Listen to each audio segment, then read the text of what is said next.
Invincible.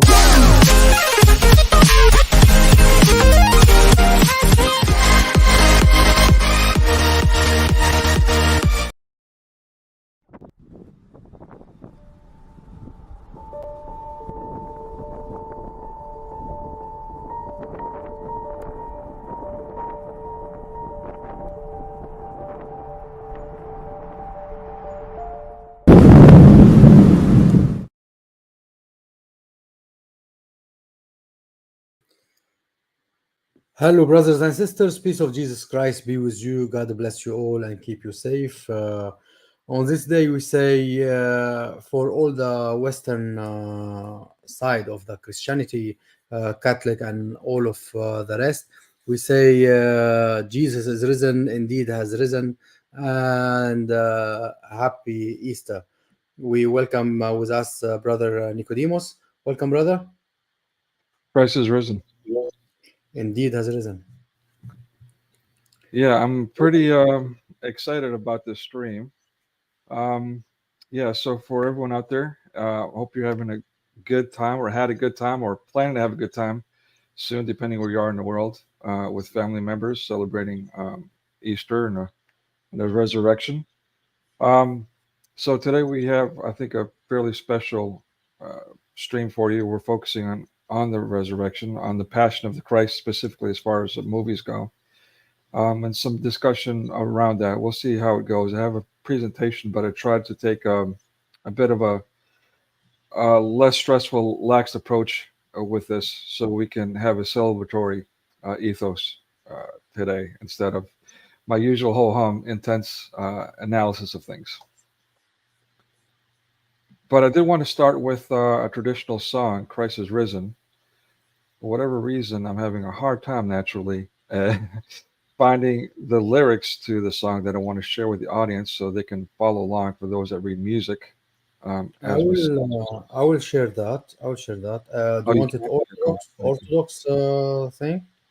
Yeah, it was the let me share the link in the chat. So for some reason I can't. I have something with me in here. Let me share my screen. If you have anything, I will go for it. But otherwise, let me share. Yeah. I think it was this one. It's the one we sang together. It's the Christ is Risen through fire. The one we sang together Yes. a long time ago. This entrepreneur brand. No, not that. Oh no, not a video. It's just the lyrics. It's a PDF. PDF. Yeah, I shared it in private chat. The link for it. For some reason, I can't get it on present on my share side. It's so frustrating. I think again. Oh, here it goes. Now it's showing up. Let me put this one as I think I'm sharing it. No, can anyone see it? No, this one. I don't see it yet. Is it? I don't know why I don't have access on. Why I Yeah, can't share it. there you go, people. www equals 666 in Hebrew. So, but the Bill Gates of hell should not prevail. We're going to get this done. We appreciate your thing. I wanted to. The browser cannot Yeah. access the screen. Try to capture. I've shared it. I've done a screen share. I found it. Like finally, it's popped Yeah, up. okay. I will get it from your what you Yeah. shared. Yeah, Sorry because about. no worries. It would be a live stream if we didn't have all these technical issues, right? No worries. It's like that. All right. Yeah, yeah. Let me put it for you. Yeah, just for those that read Western notation, if they want, when we sing this in English, or like if they can join us. But otherwise, if you don't mind, Amir, I'd like to do it first in Greek, and then, if you will, in Arabic, and then we can try to give it the old college try in English, so that people understand where we're this this traditional praise hymn of praise that we're saying, what it means. Yeah. Okay. All right, Please go cool. ahead. Okay. Christos anesti ek nekron thanaton patisas ketisen tis mimasi zoin charisamenos. Your turn, Amir. Yeah. المسيح قام من بين الأموات ووطئ الموت بالموت ووهب الحياة للذين في القبور. المسيح قام من بين الأموات ووطئ الموت بالموت ووهب الحياة للذين في القبور. المسيح قام، حقا قام. Thank you. All right, let's give this a try in English now, shall we? All right. Christ is risen from the dead, by death trampling down upon death, and to those in the tombs he has granted life. All right. Christ is risen. Amen. Thank you for that. That felt good. We're doing it a little bit early in our tradition, but it's wonderful to be able to celebrate the resurrection with others. Yes, absolutely. We, at the end of the day, we are all Christians, and the only thing is different in the calendar. So we are all celebrating Jesus is risen every day. We celebrate Christ every day. So God bless you all, and happy Easter. Jesus is risen, indeed has risen. Let's share that again. With what? Yeah, please go ahead. All right, should I go for it? Okay. So yeah, I think it's pretty cool that we're doing, we're doing a little presentation for the Passion of the Christ, a film that has meant so much to so many people. Of course, when it comes to Christianity, it doesn't go without its quote unquote controversy. But this is a film that I got to watch in the movie theaters with a special family, two nieces, one of which I helped raise. So they were near and dear to me. We got to watch this in the movie theater. There was two times in my life that I remember going to the movie theater and having the entire audience crying together. Of course, the first one, I want to say, of course, but for those of you that are old enough, and yes, I'm old enough for this, I watched E.T. in the movie theaters, and there was not a dry eye in that movie either at the end. So, but yeah, and then of course you can guess the other one, The Passion of the Christ. Again, there's a lot of people, including some Christians, that did not like the content, unfortunately. But I saw that movie bring people closer to Christ, including those in the faith. So, yeah, so without further ado, let's go ahead and talk about some things surrounding that. Yeah. What do you remember about the Passion of Christ? Did you get to see it in the movie theater yourself, Amir?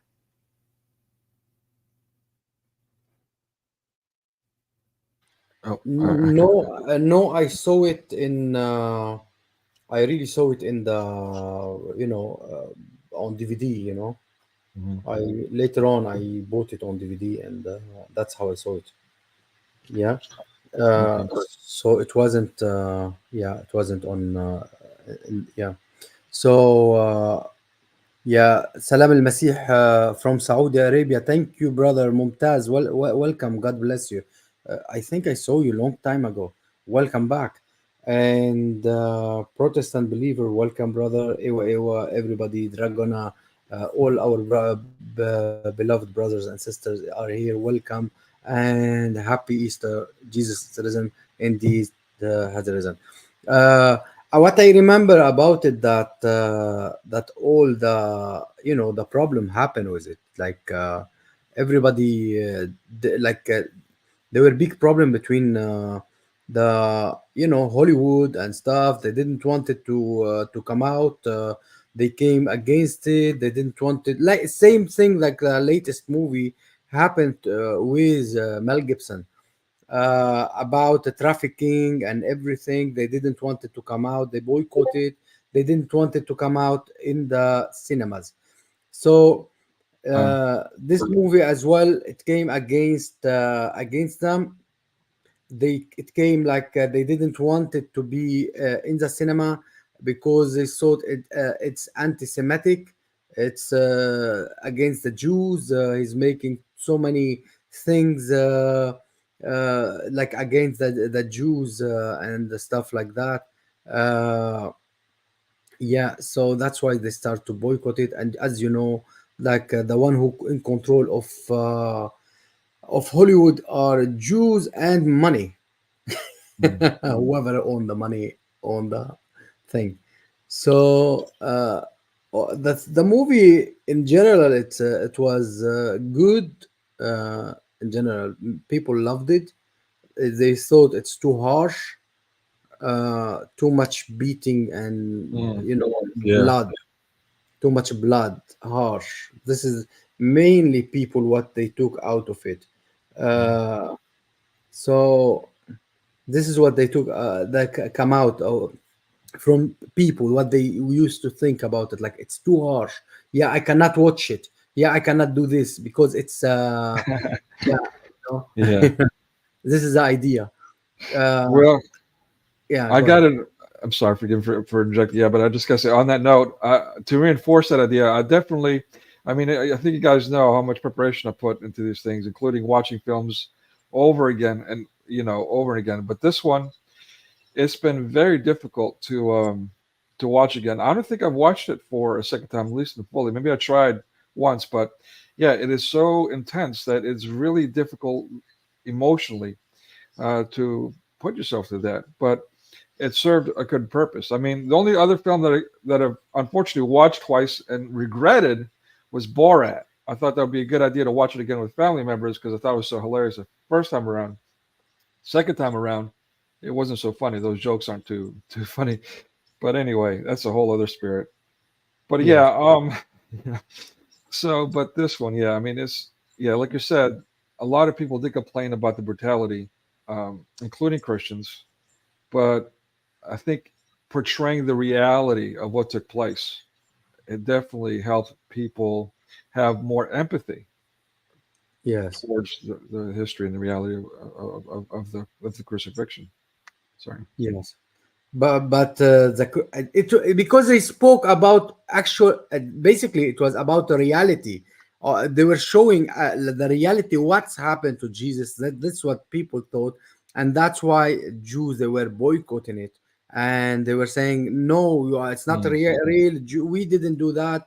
Actually, the ancestors didn't do that. You are speaking too much. You are doing this. You are doing that, and you are not correct.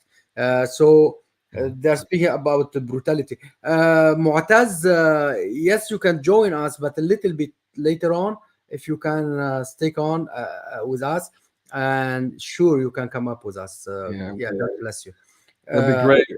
We'll definitely. I'd like to focus a section of this if we have time on how different Muslims, re, try to misrepresent the resurrection or the crucifixion. So, Mutaz will be a nice addition for the discussion as well. I know, and of course, you have your expertise on it too. But I've seen him around lately, and I appreciate what he's doing. In fact, I'm going to share very soon here one of his own proclamations yesterday that he did. So, I'm sorry, yes, Amir. Yeah, it's okay. some good Uh, news. So, uh, yes, Quran confirmed Jesus died, and Allah, even Allah killed him, cleansed him, and lift him up to him. So he is next to Allah. Janice, welcome, and Jesus is risen. Indeed, is risen. Happy Easter. So, what we are saying in here that this movie is it was strong, it was boycotted. Jay, welcome, brother. God bless you. Happy Easter. So it was a very strong movie, very brutal, as you were saying. Mhm. People were speaking about too much brutal, too much blood, too much.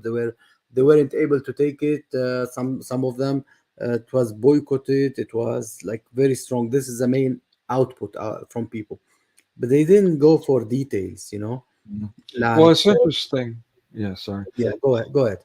Yeah, generally the brutality was the focal point, like you're saying. But it was interesting when it comes to like the ADL, or the Jews movies, including what was the Jesus of Nazareth, the TV movie that was very popular and also had a great Oh, I impact, love that positive. movie.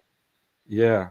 Yes. So even liberals appreciated that movie. So, but the thing is, the difference in those kinds of movies, Ben Hur and so on, is that the focus was on the Romans, the Catholics, the Illuminati. They're the ones that are guilty to be blamed for everything, right? But Yes. yeah, Mel Gibson.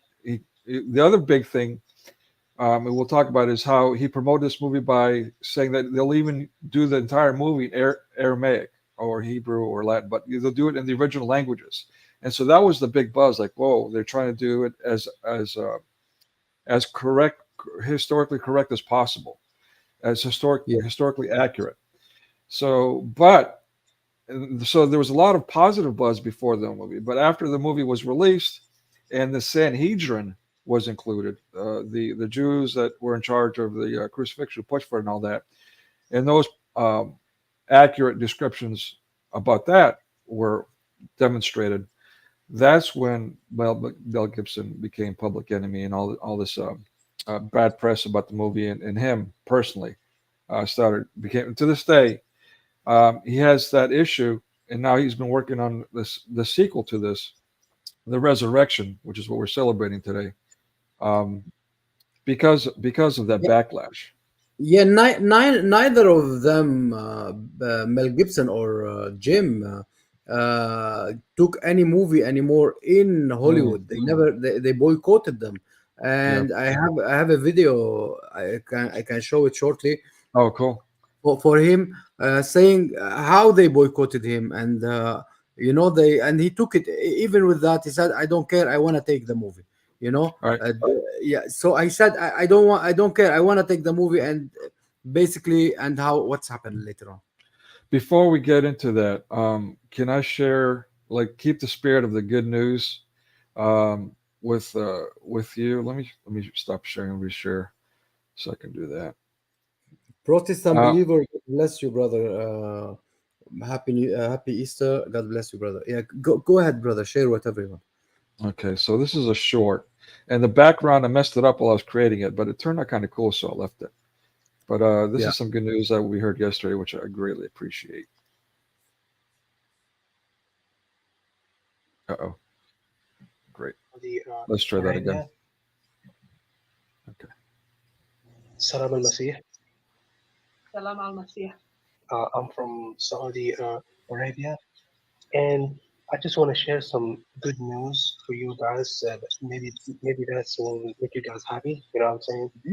Because it seems like you guys have been really tired and doing all this work on your own.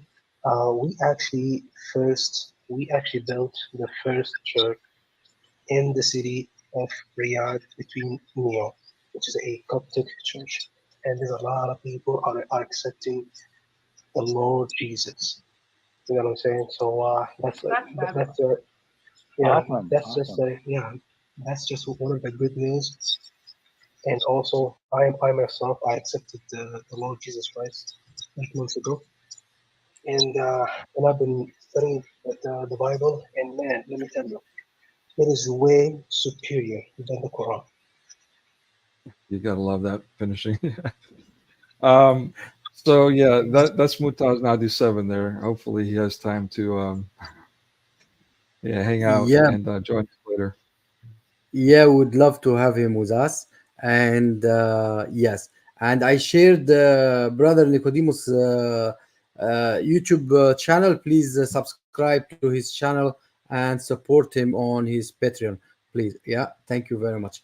And now I for later on for Mu'taz and whoever wanna come with us, I'm gonna share a link for later on though.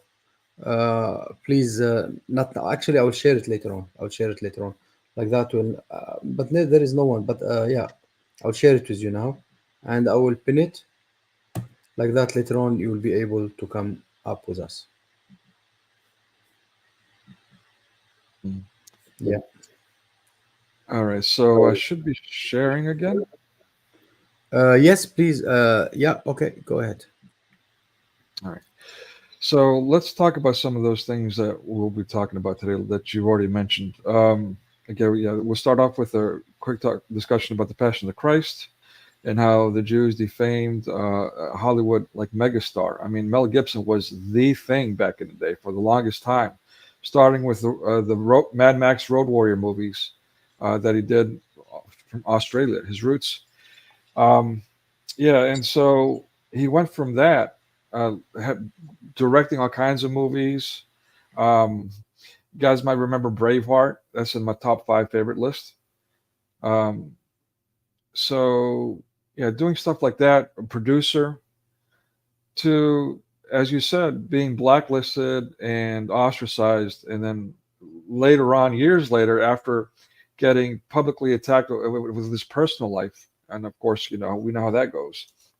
Um, he came back with some B-rated movies and all that. He's been making a comeback, but I'm very much looking forward to his next project, um, The Passion of Christ Resurrection, which was slated to, well, according to internet rumors, was slated to be released in 2020, but the lockdown and the fascist lockdown where nobody could even go outside, um, I'm sure put a damper on those plans. But when one door closes, another one opens, right?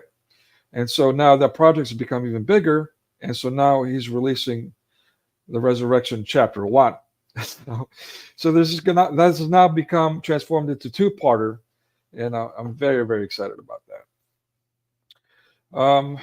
But also in the midst of all that, he and others have come public about Hollywood's, let's call it satanic practices. And this is nothing new. We've heard many actors complain about these things in the past. And of course, they get blacklisted, blackballed, ridiculed. Like, for example, the two Coreys, and they're being molested by a number of people, Hollywood elite. So, and they were literally ridiculed for complaining about that abuse, which is disgusting.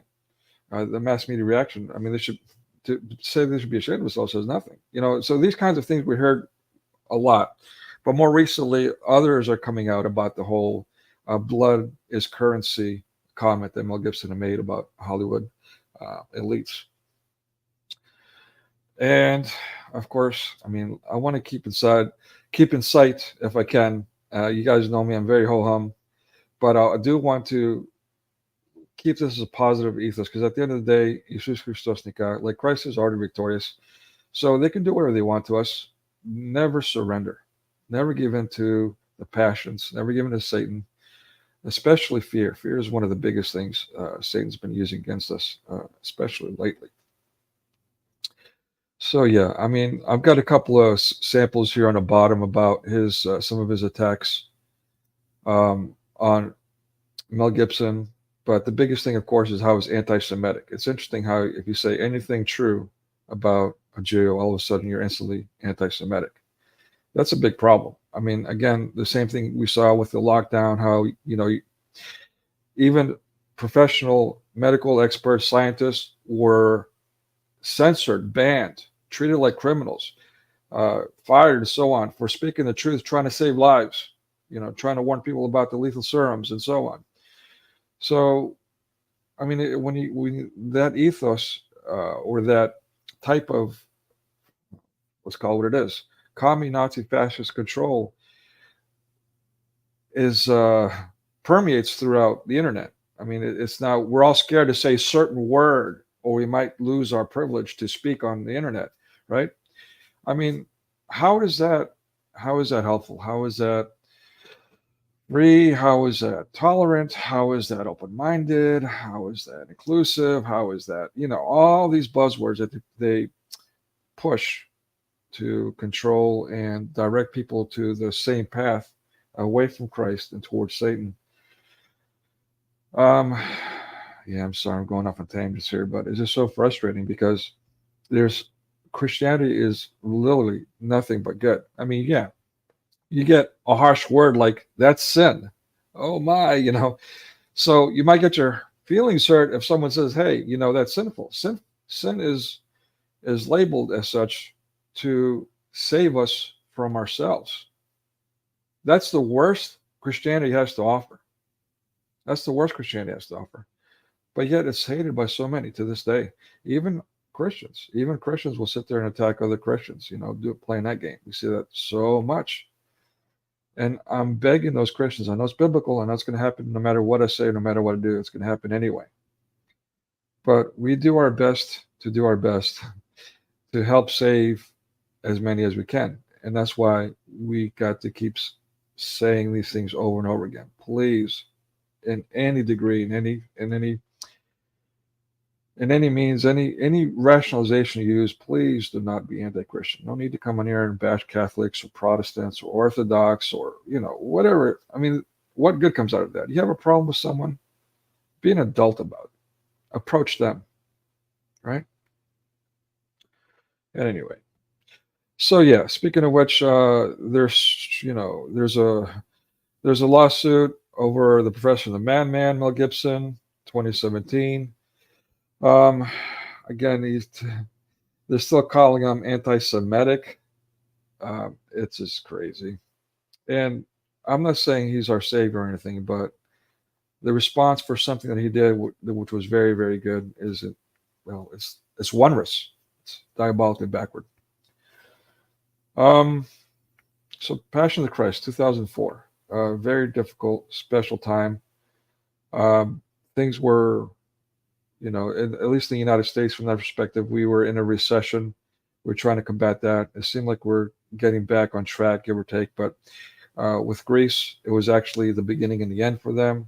They had gotten annexed, and I've talked about this before, the European Union, the 2004 Olympics that was supposed to make the money instead put them in debt, and all these other things that followed. So that was the fall of Greece, it just so happens.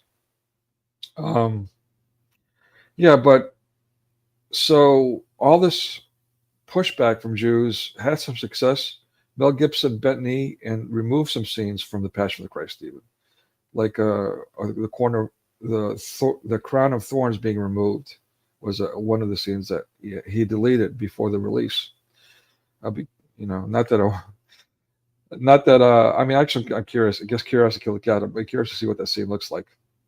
As we mentioned, this movie was well publicized, well received before its release for its accuracy, but yeah, and then it was hated on once again. The truth about the Sanhedrin was shared with the public at large.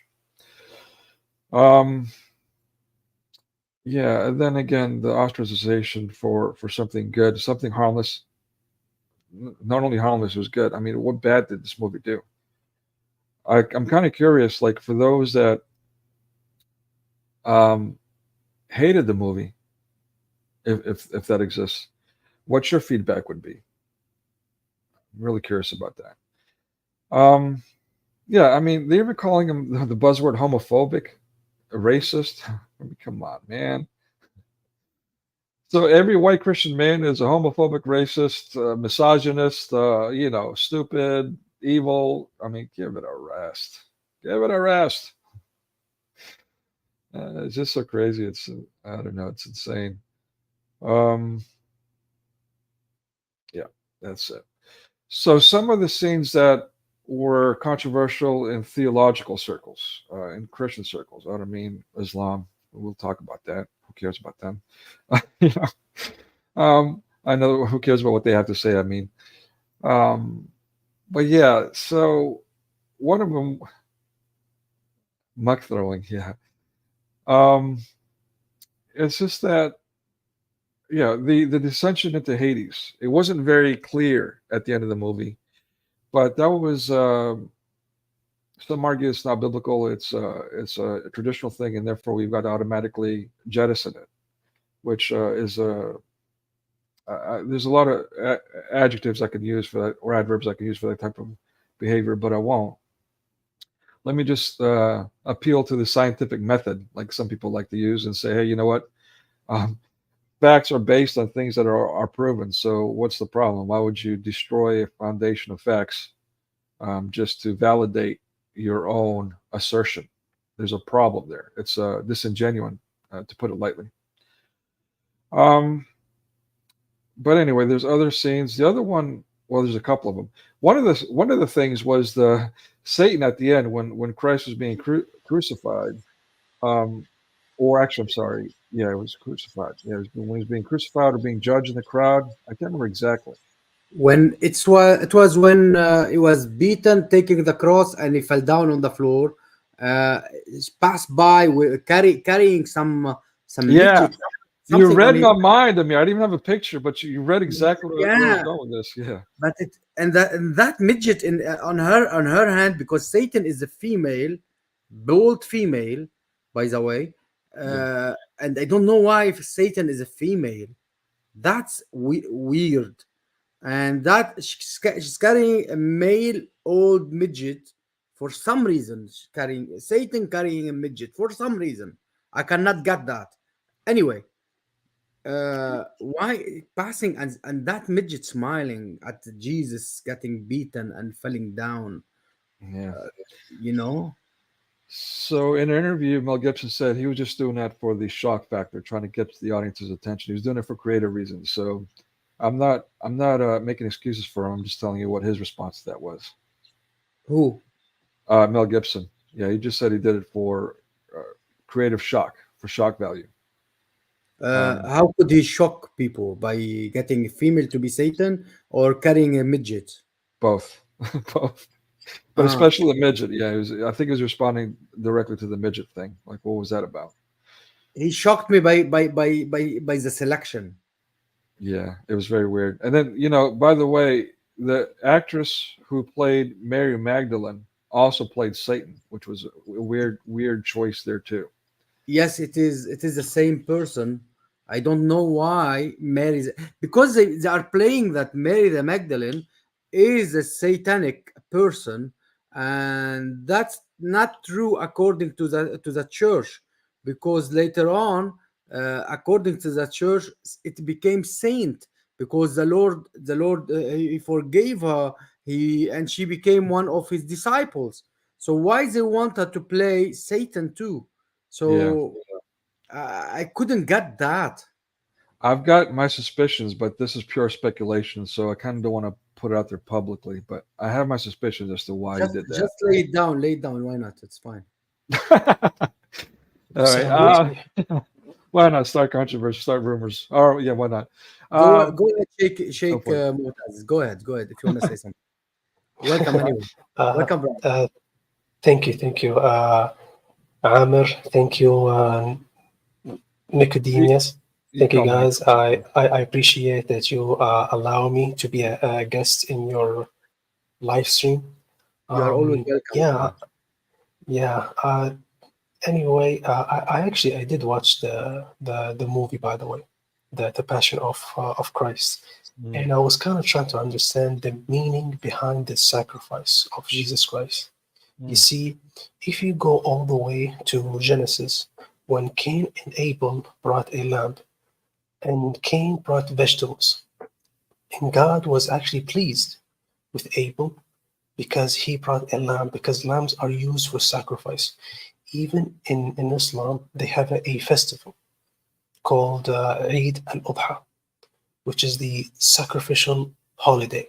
is that when they bring, there's even a hadith that actually confirms, is that when you sacrifice a lamb, the blood of this lamb will cleanse the sins that you have did in the last year.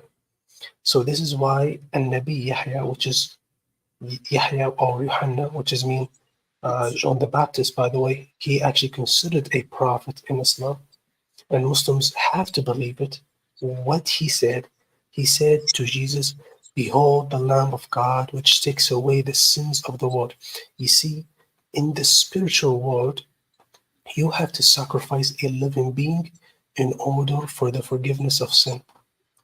You know what I'm saying? So this is why sacrificing a lamb, it used to be a form of a forgiveness of sins. Even in ancient religion, they used to have some kind of a form of sacrificing. Some of them even sacrifice babies, which is crazy. You know what I'm saying? But anyway, and some of them even sacrifice animals, sometimes even sacrifice human beings. You know what I'm saying? Because that's how the spiritual world works. The You know what I'm saying? penalty of sins, it is bloodshed, basically, like a lamb, like a human, like stuff like that. And the sin of Adam has to be, instead of destroying the whole nations or stuff like that, a human being, the Lord was kind and was good for us, with us, like a father to his son, and he took the penalty upon himself, you know. He became he incarnate in a human being shape, came down as a human being, and he took the sin upon himself, you know. This is how it is.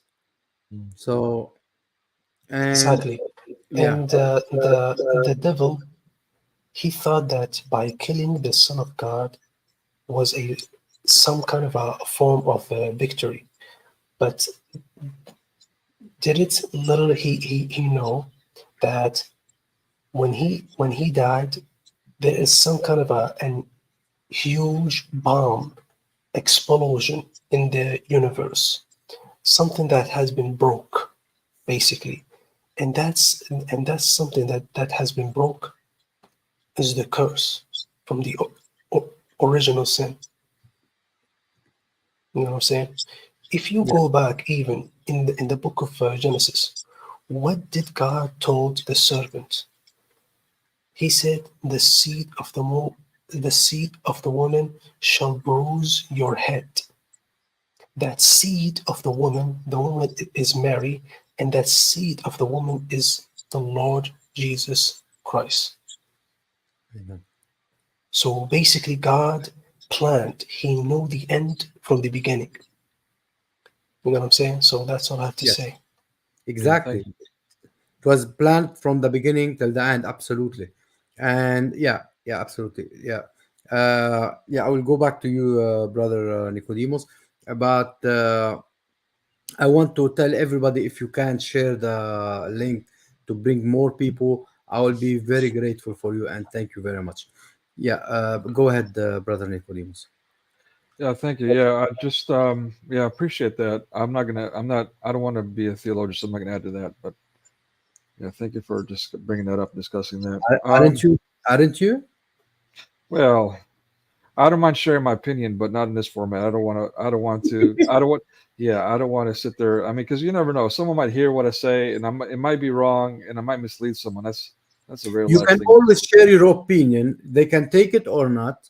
It's your opinion, you know. When it comes to these things, I'd rather keep my opinion to myself. I've got a Yeah. lot of them, but yeah, I don't want to be the expert. There's a lot of proper theologians that were much closer to God, to Jesus Christ, through space and time that have already stated, their understandings of it all. So I'm not going to try to, Yeah. 2 millennia later, try to say something different. You know what I mean? Yeah. Yes. Yes. Okay. Okay. So, so yeah. Yeah. Keep going then, please. All right. So one of the things, not I wouldn't, it's not a controversy at all, but is that the Romans in the movie would have spoken Greek. So Mel Gibson failed to use, even though he used all the original languages, he did not include Greek.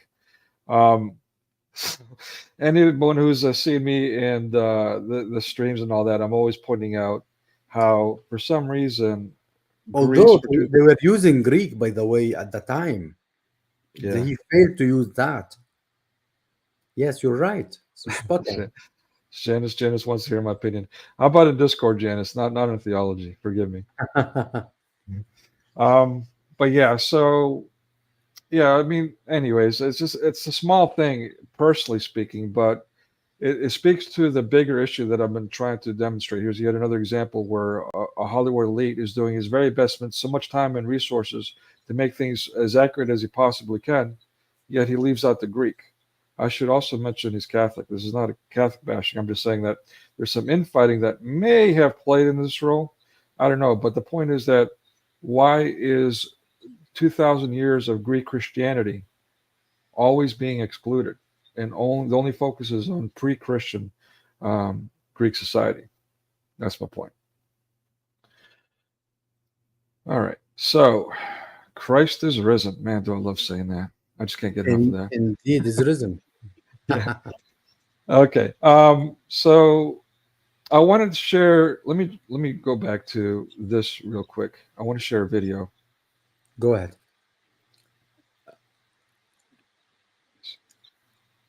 So make what you will of this, but there were some interesting things that happened on set. Let's take about a few minutes to watch some of them, if you don't mind. Uh-oh. Mel Gibson's biblical drama The Passion of the Christ both divided and shocked audiences nationwide after its release in 2004. Regardless, it received 3 Academy Award nominations and remains the highest-grossing R-rated. The real as things can get during the movie itself, there were even more bizarre happenings behind the scenes, some of which you might not even believe.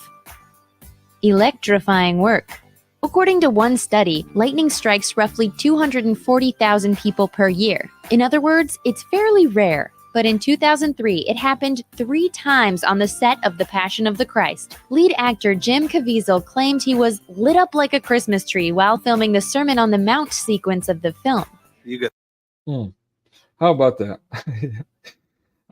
So you play Jesus and you get struck by lightning. What do you guys think about that one? What do they mean by that? They want to be killed? I think the Mel Gibson and this guy who's playing as Jesus Christ, these two are actually Freemasons, by the way, and they still in the Freemasonry, and what they are trying to do is to create a psyop, a controlled opposition to distract the people from the truth, which is the truth that we are being controlled by an elite. You know what I'm saying? Which is funny, because Alex Jones, the most famous guy that talks about conspiracy theories and all that stuff, he talks about all the stuff that, you know what I'm saying, except mentioning that the people who are controlling the whole world, the elites, are the Freemasons, which are Jewish people who have their own Talmud that says about the Lord Jesus that he was a God forbidden, he was a bastard child. But he never mentioned anything about that. So guys, don't be distracted. These actors are nothing but a distraction. But go ahead. The only thing I wanted to say that Jim, he said that he became more Christian, he more attached to Christ, and he didn't say anything else than that. I don't know about all his life. I know that he became like, as he said in so many interviews, like he became like more Christian, he more attached to Christ throughout this movie, because he was filming, he felt it more, he lived it, he prayed for Jesus to help him to feel it, to to film it and to be like him, to show to people like he is, like you know what I mean. So yeah, so that's what he wanted to, he said that you want to be showing the reality. So are you saying that they are trying to deceive in a way or something? Or Well, I mean, sometimes, people are trying to use, they're trying to grift to make a new audience so they can actually have revenues and to lead them all the way to the one world religion where they want Christianity to get along with all other religion. So in the future there will be like a one world religion. You know what I'm saying? And this is actually one of their agenda, which is the agendas of the Freemasons. Because if you look closely, Freemasonry is a cloaked version of Satanism. yeah, So uh, these guys, Jim and Mel Gibson, are actually still in Freemasonry, by the yeah. way. Let me ask you, So do you have like some kind of source when it comes to the actor or Mel Gibson and their Masonic ties? I'm not saying it's not true or it is, but I mean, I'm just curious where you get that information from, and if you could share that with us. very good question. This question is the best. You see, the people who actually are in the Freemasonry, they do hand signs to show their, Mhm. that they are part of their group. Um, Hold on a sec. Yeah, Amir, is so it many, okay? so many that are, let's say, Catholic or Orthodox or Protestant, and they become Freemason while they are still going to church. You know that. Yeah, yeah. So let's I mean, say, what's his name? The guy. What's his name? This guy. The one I'm showing here. What's his name? Hold on. This is the guy who made the movie. What's his name? I oh, Mel forgot. Gibson. Mel Gibson. Mel Gibson. He's Catholic. You know Yeah, that, yeah, yeah, yeah. and he could be Freemason. We don't know. Do you want me to add your? Do you want me to add your link, brother? Yeah. Which link? The Do one you you are mean showing. the? Yeah. Okay, okay, let's Please. see. Okay, you are sharing your screen now, yeah. Okay. As you can see, this is actually one of their signs. Is that they had to keep the one eye closed. Guys, are you watching? Yeah, yeah. Yes, yes. Okay. Yeah, this is actually, if you go to the book, their book now, because, well, their book is not available to sell it. You kind of have to download it from a website called, hold on a sec. It's called Internet. This is where I get most of the tafsirs of القرطبي والسيوطي والطبري. Hold on a Uh, sec. Ewa, yes, he mentioned previously, they mentioned that he is a Catholic. If he's a man, if he's bashing Catholic, that's a big problem. That's mean he's not, or he left Catholic or something. But previously they mentioned that he's Catholic. I don't know if Yeah, wrong. but he does. Well, there's the whole Vatican II and all that kind of discussion. I mean, that he does talk about that stuff publicly as well. Yeah. Um, and Jay asked, "Do you mean like he's Baha'i or something?" Baha'i? No, I don't think he meant Baha'i. He didn't mention See that? Baha'i. Yes, this shape on the Pope, yeah, it's like they make it the same like Napoleon. They used to think it's because it's his stomach is hurting him, and it became a habit for those. Yes, they do that. Yes. Sign of the Master of the second veil. Now there is like 33 degrees, by the way, in free masonry. Let's continue. And also, they always use this sign. Now, if you guys remember Andrew Tate, he actually used this sign, by the way. They are making it a trend sometimes to do this like a heart shape and stuff. While it is, Yeah, exactly what I yeah, was thinking. Like in the it is movie. turning red. Yeah. Yeah, just plain. And they put it, by the way, Freemasons also have an apron that covers their private parts as a higher up. And in the movie Turning Red, she puts that Masonic symbol as a shape of a heart over her private parts as well. I don't know if you guys remember that or not, but go back to our stream, you can see that again. Yeah, on you, Turning you Red. mentioned, you showed the picture of the Pope doing that. I hope Catholic they will remove this Pope. He's not a good leader for Catholic. Well, this Uh, is. Go ahead, sorry. yeah, go ahead. I was going to say this is all biblical. You know, we definitely need to do what we need to do from the bottom up. But at the end of the day, this too shall pass, as the Bible says. Unfortunately, it's going to happen whether we like it or not until Yes. the second coming. So, but yeah, I agree, Amir. We need to do what we can to get these people Yeah, out.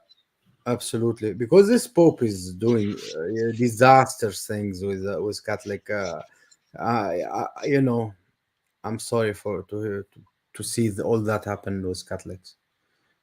So, what about Mel Gibson? Did you have one of him? I don't know, but I think we should go back to the presentation. All right. Going back, brother Mu'taz, we should go back to the presentation. Yeah, unless if you can find that thing, and then we'll put you back. We'll put the thing back. Yeah. If you can find it, we'll put you back. So let's go back to the lightning, which is kind of interesting. I think. Can everyone hear the sound? Okay, on this, on the playback. Yes. Get struck with lightning. I was struck by lightning. Light came right down from heaven and lit me up. What people witnessed was an illumination around my body and a fire on the right and left side of my head. But he wasn't the only person on the set to get struck. Caviezel added, 5 minutes after I got hit, John Michelini, an assistant, walks over and says, "Are you okay?" And then he got hit. The difference was that they saw the bolt come down and hit John. All I felt was this giant, tremendous slap on my ears and a few seconds of a pink-red static in front of my eyes. To kind of reinforce what you're saying, I'm hearing it for the first time. But you did say illumination, which is kind of illumination, yeah. And do you think is that right, or is just they're playing on the thing? I don't. Yeah. Again, when I first saw this interview, I already had my suspicions. So I mean, God forgive me. I don't want to blaspheme the Holy Spirit. I don't want to make a judgment either way. But I was already suspicious. So. And do you think that the lightning will hit someone and he'll stay alive?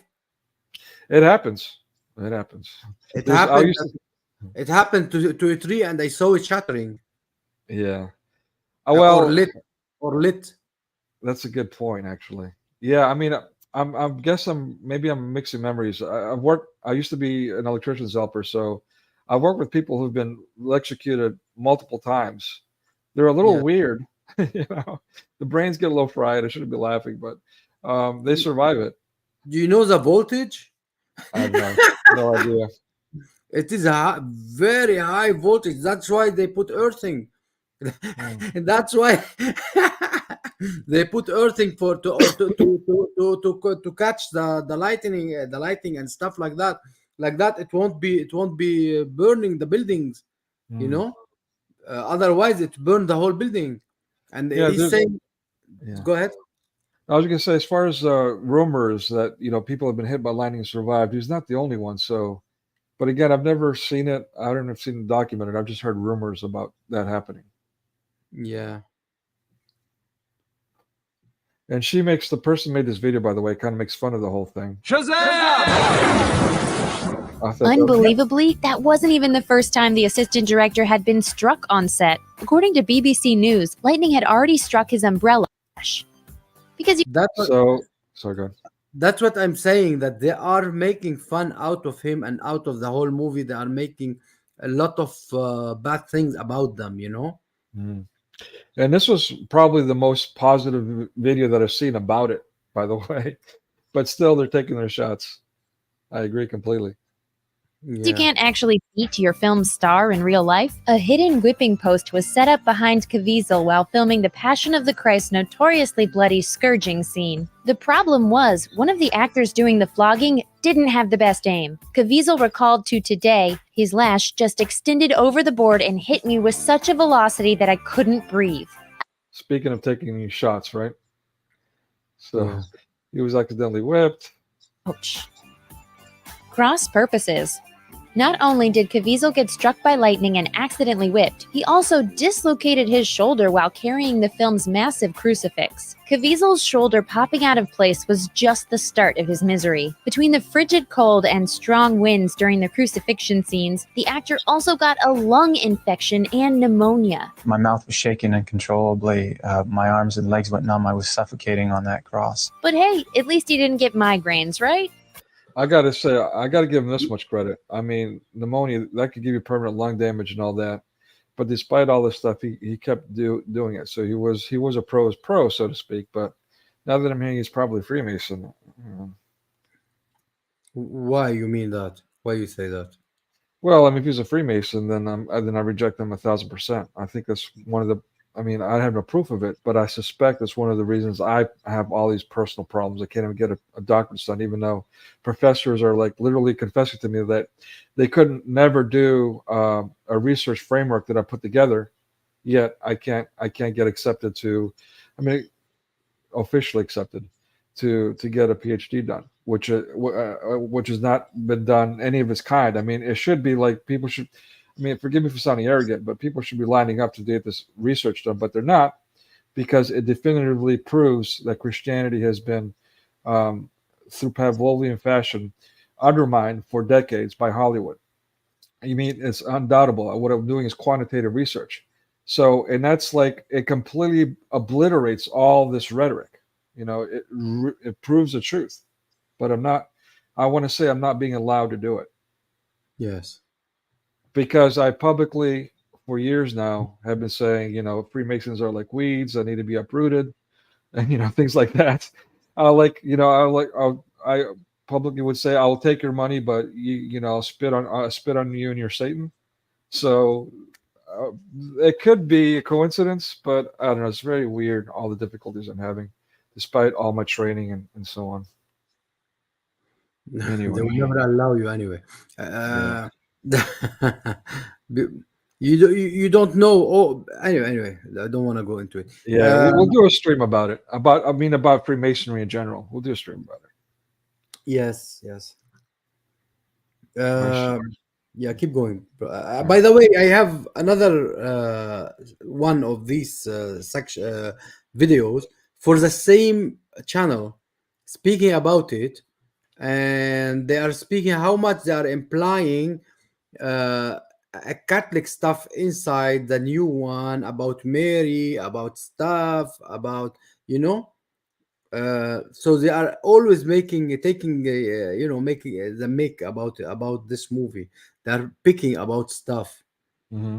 They never say anything good about it anyway. Yeah, and it's what's interesting is that speaking of Freemasonry, the Hollywood's occult galore ceremony, the Oscars, it actually got 3 nominations. So that's fascinating. It goes to show that there was still some leeway back in 2004. Though all these organizations weren't completely corrupt back then, but we now see a very major transformation, especially thanks to the internet and mobile technology these past couple of decades worldwide. Yes. In my opinion, it enabled that. He got migraines. To add icing on top of Caviezel's cake of pain, the actor regularly suffered severe migraine. Job was bad. Dramatic conversion. Filming The Passion of the Christ had a pretty profound effect on many people involved in the production, and the film's set became the site of some religious conversions. Father John Bartunek, who hung out on set, told National Catholic Register, "Everyone felt comfortable talking about issues of faith. Being a priest in the midst of that, I was like a lightning rod for spiritual conversations." Fortunately, in this case, he didn't mean an actual lightning rod. One actor who became a Christian on set was Luca Leonello, the actor who plays Judas. Bartunek explained, "He asked for confession. Apparently, he had been completely transformed by the experience. He baptized his children, sanctified his marriage, and came back to the church." Now, but as the Muslims like to argue, Allah but. Yeah. So here's what you're talking about, Amir. Naturally, not everyone who worked on the set of The Passion of the Christ experienced a religious epiphany, but most people were affected in one way or another. Caviezel told the 700 Club, "All the actors that worked on this film, it will stay with them the rest of their lives." Okay, so you get the idea there. Yeah. Um, So they have to take to the negative thing that not everybody that went into Christianity and they felt the movie and everything, but there is always somebody who went out of the crowd, and who cares? Who Mhm. cares? Yeah. Anyway. All right, so let's go on to the sequel. Let's see. You can see that it was done basically. There was like I said, a original release was supposed to be for 2020, but now it's scheduled for 2025 for next year of April. It's very specific. I think this. Let me make sure. Hold on. Yeah, let me share the screen here so you guys can see it too. They're very specific about the date, yet mass media keeps mocking Mel Gibson and saying that he has no idea when the movie's going to be released. He's got all these problems. We'll get into that. We'll get into that video. Here we go. So can you guys see the date on the bottom? April 18th, 2025. Only in cinemas. So you're going to make You have to increase just enlarge it a bit. It won't let me do it. Let me see. Let me do the magnifying glass. Like that, Does that help? Enlarge it more myself from here. Maybe they can You guys, see it. You guys see my magnifying glass that I'm using or not? No. All right. Yep. Yeah, Okay. it's better So, now. yeah. Yeah. All right. So I just wanted to show you guys that basically is the date that's coming up in 2020. Again, the lockdown changed a lot of things for a lot of people, including Hollywood.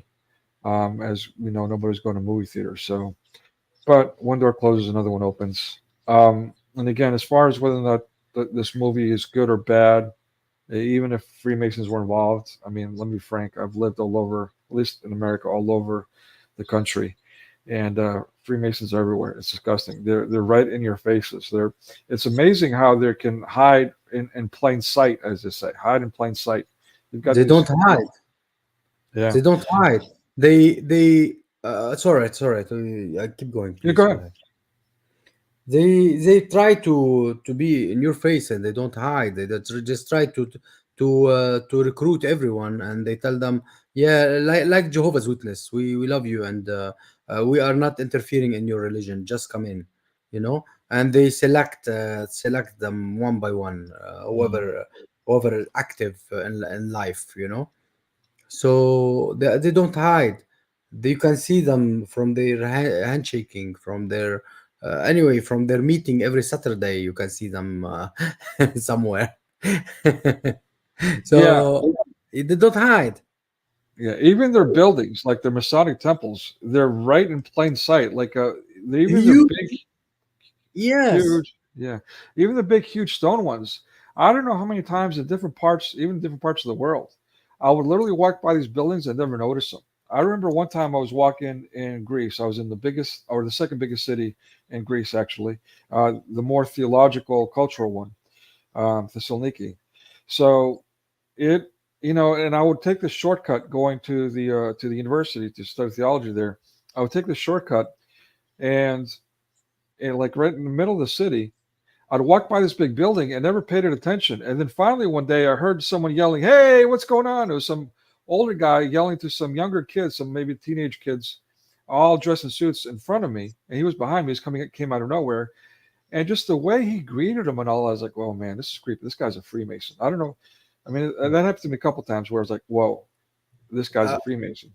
Yeah, I was walking once in Sydney, in George, in the middle of Sydney, above the harbor a bit. There is George Street, and as I remember the name, and it was like a huge building, like cloud scrapper, as they call it, or a scrapper, or whatever they call it, and it's a beautiful building, and then you can see the sign of Freemason from top to bottom. Huge. You cannot hide it. You cannot hide it. Yeah. Well, that's what happened here. Like I said, I kept walking by this building. I never noticed. And then I saw this guy, just the way he greeted these young men. I was like, man, something's up. So then I started paying attention. I watched them, and they took the right turn right into this building and closed. And when the door closed, it was like not welcoming at all. I'm like, well, what is this building? And I look up, and bam, it was right in my face this entire town. A Masonic building, Masonic temple. I'm like, oh my, how did I miss that? But that's how they do it. They put these buildings right in your face, but they do it in a way that's so crafty that you don't even notice it. Yes. And that speaks to how they do everything else too. If they can hide an entire large building like that without you noticing it, I mean, what else can it get away with? Guys, why we have only a few people? Why don't you share it for many people to come in? Why don't you have some more people? Just try to get beautiful people. Okay, right now I'm going to share it. It's all on my Discord servers. Thank you. Please. I gotta say, I don't want to sound a certain way, but I'm grateful for the people that showed up. It is Easter Sunday, so I wasn't expecting to be out today. So I'm very happy. Like, people are joining us. I'm very thankful. I appreciate you guys being here. I really do. Yeah, but you see they are. I'm very grateful for them. But you see you'll see that you'll go to any other live stream. You'll see like a few hundreds people are there. Oh, that's a good point. Yeah. Yeah, there is like only fewer, and I'm grateful for them, and I love them so much. They never leave even one of our live stream, but they come because they are really nice and kind. But why not to give us a hand and just share the link and let us bring some more people. And I know YouTube boycotting my channel somehow. Doesn't let my stream go further. It doesn't. I'm not allowed. My channel will not grow more than that. I don't believe so. So yeah. Well, then there's that. But I'm getting some feedback that I need to change my personality a bit, make it more fun, and that and the content. I mean, nobody wants to deal with reality checks all the time. It's like so mix it. So mix it fun and reality. Mix it fun and reality. Yeah, I try to. Yeah. Truth. You can't handle the truth. Exactly. I love that movie. You can handle the truth. All right, so let's go on with a little sneak peek at the upcoming sequel, shall we? Yes, please go ahead. Oh, well, let's try that again. That's the other thing. My tech woes. Truth. What is truth? See, what is truth? My kingdom is not of this world. I was born, came into this world to testify to the truth. I like the music. Everyone on the side of the truth listens to me. He understood our weakness. He loved us for it. You think he's coming back? I know he is. Can you stop it? Yeah. Yeah. Put it back to where he said about the truth, please. Ooh, like at the very beginning here. Yeah. I think it was here. Where he was speaking about the truth. Came into this world to testify. Stop. Not of this world. I was born. Came into this world to testify to the truth. No, go back 1 second and stop it. Go back and stop it. Go back for 1 second and stop it. Yeah, 1 second, one more, one bit more. Everyone on the side of the truth. One bit more. He understood our weakness. Brother? Yeah. Yeah, no, back. Bring it backward, like more, bit more, much more. When he was speaking about the truth, I came back to this I came to this word. I thought that was like to testify for the truth. Yeah, and then I will say the word Islam, and you'll press that. They can't handle the truth. You're asking for a lot of production value here. You're a trip. all that for that. They Makes got sense, handed. actually. Yeah. It sounds good, Yeah. no? It's true. You're absolutely, yeah, you're spot on. Absolutely. I mean, that's the thing. That's what I'm saying. And that, again, that's exactly what I'm facing with academics. Like even in the schools of theology, I mean, you've got wars in these schools of theology where you got some people that are sold out and some people that are committed to speaking the truth. And you have, I mean, forgive me for saying this, but you have no idea. I've actually was invited to a public university to help with their reaccreditation process.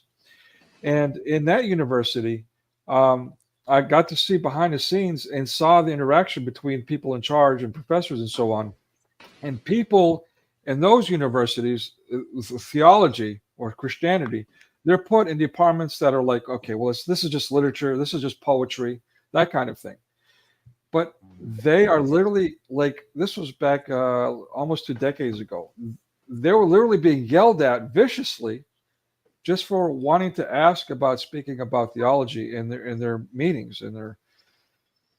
So, yeah, I mean, the attack on Christianity and the hatred for the truth, it's just beyond words, beyond words. You know, truth hurts, and sometimes people they try to hide. They don't wanna you know. They don't want to. They don't want you to say the truth, in case somebody be offended, or they don't want to say it anyway. They know, but they want to hide. They are shy or something. They don't want to listen to it even. Yeah. Well, Christian Apologist and I will be doing a stream soon about a certain cult of brainwashing. This holistic medicine trend that's taking root, at least in the United States, of people volunteering to go get brainwashed, just so they won't have to deal with reality. You won't have to cope with it. They love that. That's very sad, to be honest. Yeah.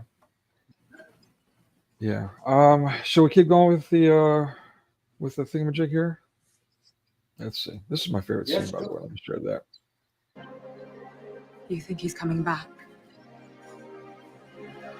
I know he is.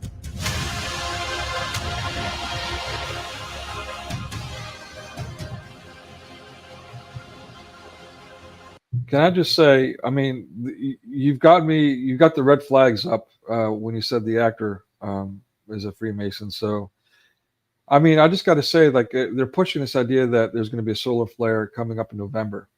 Forgive me, I'm going to give you my opinion, my conspiracy theory here. Call me crazy if you want, and if I'm wrong, glory be to God, I'll be happy for it.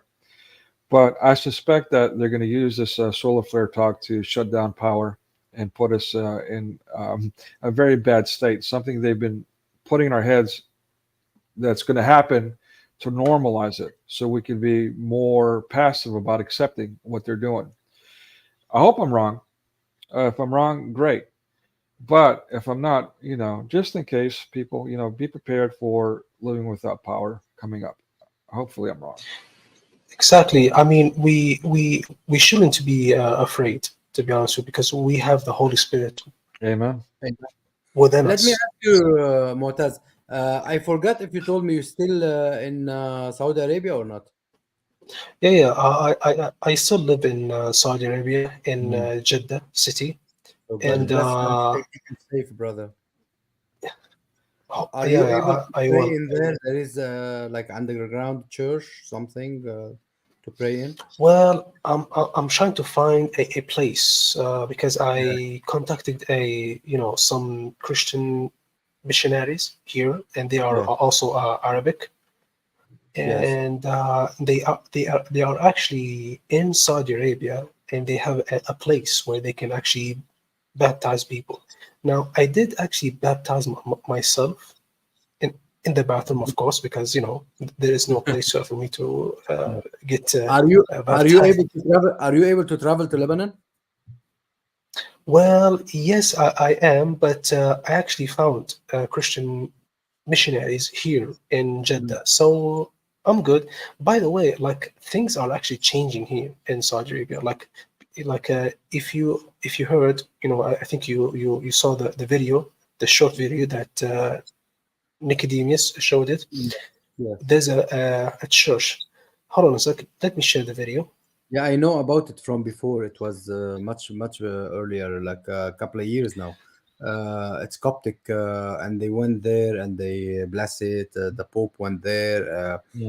Coptic Pope went there, and I know about it. It's lovely. It's beautiful. If you want to share it, please go ahead. I post the link in the private chat. Sorry. Let me check here, because Yeah. what did you say? No, I'll just say I really admire people that still live in the Middle East. So being raised in the United States, I had it in my mind that the Middle East is Muslim, and so I think that maybe that's part of the conditioning too. But yeah, it's just with all these things going on, I mean, I can't thank people enough that are willing to stand their ground in such hostile, evil territory, which it's been unfortunately made that way. Yeah, absolutely. I think like last year or the year before, they caught a priest, and he was an American, from, I think, from Filipino origin. They put him in the jail. I think it was not last year, before. It was because of Trump. They brought him out. They wanted to kill him. Wow, You cool. know? Yeah.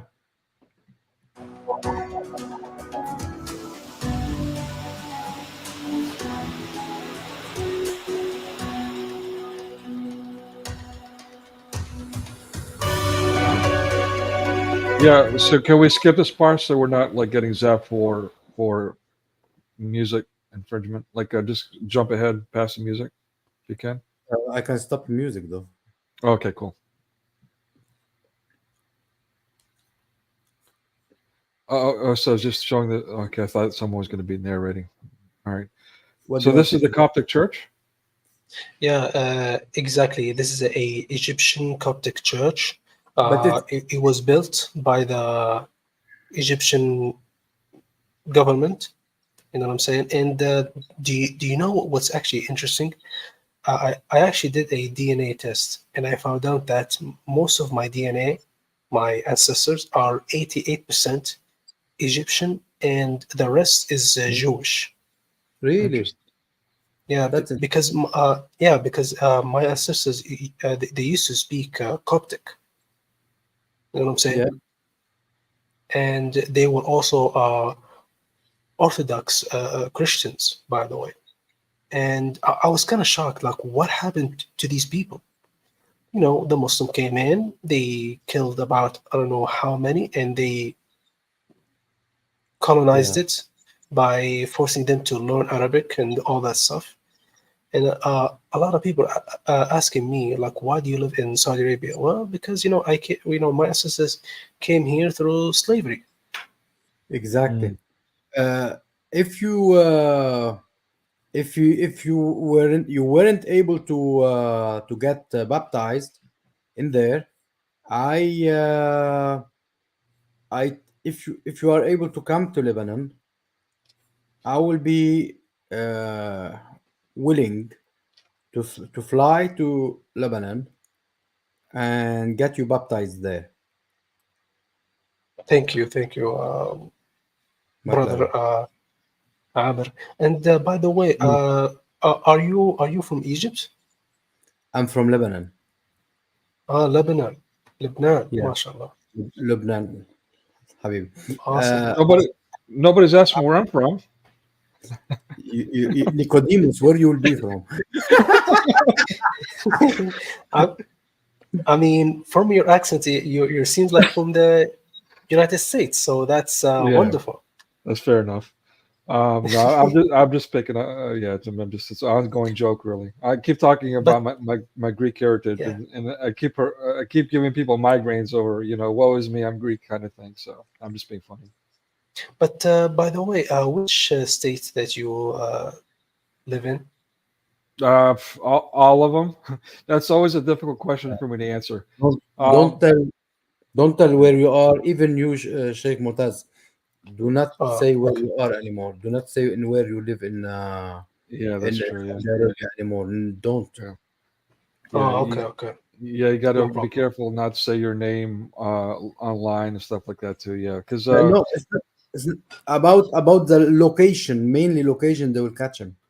yeah, They will narrow his location. yeah, And Oh get him. yeah, I actually forgot about Yeah, this one. yeah. Just be careful. Even though, yeah, even though I live in a very hostile area, but it's okay. I mean, most people here are kind of a bit secularized. You know what I'm saying? Yeah, Yeah, Just we just know. give it. Yeah. Always use VPN as well, like that. Nobody will know where you are. Approximately, they will not know, but the government's always, the army of Ben Salman. They are always online checking people.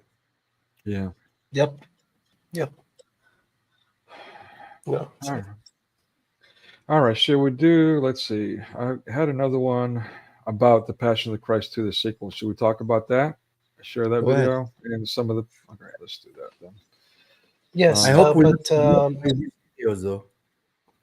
I'm sorry. Do you think we'll be blocked by these videos? As long as you stop it and talk over it, this is what others do. They stop it every few minutes and talk over it. It should be fine. and mute your the audio also, so Oh, they yeah. won't catch it. Yeah, You know what I'm saying? usually, yeah, that's for music or things that are like trademarked. So that's usually not a problem. Like someone talking is usually not a problem. Sometimes it is though. I mean, for things like that, you have to ask for permission ahead of time. So, but we should be fine here. I hope so. Okay. So just make sure, let me know if you can't hear it. Christ is finally coming to fruition. Here's everything we know about the film, including its unexpected plot and stars. This guy, by the way, I left him a nice curt message about his commentary, so he might zap me. Now that I think about it, we'll see. Maybe blessed either way. Mel Gibson's The Passion of the Christ 2 updates confirm the film's existence, but the sequel appears to be far more contentious. In 2004, The Passion of the Christ took the world by storm. The film was especially popular, with America a number of Catholic traditions and even Anne Catherine Emmerich's visions. Its publication sparked anti-Semitic accusations. Did you pay attention for the Catholic things? Mm-hmm. Later on, he will say in this is the exact movie I was good getting. I think, let me tell you on which moment he will say about Catholic as well again. On yeah, this is the same video I was speaking about. Cool. Because where is it? Come on, open. It was at I think on. If you already said, I could stop sharing. You can share it where you have. No. Go ahead. Keep going. No big deal. It's not my. I don't mind. It's as long as you keep going. It's the same. All right. Yeah, because which were exacerbated by. Because it's like nearly at the end, he'll go back to say about Catholic. Too much pushing about Catholic. This guy, you know, like it's not about Christianity. It's about Catholic, and they inserting stuff Catholic and Mary and Magdalene and stuff like that. Yeah, this stuff really shapes. Yeah. It's anyway. Go ahead. Let's help Palestine. They need. Speaking of which, right? These guys, they have Let's no Palestine. Shame. Who's Palestine? I don't know. No shame. It's just, I don't know, man. I mean, I don't mean to sound so callous. It's not like, in fact, I'm upset with some people who are celebrating the death of Palestinians. But no, I don't know. But send money to Palestine, they will take it, and they will never, exactly. They will never give the poor people. No. Yeah, they'll build more terror tunnels. I mean, give me a break. It's just it's disturbing. Anyway. Exactly. Oops, sorry. Gibson has openly discussed the possibility of a sequel that continues the story. Right. The Passion of the Christ was undeniably one of the most important vectors, but it remains to be seen whether Gibson can pull off another hit while appealing to the same evangelical audience that embraced the first film.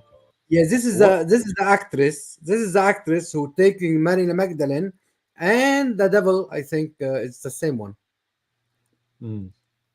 Here are the latest Passion of the Christ 2 updates. The most recent Passion of the Christ 2 updates confirm that production will begin in late spring 2023. The film, titled Passion of the Christ Resurrection, will be released in theaters nearly 2 decades after its predecessor. Despite this, much of the main cast, including Jim Caviezel as Jesus, is returning to their original roles. According to World of Real, the sequel has been in the works for 10 years, with Mel Gibson working on the screenplay with Braveheart screenwriter Randall Wallace. The film, which has already gone through... Oops. Yeah, so here he talks about how he's really, like you're saying, he's really kind of ripping into the production. He's doing commentary about how the script changes.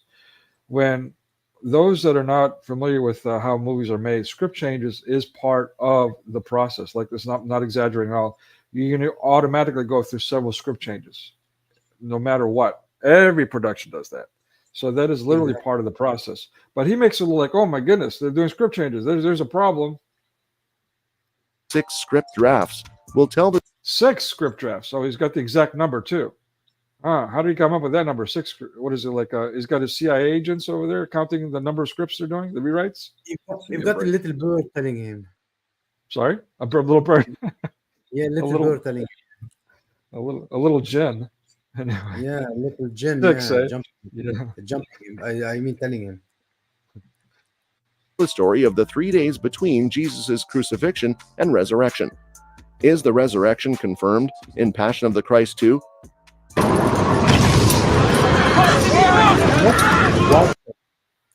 What is this question? It's not a great question to ask.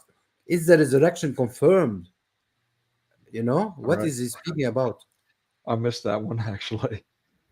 Yeah, this guy. That's why I left him a nice curt message. In retrospect, I'd already previously watched this and already left him a message. It looks like he deleted that one, so I don't think my comment will stay up long. The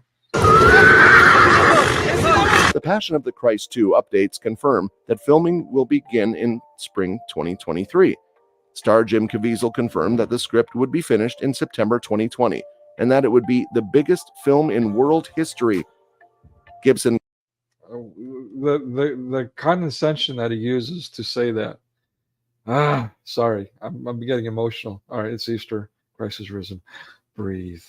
Collaborated on the script with Randall Wallace, who expressed interest in a sequel. I've always wanted to tell this story, Wallace said in 2016.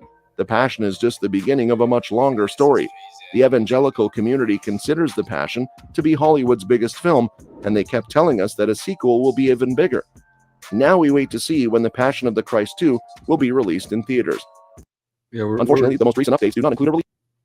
Sorry, we already mentioned. My mouse is acting funny now. I need to get a new mouse.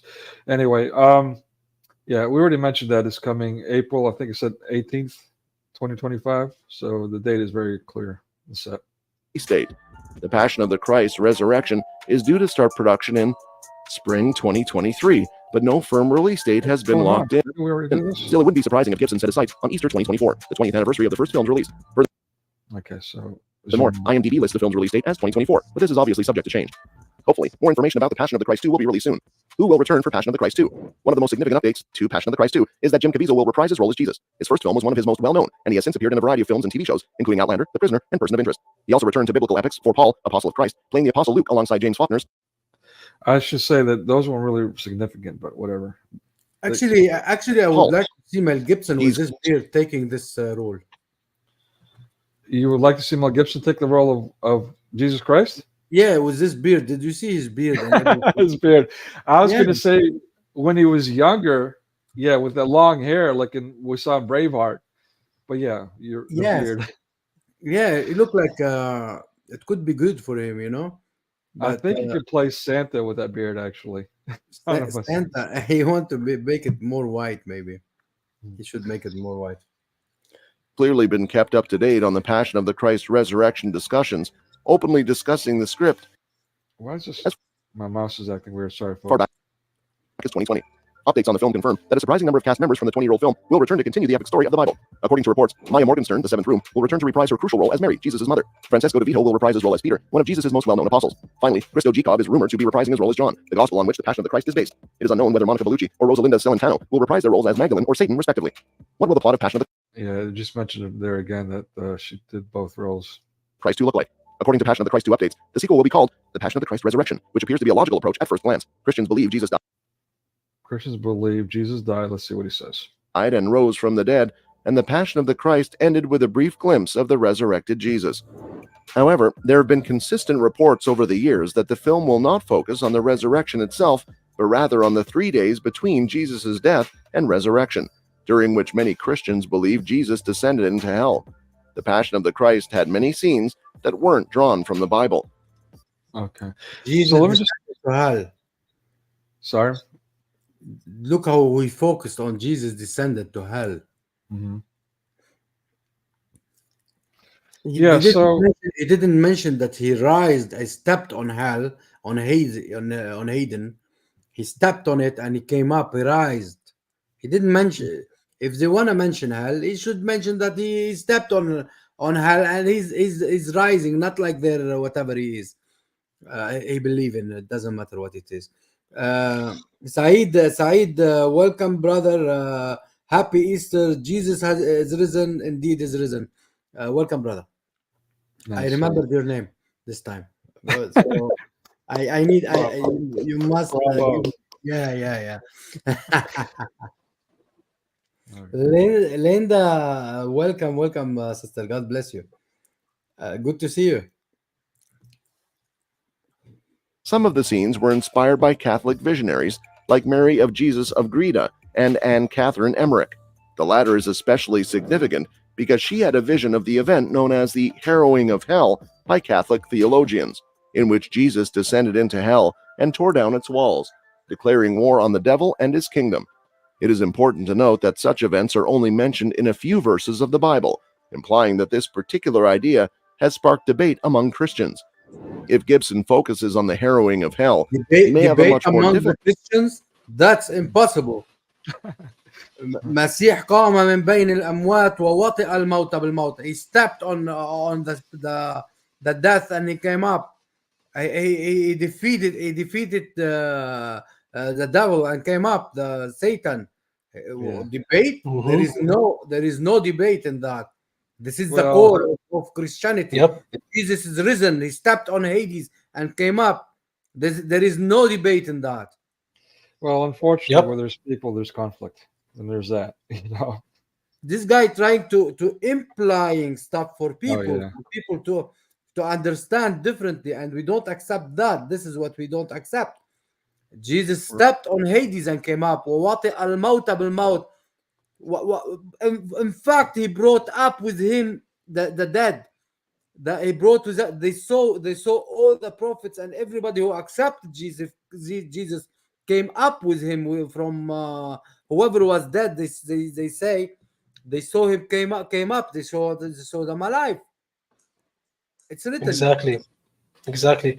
Even though in the Ibn Kathir, he tafsir Ibn Kathir on the chapter 3 verse 55 in the Quran, he also said that Jesus actually died in 3 days and then he rose up back to life and now he went up to God, and this is actually in their Islamic resources, by the way. Mm-hmm. I was watching that video. You did one with Steve Mashney. Was that where you were talking about your other video? I'd love to find out that other guy's video. I never got the link for that guy. But anyway, how then where was it you guys were talking about? I can't remember. You were saying something. I think it was in the Quran you were saying, or one of the hadiths. I remember where the Son of God was with Allah, next to Allah, and they kind of swapped the words around. Yep. Because Allah took him and killed him, cleansed him, and lift him up to him. This is a verse by Allah. Yep. Is that something you could share with us here again, if you don't mind? I hate being redundant, but in case people don't see that stream. Yeah, I love it. It's okay. Amir, can you share my screen? I want to show him the. It is already on. Oh, really? But it takes few seconds to go for YouTube. Oh, okay. So basically, it's Surah Al-Imran, which is chapter 3, basically. Okay. Verse 55. Okay. Now go over here. Tafsir Ibn Kathir. Now, Amr, you know Arabic, right? Yes, it does. Yeah. Okay. So this is where you come here. 1, 2, 3, 4, 5, and 6. You come here and then you just take that. Okay. Now watch this. I'm gonna go to the Google translation. Sorry guys if I'm being slow. No. Don't apologize. This is great. Yeah. Okay, well, I thought, yeah, technology, you got to love it, right? And then they want to put microchips in our brains. Oh yes. It's a chip of the devil, 666. Yeah. Can you guys yes read it? Yeah. Ishaq ben Bashir said, on the authority of Idris, on the authority of Wahb, forgive me if I'm saying this incorrectly. No, it's God caused them to die for 3 days, then resurrected him, then raised him up. Boom. And this is from the Saudi Arabia government. Okay. And also over here, yeah, and also over here it says 7 ساعات ثم أحيا. Basically, 7 hours. Then some say, yeah, وقال علي وقال محمد وقال ابن إسحاق وقال. Basically, وقال means sayings. Some say Ali said that, you know what I'm saying? He said that he died in 7 hours. Ishaq said that, he died 3 days. I mean, there is no evidence. I mean, these guys, they rely on oral. عن وهب إسحاق عن قال إسحاق بن بشر عن إدريس عن وهب أماته الله 3 أيام ثم بعثه ثم رفعه. Allah killed him for 3 days and then he lifted him up, he raised him and he lifted him up to him. And also you have another saying, because again, Islam relies on oral tradition. Can we trust it? Never. Because it is not comparable to the eyewitnesses, like the Gospels. But we have to use it anyway to speak with them. St. Louis, welcome, brother. Jesus is risen, indeed is risen. Happy Easter. Yeah. Could you I like you put Sheikh there, Sheikh Mutaz. Could you share that link in our private chats so Amir can share it in the public chat or in the description?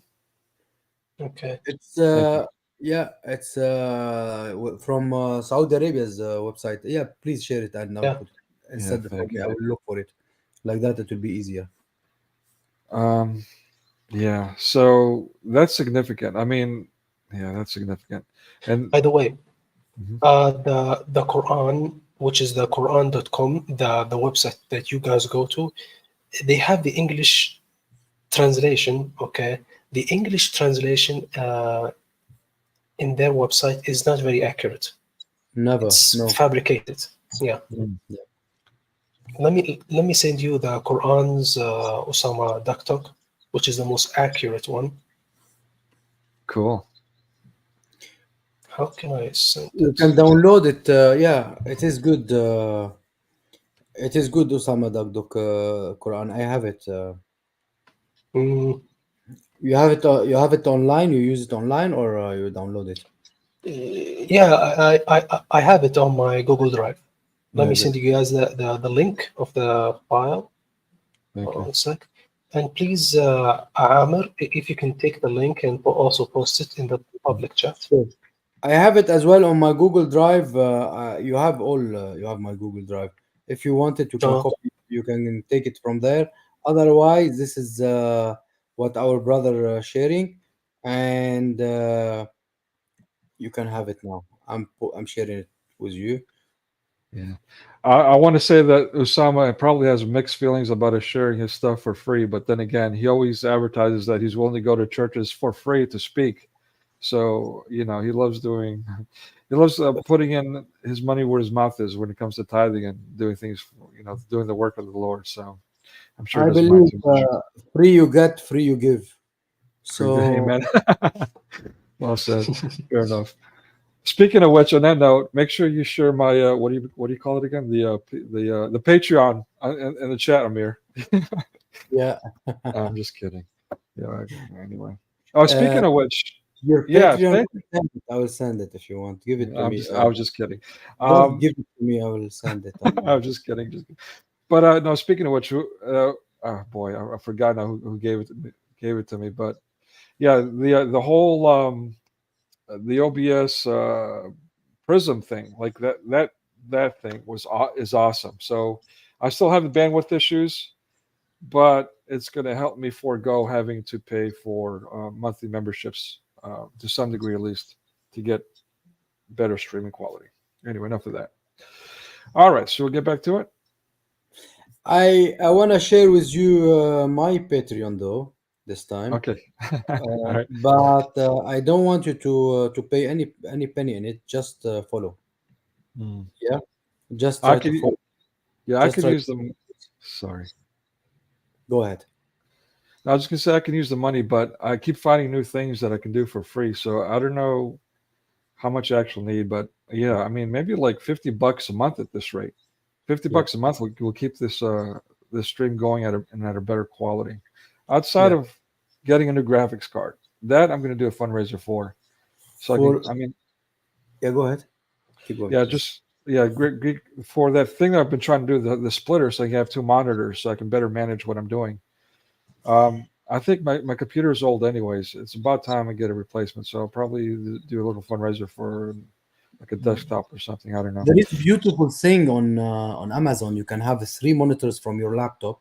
It costs like a minimum 250 pounds, I think. But it's beautiful. You attach it to your laptop, and you'll have 3 monitors. It's lovely. If you will have that, it will be great. All right. Well, let me, if you remember, send me that link. I'd appreciate it. I was looking for one, but the ones I found were like $400. The last one I got was $100. Thankfully, I'm able to return it. But yeah, I will send you a link. Right, but it's a beautiful thing to have. I wish to have one. Yeah, no, it is. It definitely. It makes life so much easier to be able to manage all these different things we have to do. Yeah. All right. Shall we get back to it? Yeah, go ahead, please. Difficult time rallying evangelicals behind him this time. Is there a Passion of the Christ 2 trailer available? Unfortunately, no trailer is included in the Passion of the Christ 2 updates. However, filming on the sequel is just getting started, and the film appears to be aiming for a 2024 release date. As a result, it's likely that at least a few behind-the-scenes photos and first-look images will be released sooner rather than later. Regardless, audiences should not expect a trailer or teaser for The Passion of the Christ 2 before filming wraps, and may have to wait until 2024 for an official trailer. Meanwhile, if you want to watch the first part of The Passion of the Christ, you can do so in the comfort of your home. It's available to stream now on Tubi, Plex, Canopy, Peak. So it is advertising, but we did share at the beginning a trailer, so then there's that. Do I need to keep going and share the last part of this, Amir? Was that it? No, it's up to you. Whatever you want to share about it, or you'll go back to your presentation, whatever you want. Yeah, you had mentioned something about, he was saying at the end, was that something that we just talked about as far as the Catholicism and all that, or was there something later in the video? It's like 3/4 the movie. You will find that. Okay, I can share it if you want. Yeah, if you don't mind, that'll probably be easier to make sure that we cover it. Yeah, sure. Give me a second. Let me find which. And that's it. Yes, nice. Go ahead. And outside of that, all I wanted to talk about is the Ramadan Bombathon thing that's going on right now. And the good news. I want to conclude with some good news. Bombathon. Guys, about Bombathon. Sorry, go ahead. Yeah, go ahead. Guys, I want to apologize because I have something to do. No worries. Guys, Thank you guys so much for allowing me to your live stream, and hopefully we can do this next time. Okay. Yeah, Mu'taz, Peace out. we were blessed to have you, and I hope you'll come back again and be with us all the time. It will be lovely to have you. Agreed. And also, on my very meager channel, I don't have many subscribers. I'm working on that, but I would love to have you on too, if you're willing to spend your time doing that. I'm also on Discord. I want to keep in touch. Great. I appreciate that. Yeah. Okay, guys. See ya. Peace out. God bless you. Peace from back. See, I think Nicodemus, you should make a live stream, and I should go up with you, and we should invite people more from your channel. Yeah, I still have that internet bandwidth issue as far as All right. multicasting and all that. So when I get that set up, then I appreciate that. That'd be great. Yeah. But let's not compromise quality. We'll make it worse than it already is. That is just for my sake. I appreciate that though. Yeah. So let me share the thing before you start, because you told me to do it. Otherwise, I'll let you keep going, because I think it's the same. It is the same thing, and when they reach in here, it is the same. Why Hollywood dropped the gym thing. It is, why Near the dropped start it? of the new millennium, American actor Jim Caviezel was one of the hottest heartthrobs in Hollywood. With starring roles in The Thin Red Line, Frequency, The Count of Monte Cristo, and more, Caviezel seemed primed for a long, successful Hollywood career. However, after taking on the career-defining role of Jesus Christ in Mel Gibson's controversial biblical drama The Passion of the Christ, Caviezel's big-screen career has been largely non-existent. So what happened? Hollywood reject.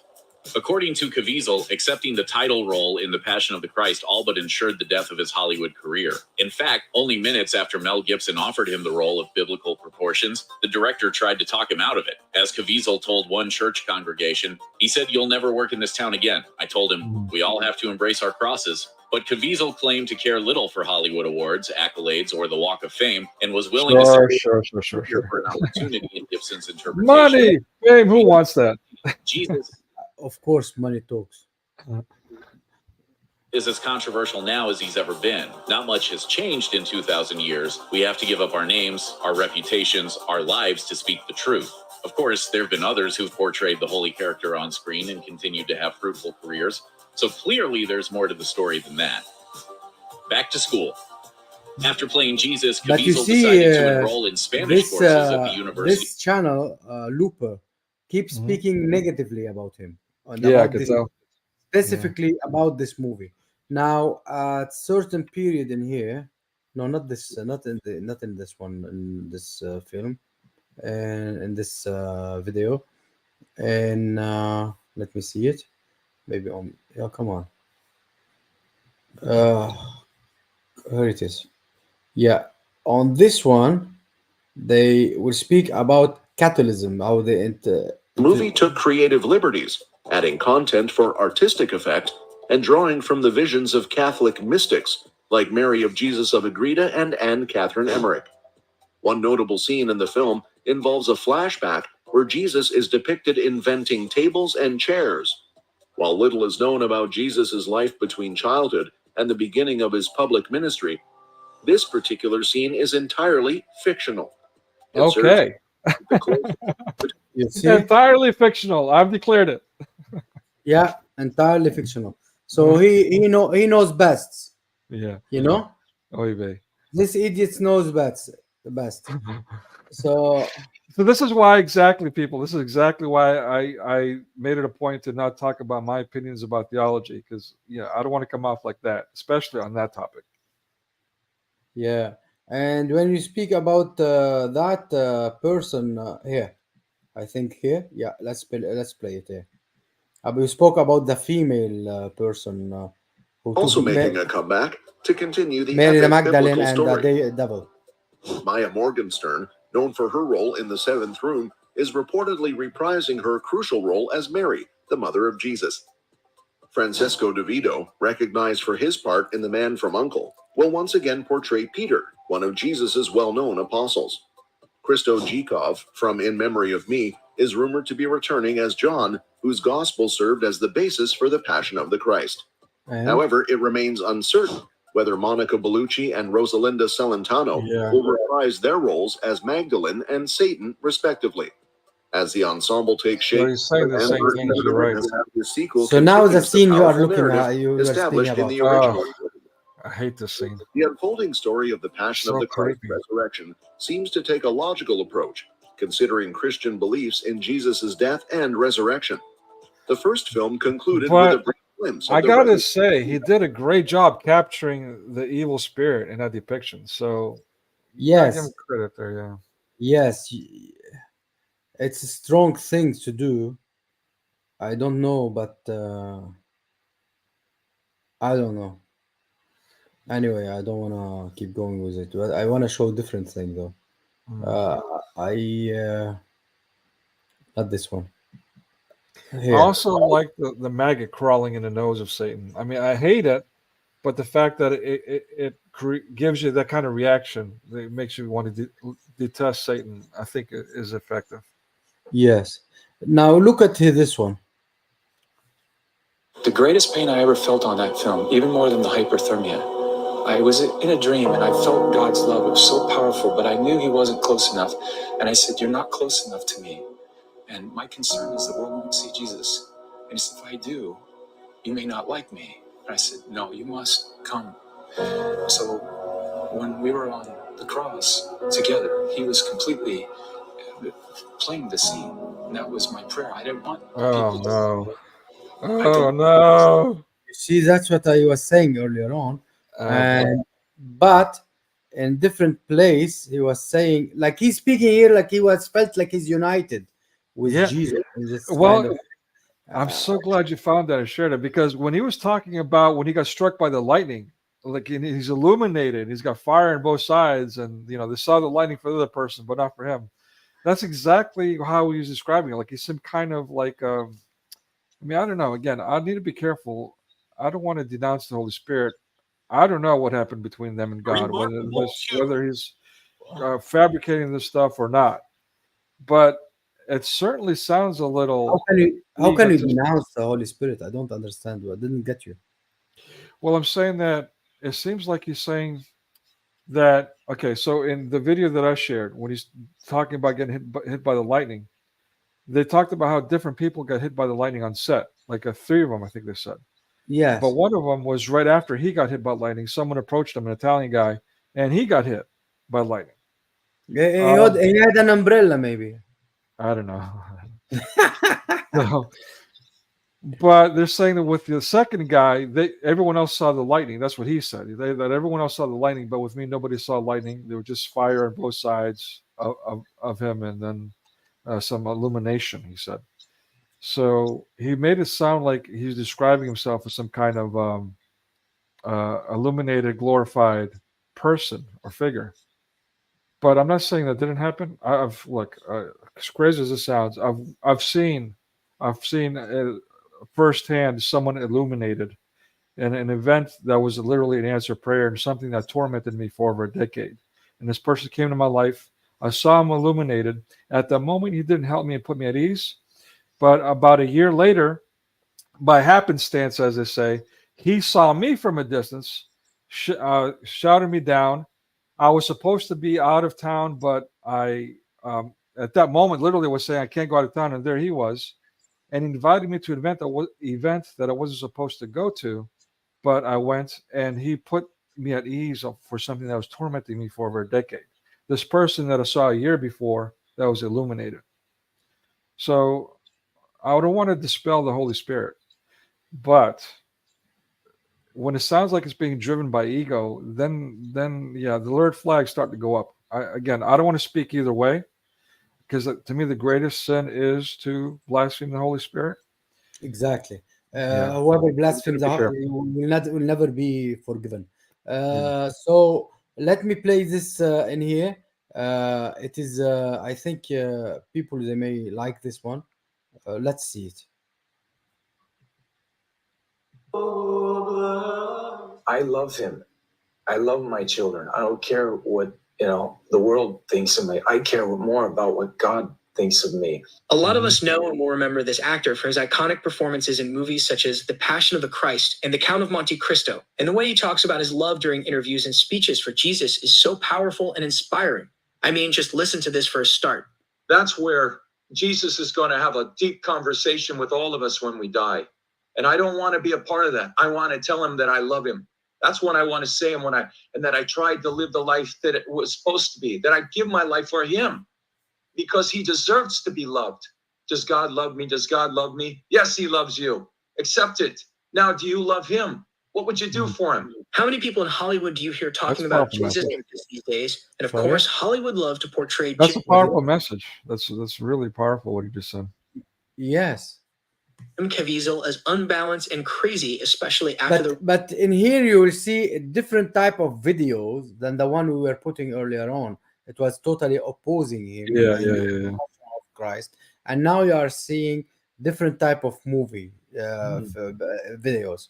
Released at the Sound of Freedom. So for this video, I'd like to share with you Jim Caviezel's 5 most recent passionate and powerful messages about Jesus. Number 1. Our love for God's children has got to be greater than our fear of evil. Just as our love for Jesus Christ has got to be greater than our fear of the cross. Understand that. More Christians now are more afraid of the devil than they are of God. We saw that during the lockdown. Destroy the devil without a glance. So it is very good thing what he's saying. And I see this all the time at churches, and I bring it up. I have this movie, Passion of the Christ, and how many come up to me and say, "Yeah, I didn't see that film because I just don't like what you guys do to Jesus."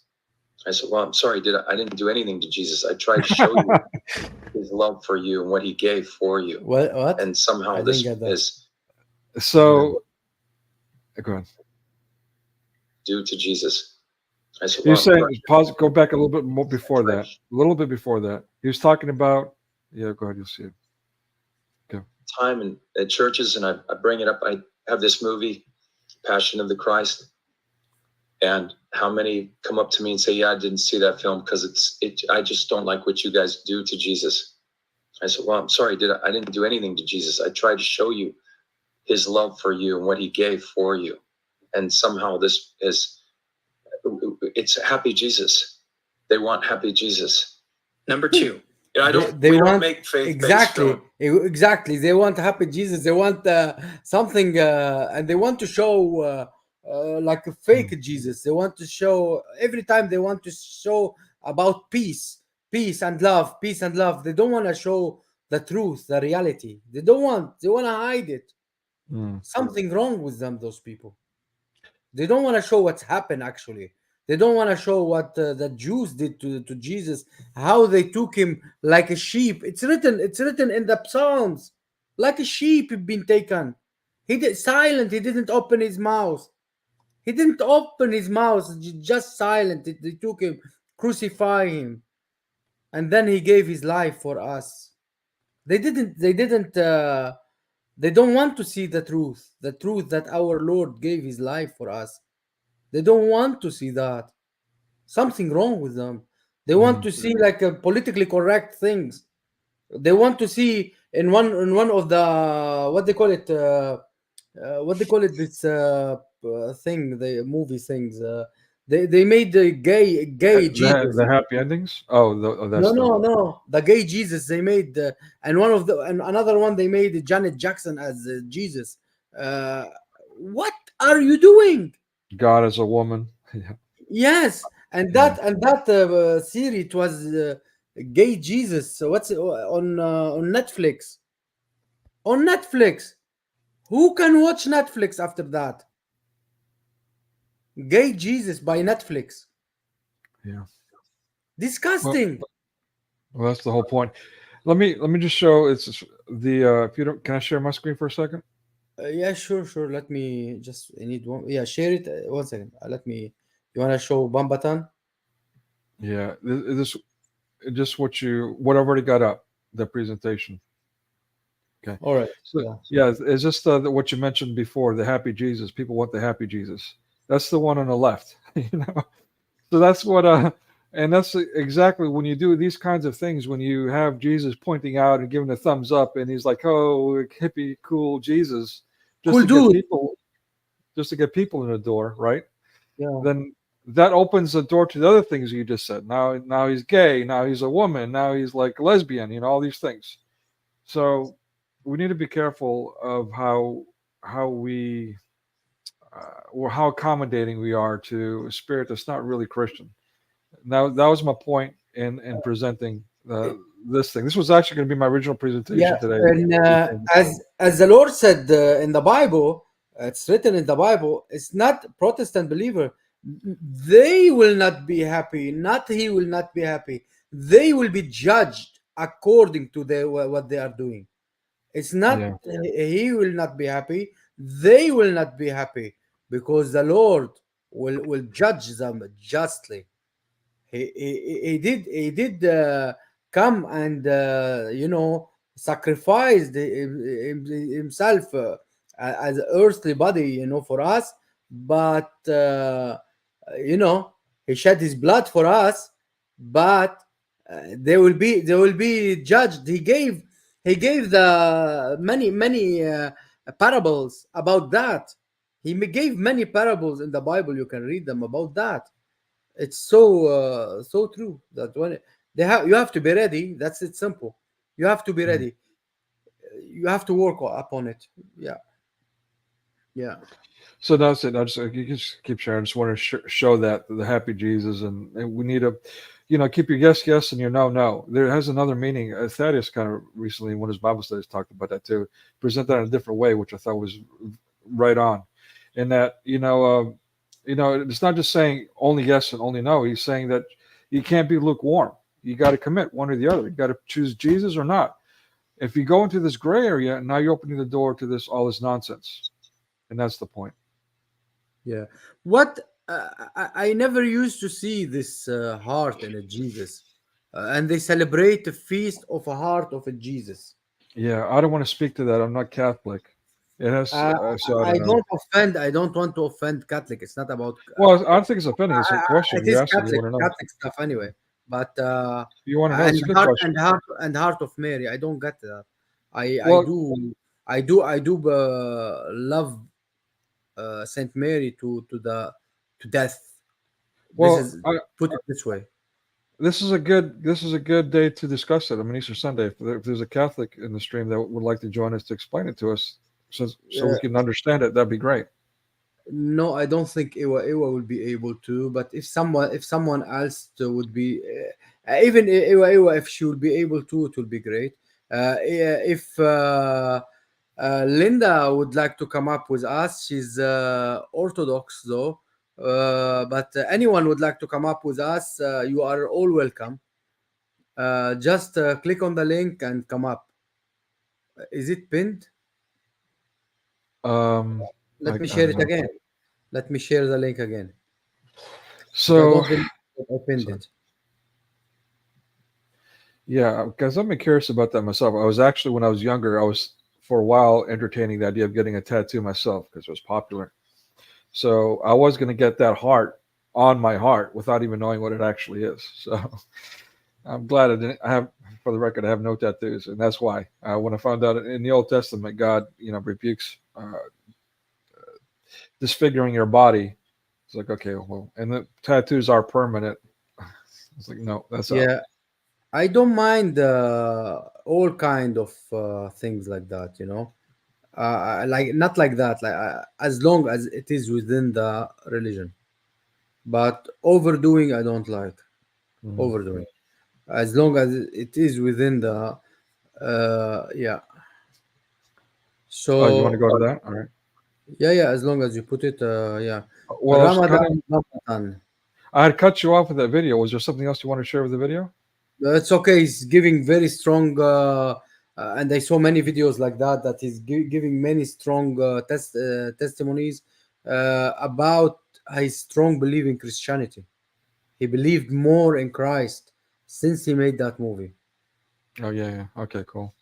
Yeah, same here. I mean, that movie brought me closer to Christ, to God, too. So judge them by their fruits. You know, and if I'm sounding like you know, I'm attacking these people and all that, I am suspicious of the actor now. When I mean, not based on one picture with the eye, but it just so happens, knowing how much is invested in one shot or that picture, that him covering his eye like that is not a coincidence, and so you got to wonder, why is he doing that?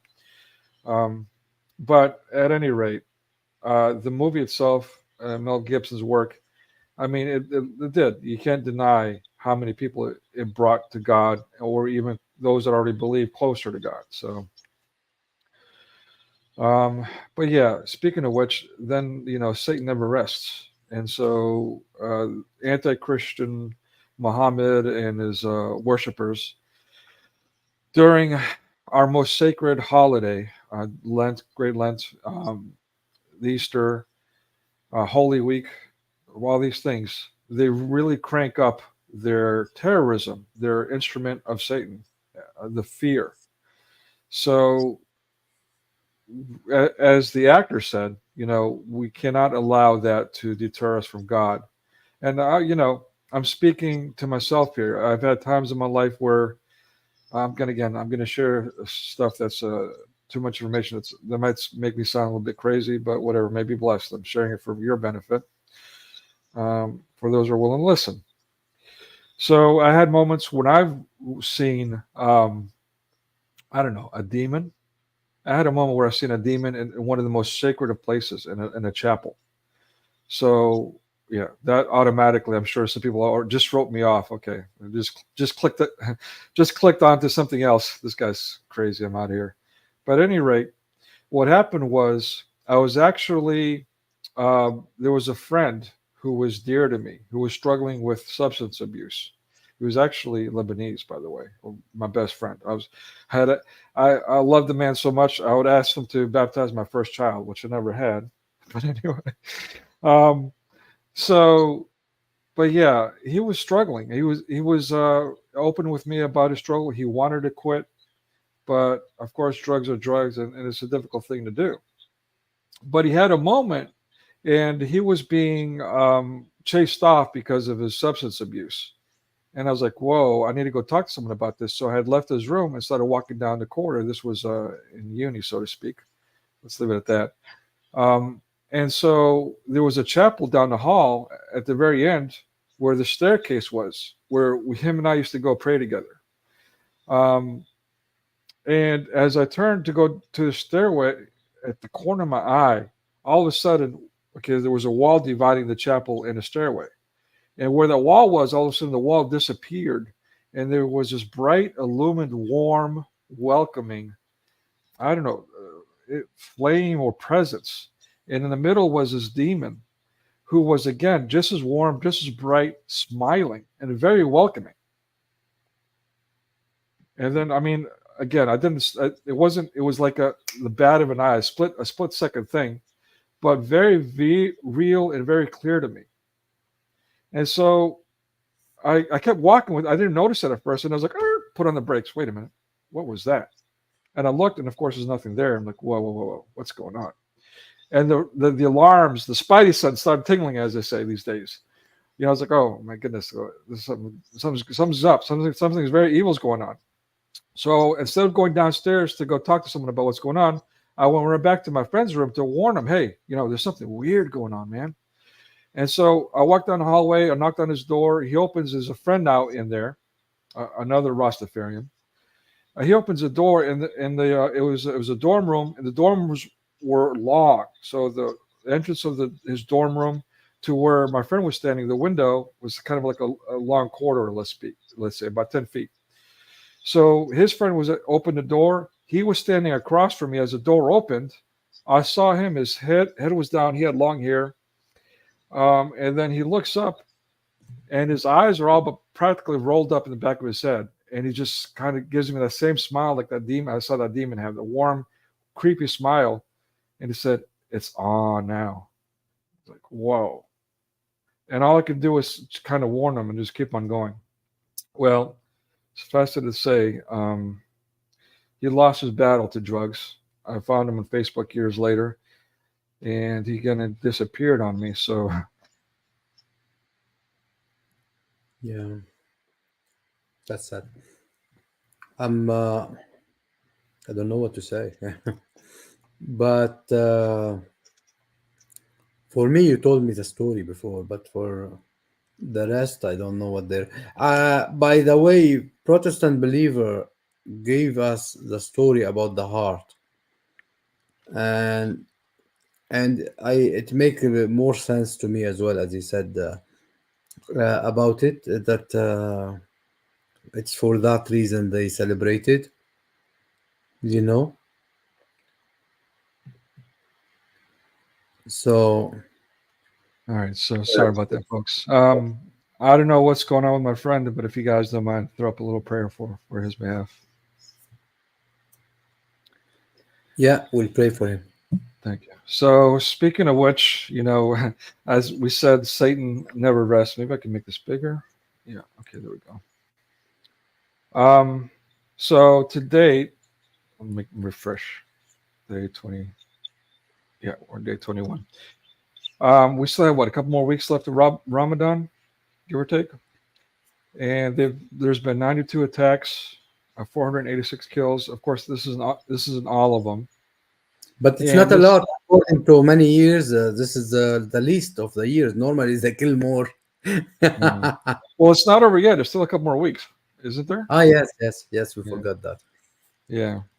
So, but yeah, they do a good job. In fact, let's go scroll down. You can see in previous years, 2023, we had a down year, I guess. At least, if not the incidents, maybe the reporting. We don't know. Again, this is not completely accurate. We can't know all of what's going on, but 145 attacks, 741 was their final tally. On the website is called thereligionofpeace.com, and they're calling this reporting. Well, you can read it for yourself. I don't want to get pinged. The guys from Crossing Crescent got actually pinged for sharing this. I forgot about that. 2022, according to these guys, 177 attacks, over 1,086. And you compare that to all other religions combined, and then by quote unquote right-wing anti-Muslim extremists. I don't think so. They could be the Muslim from different sect. Yeah, exactly. Or just people that are crazy and attacking people. So before that, none. This year, none. That year, there was some incidents that mass media was saying, look at the crazy right-wingers. This was during the lockdown and the forced lethal serums, by the way. So yeah, not to forget, as Linda said, those bastards, as she said, they killed the 3 monks in Egypt, and they killed so many in one church in Egypt, and they killed in Russia so many, and they killed all over. They are killing nonstop. So you can you can imagine. I don't know what he is celebrating, but I wish if you can write some stuff, brother. I don't know what are you celebrating in here, but yeah, because you can you write some stuff like that? We can answer you. We can make dialogue with you, even if you don't come up. We can speak with you. Who are you referring to? I missed it. Our friend Saeed. Saeed. Bless his heart. All right. Yeah. So 2021, we see again no killings again with the others. So that year again, I got to point out that it was like a peak for forced vaccinations and a rhetoric. And anyone who spoke against it was automatically a right winger, Christian. A danger, enemy of the state. So these 3 probably had anything to do with right wingers. Never. Because look at that. None after that. But yet thousands when it comes to Muslim attacks, at least the ones that were discovered and reported online. Yes. So many that are not reported, by the way. Also, let me take this opportunity I've already done this on my channel with Christian Apologists. I want to share it here so people here can see it as well. This whole rhetoric, again, and those who are Arab Christians who live behind enemy lines, so to speak, or they've become enemy lines. You know, I'm preaching to the choir here, but I got involved heavily, years ago in Greece with that historical mass migration. I saw a lot doing that, and yeah, I mean, it's just this the propaganda that they play, which is the exact opposite of reality. The wondrous craftiness is just insane. Like literally the exact opposite. It's not even a lie. It's the exact opposite of reality is what they push. One of those things is how Muslim women are victims. Forgive me, but I'm not saying they're not treated horribly. What I'm saying is they're anything but victims. They're vile. Muslim women are vile. Let's get that story straight, please, for the love of God. An example of that would be, and again, I have it in my own video, my own documentary on my channel, how Hollywood supports Islam, how the mothers will literally drag little children. Children are trying to fight their mothers, trying to get away, screaming and crying, and they're dragging them in the front lines against the skirmishes with Border Patrol. I agree with you. The same victim woman could be vile with others. I agree with you. Yeah, I've seen them like in Greece, like kicking around and mocking an old man for nothing just because he's a kafir with the children around her. And they love as Sister Linda said, they love one pound. I mean, forgive me. I know there's some out there that are like, oh, well, he's being a misogynist. No, I'm being a realist. Let's get the story straight. Islam is evil. Yeah, exactly. Including the women and children. Those who missed it, check out Fafur. Look that up if that's still available. Some they know nothing about. Let's put it straight. They know nothing about Islam, but they have the mentality of all Muslims. Well, that's the problem with children. You can say, they are the victims because they're children. They don't know any better. They're just doing what's being forced on them. But let me show. Is the video up? Let me see here. Okay, yeah. So let me know. I don't know if we need sound, but here's a woman who went into this Lakewood Church. It's called the Joel Offstein, or I forgot his name. For those in chat are familiar with the man, if you don't mind correcting me there, forgive me. But it was a big Christian complex. The beginning of the video, I won't show it here. I don't want to show it all, but she basically takes her child, goes to this elaborate thing to get the child out of the car and bring him in here with all these weapons she has in backpack, finds this little corridor so she can like pull her weapons out and starts shooting people randomly, Christians. This is a woman doing this. Yes. In Israel, they were exploding themselves against Israeli. Yeah. So, but check this out. This whole rhetoric about, oh, well, human shields is a lie. You see the Taoists. Oh, that's not a real thing. Human shields, that's just a lie. Well, check it out. Here you go. This is in America, people. This is in Texas. Child in hand. Wow. Child in hand. Okay. Now she's taking a position in hiding so she can have a better shot on people. But the child's exposed. That if there was someone to counter fight that. You see a young lady. Now she's with child in hand. There we go. Let me pause that. Did you guys see that? She's shooting and she's walking around with her child in hand. I just got through saying that. Wow. Sorry about that. Okay. Now she's taking a position in hiding so she can have a better shot on people. But the child's exposed. That if there was someone to counter fight that, the child's exposed already. Right there. But where is that? That's disgusting. So let's watch what she does next. She goes out, starts shooting some more random Christians because, you see that? What you can't see, and you see it at a different angle, is she actually grabs the child's hand and pulls them out of the protection, out of shelter at that moment. Meanwhile, towards the left, again, yet another angle, you'll see a security guard. He's coming around and she starts shooting at him and he returns fire. But that was right before she pulls the kid out. Now, I don't know if he's the one who shot the kid or not. But regardless, why is she pulling the kid out from behind cover while she's running around shooting people, innocent people, randomly because she's Muslim? Where is this Muslima shooting? In which area? In which country? In Texas, United States of America, Texas. And it's in a Christian there is complex. A lot of random shooting like that. I'm sorry? In USA in general.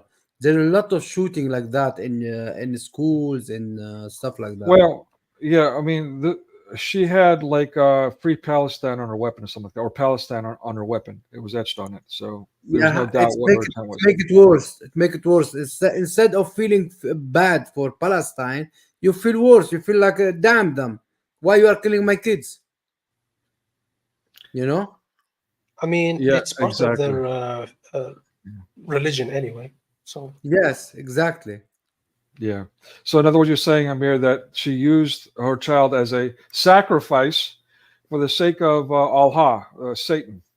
No, she came in For- like she for carrying a propaganda. child, like nobody will think like she will do this attack. Like the child is like a cover. But when she came in, she withdrew. She drew her weapon and she started shooting. But the child is a weapon. As they use it everywhere, they bag and they use the child. As they use the child as well for prostitution, and they start giving the child from one to another and go to do the job with the man. You know, Yeah. Linda, So- you have to go out and come back in because the device is not connected. It's microphone basically. Could be microphone. Yeah, go So- ahead again. Yeah, there's a clear contrast here. Today, so many Christians around the world are celebrating how God gave his only begotten son, John 3:16, right?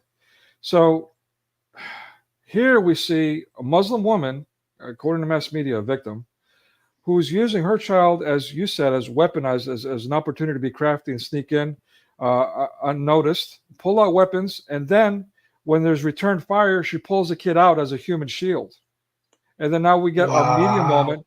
Yeah, mass media saying, "Oh, look, the child was killed," and so on and so forth, and not even giving the identity. For so many sites, when this first came out, about a week later, there's I don't know how many websites I went to. They wouldn't even identify her as a woman. They wouldn't identify her as a Muslima anyway. Yeah. And when they identify her as whatever she is, they will say she's mentally disturbed. Right, exactly what they said. Mentally disturbed. She's mentally disturbed because she's a Muslim, not the other way around. Exactly, because they don't want to say she's a Muslim anyway.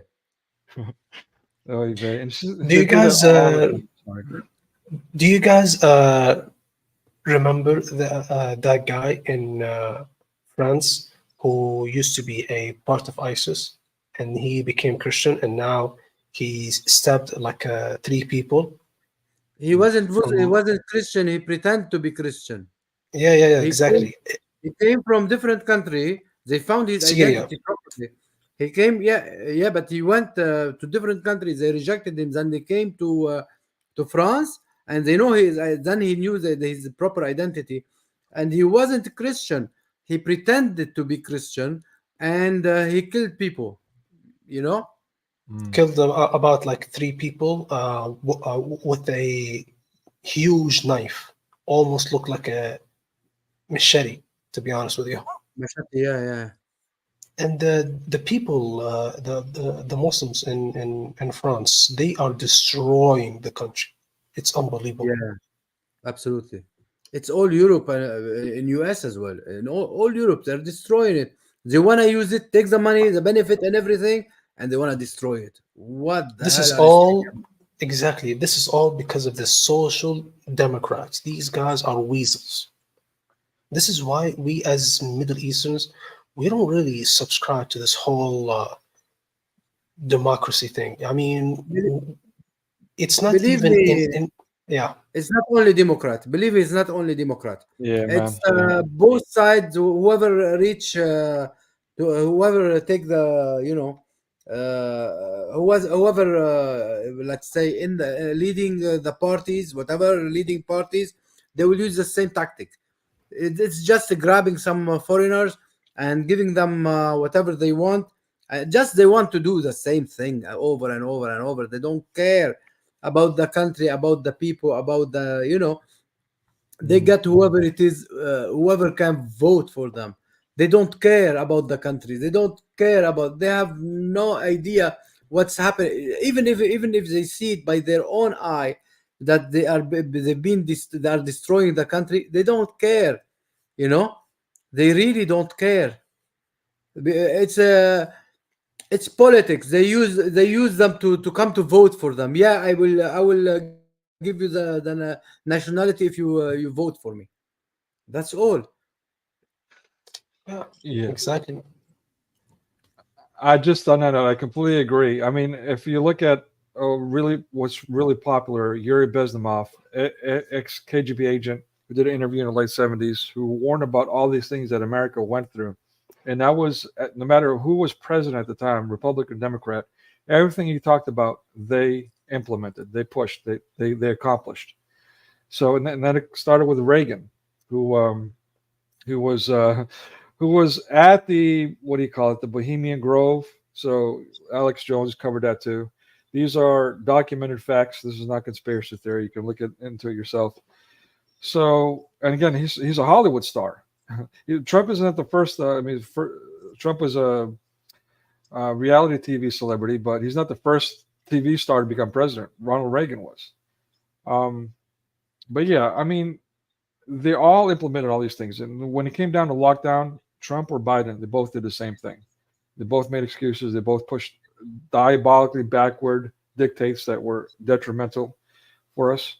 And even afterward, after the facts came out with the congressional hearings and civil cases and CDC reporting and so on about how lethal these serums are, the Donald, as media used to call him, while they're pushing for president for 2 decades, still was saying, you know what, the Project Warp Speed, pushing the vaccines in a very quick time, was the greatest thing he ever did. So, I mean, whatever. You know them by the fruits. Linda, sorry for that. Linda, would you be able to come back to us, please? I'm sorry that your microphone didn't work. Would you be able to fix it, put like AirPods or something and come up with us, please? Just try to come up with us again. Thank you. Linda, you can go to the settings and then go to audio, and then you can choose which mic you can use, by the way. This is actually the same thing that happened to me, by the way. So now that's why my voice is so clear. And this is, I wanted to share this last slide of my presentation. This is the last one, but you guys went on politics, so I wanted to take that opportunity to share this too. So there's a report that the Biden White House just announced or proclaimed that this Sunday, this Resurrection Sunday, is Transgender Day of Visibility. Oh yeah. Sorry, I'm laughing. It's just like they're trying to make it so crazy that it's comical, I guess. I don't know why. That's stupid. Yeah. By the way, as long as Mu'taz said that his voice is so clear, why don't you sing for us? بحبك ليش أنا ما أدري لشهواك أنا ما أدري. Sing for us something. My voice is not that very good, to be honest with you. You said your voice is clear, so try to sing for us. No. What I'm trying to say is that my voice is clear, which means that it's not. I know. I'm joking with you, brother. I'm joking with you. Hey, bro, you made it nervous, bro. I'm like, what? No. Did he actually ask me to sing? Welcome to my world. Yeah, but let me just point out before I forget, the reason I have the word adreno, I can't say it on YouTube, according to others, so I won't. But over Bill Gates, it just so happens that while I was putting this Microsoft PowerPoint together, that word came up as a spell check. So he does that with his products on Christian words too, like quinonia, or I don't know, different other Christian terms that they'll come up with spell check. They're literally trying to take away the truth or even Christianity from us using technology, artificial intelligence. Yeah. Be mindful of that. Bill Gates is evil with his food, with everything, destroying meat, destroying all the food that has to come from his own things. It's really bad. Bill Gates. It's really demonic. Yeah, they all are, give or take. When I say they all are, I don't mean everyone, but yeah. No, but him especially, every product you see on it fair trade or you see on it a frog, never buy it. Never buy it. It's his. Keep that in mind. So yeah, I just wanted to share some icons. I know some people hate icons for whatever reason, maybe blessed, but the icon on the far left is I think Catholics call it the ladder of divine. Oh, no, I'm sorry. The Catholics call it Jacob's ladder. Orthodox call it the ladder of divine ascent. So you can see there that the struggle continues no matter who you are until the very end. And that's also reflected in my favorite scripture line. Blessed are those who endure to the very end. I think it's Matthew 24:13. So, yeah, just keep that in mind, people. I mean, Satan doesn't relent. He's restless in his minions. So at the very end, you gotta keep your noose. You gotta pray unceasingly till the very end. You will not give up, especially the closer you get to God. And again, the eyes are the windows to the soul. That's the foundation of the work that I'm doing. All this mass media conditioning and how through the brain, through that organ, the soul can be corrupted. So be mindful of keep your guards up. Be mindful of what you're letting in and how it impacts you, how it influences your the passions. Faith without works is dead. I know some people want to say that we're saved by grace, but who says faith without works is dead? So are those people trying to be greater than him? So faith without works is dead. We've got to move our hands and be active. Let your lights shine, yes, but get out there and be an example, an active example. And of course, the truth shall set you free. Never be afraid of the truth, even if it's something that you feel is going to harm you. By putting it out there, you're defeating evil. You're giving yourself a fighting chance to overcome it. That's why we go to confession, for example. Welcome, God bless you. And to tell you something about the one who hate icons, they are stupid. For this is my opinion, because it is one of the core of Christianity. They used to teach people through icons, through drawings, because people they don't used to read. They used to teach them through icons. They show them what's happened in that situation and this situation. Let's say in the birth of Jesus or the resurrection or anything, it is show what's happened at certain time. So it is this is why there is icon, and people they don't worship icons, they worship the Lord. That's all. So some people they have an idiot ideas, stupid ideas. Yeah, sister, how are you? Good. How are you? How is everybody? Good. Thank you. Happy Hello, Easter. hello. Happy Easter, sister. Happy Easter. Even though my Easter is like, May 2nd, but it's okay. Happy Easter. I like to celebrate Jesus every day. So, Amen. Go celebrate with our other brothers and sisters in Christ there. Yeah. So, I've lost my train of thought. I'll just shut up now. I forgot what I was going to say. Sorry. Go ahead. I don't know. Amir, I wanted to. I'm sorry. Go ahead. No, go ahead. I wanted to bring up. I don't know if you saw the movie Amir for Ilham Shaheen last year. Do you remember the movie she made about terrorists? Yeah, I think so. Yeah. Yes, she. But Ilham Shaheen, she became. They're saying she became Christian. You know that? Oh, Ilham Shaheen always. She's put so many people from Al Azhar in jail. Yeah. Yes, yeah, she put them. But and plus Mar Sherbel has a story with her, so she's very close to Mar Sherbel. Yeah. So I saw so many things, interviews for her and stuff. She was so courageous. Yeah. Oh yeah, very, very. She always protects Christians. But that series is so good, I think, for everyone to watch, because that is the true face of Islam coming from the women side. It's disgusting. I mean, you have to have a heart for it, but it's the true face of women who are, doing all this mut'a and jihad and all that stuff. I mean, she was threatened that, they were going to kill her if she did this series, and she did it anyway. So she shows the perfect picture of Islamic women in jihad. Yes, they are Islamic women, women in general. They are so strong to do this kind of thing. They do it from all their heart. Some male are really lazy to do it, but women, when they do it, they are really from all their heart. They do it, In the forefront. Yeah, and they when they speak about hijab and everything, you think they are speaking. Yeah, we want to have that. They fight like if you see them in speakers' corners, they are fighting harder than man. Yeah, exactly. And they agree to child marriages and everything. They're disgusting. I mean, it's a poor excuse of a woman. Hopefully, they don't have any children, because women like that to me should be never ever. God should never give them the chance to even have kids, because they don't deserve to have children. Oh, Linda, And yeah, you're and just also so I just want to by the say way, Linda is just being a sexist misogynist right now. Shame on you, Linda. What's wrong with you? I couldn't care less, honey. I couldn't. I've been called worse. I've been Sadly, called they worse. wear sadly they wear a black. They wear a black from top to bottom. They look like aubergine, and they eat banana, and they produce more aubergines. Well, I So mean, they may wear from top to bottom that garbage bag, but ما تنسى من برا هلا هلا ومن جوا بيعلم الله من تحت ما بتعرف شو في من تحت. بتبين كل واحدة فيهم مثل الباذنجان الكفرسوسي الكبير I هذا. remember I had a friend of mine.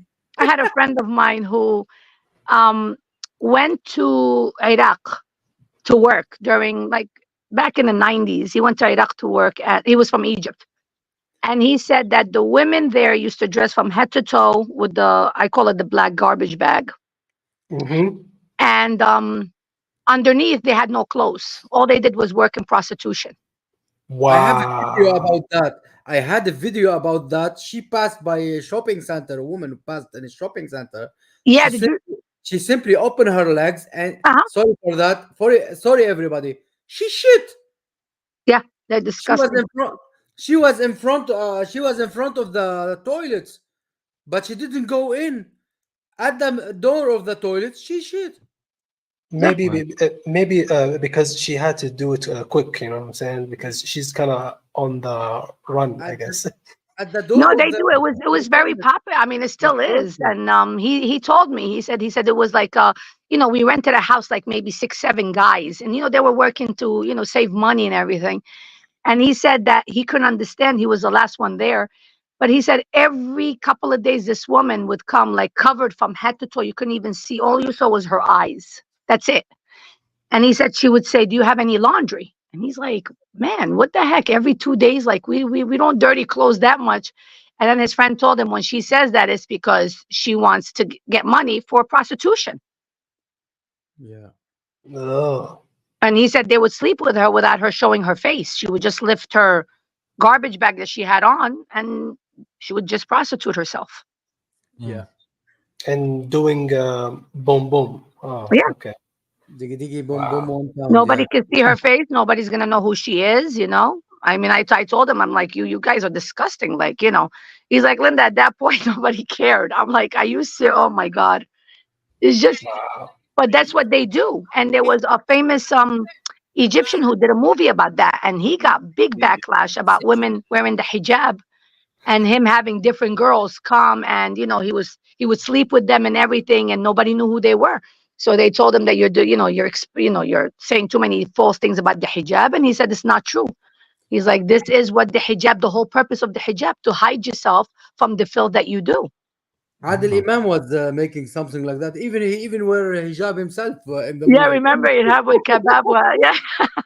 Yeah, I mean, even here in Saudi Arabia, whenever a woman that shows hair or what I'm saying, stuff like that, all the men will just keep looking at her as if what I'm saying, like she is the most beautiful woman in the whole world. They even have the audacity to put their hands on her and her private parts from behind. Oh. And also, yeah, in Pakistan too, same thing. In Iran, I mean, what happened to Amini Mahsa when she just wear the hijab in a very casual way? To be honest with you, they killed her. Wow. Yeah, but at the same time, in Saudi Arabia, they're starting to have all those nightclubs. Yeah, that you could go and see women completely, the dress is completely provocative, and they're dancing and shaking themselves for money and stuff. So Saudi Arabia is getting there too, with all that. last year they had the best New Year Eve, not the last one, the one before. The best New Year Eve party they did have. It was one of the best. It was really good. All the singers, everybody came to there. He brought them all. He paid lots of money for them, and they were singing. Mainly, they were from Lebanon, a few from Egypt, and rarely few from the Gulf. But yeah, he brought so many. They were as well from I think from Morocco, not Morocco, what they call it, the other, that's that side of the world, like 2 3. Yeah. Can you guys hear that? Yeah. Sorry, go ahead. Do you wanna put it? There it is. Oh no, I was the little sound. I was trying to be still over here. Can you hear it? Can you hear this?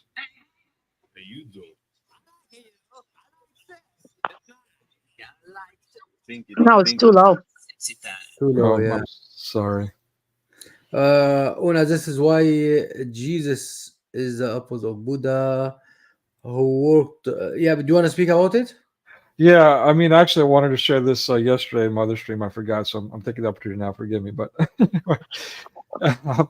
but yeah, it just speaks to, again, all these religions that are. I mean, if you're not with Christ, you're against Christ. You're an antichrist. So all these religions that push all this insane stuff. We showed yesterday the I forgot what he's the Tibetan monk there that had the child suck his tongue. Like Muhammad used to suck tongues. Yeah, I mean, so you see the similarity there. Like it's just insane. Where contrastly, Jesus, who we're celebrating today, the resurrection and so on and so forth, it's exactly the opposite, as we saw in the video earlier with the woman dragging her child into a Christian complex to shoot everyone up, and they use the kid as a shield, and so on and so forth. Again, God sent His Son, right, for our sake, as a human sacrifice. There's a huge contrast between the two. And when it comes to children, Christ said, it's better to tie a millstone around your neck than to harm a single hair on their head. You put them up on a pedestal. This is who you should be like. Can I that exploit these children and defile them? I'm sorry. Go ahead. It's okay. Can I say a small comment about all the religious founders are dead in their grave except one empty tomb. Amen. Preach it. Okay, and that is the risen Lord. All religions are saying nothing but good things about Jesus Christ. So all of them are leading to the same path, to the same way. Buddha says that all ways leads to God, and Muhammad says, I don't know where I'm going. And many other religious founders, they don't give you that certainty, which path. And that's why Jesus comes in as he says, I am the way, the truth, and the life. No one comes to the Father but by me. Good segue. Janice, you wouldn't believe it, but I found you the video. Because you thought it's you thought it's not right or something. Here it is. Watch it. It's a few minutes, 1 minute. Just watch it. And where's this at? Hospital in public. Look at this black and black. Just look at her in black in hospital, not shopping center. Look at her. She opened her legs. She's about to release one. Oh boy. Okay. I could do without. Yeah. She opened her legs. Yeah. Good. That's good. She doesn't have diarrhea. Look at that. Oh, look at the people are looking. Disgusting. That's a huge. Disgusting. And don't tell me they are not disgusting. And nobody tell me they wear underwears. No, Oh my goodness. they don't Easy wear access. underwears. Otherwise, it won't pass through. Gag. عم بيلبسوا شراويل. Yeah, so Oh if my. somebody wasn't able to see it, I will show it again. But No, that's all right. We're good. disgusting. We're good. I mean, you can see the pool is really huge because she released a huge one. You know what I'm saying? Yeah. Nothing new for Muslim women. Muslim women are the nastiest, the dirtiest. They Oh, do not care about their children. They have them like roaches just to have them. oh my God. I've seen it. I've witnessed it. I've seen it in Syria. Like these women in Syria, they wear the hijab like from head to toe. I'm telling you, flies follow them. That's how dirty and stinky they are. Oh Yeah, because you know when I've been in many countries in the Middle East, and I always look at Christians how you know Christian women are very feminine, very you know what I'm saying they take care of their appearance and they have a great personality. But when you go around, you know, Muslim women, you know, they have this mentality that you know men are evil, men are this, and men are that. Because you know, in the Islamic culture, you're not supposed to be talking to women because that's actually considered in Islam, in the culture, in the Islamic culture, that this is actually sexual harassment. While I mean, I'm just asking for a help, and they immediately reject it. But when I go to Christian women and I ask them for help, they're actually willing, and they have a great personality, and also you know they have a very good heart. You know what I'm saying? So that's the difference that I see here in the Middle East. They don't reject mut'ah. Talk to them about mut'ah, and their eyes and ears are open. That's all these And Muslim women do. yeah, especially That's all they do. especially if you are rich. If you are rich, they will raise the price of the dowry. They are selling themselves like a product. Like what the hell? They have a special day for them to a sexual day. شو يوم الخميس ولا الجمعة أمير؟ No, some in Egypt. In Egypt, it's a Friday. Friday, right? Yeah, Friday is supposedly sex day for them. But it's Thursday in Egypt. Khamis, yeah. They book. They do it on. But in the Gulf and in Lebanon, it's a Friday. It's right? Yeah, they have a special day. These Muslim women, you know, Friday's coming, so you know they're talking about sex. That's all they ever talk about. They're disgusting. Let's say there is a song. أنا بالخميس. Yeah. Oh boy. Welcome Thursday. Welcome Yeah. Thursday.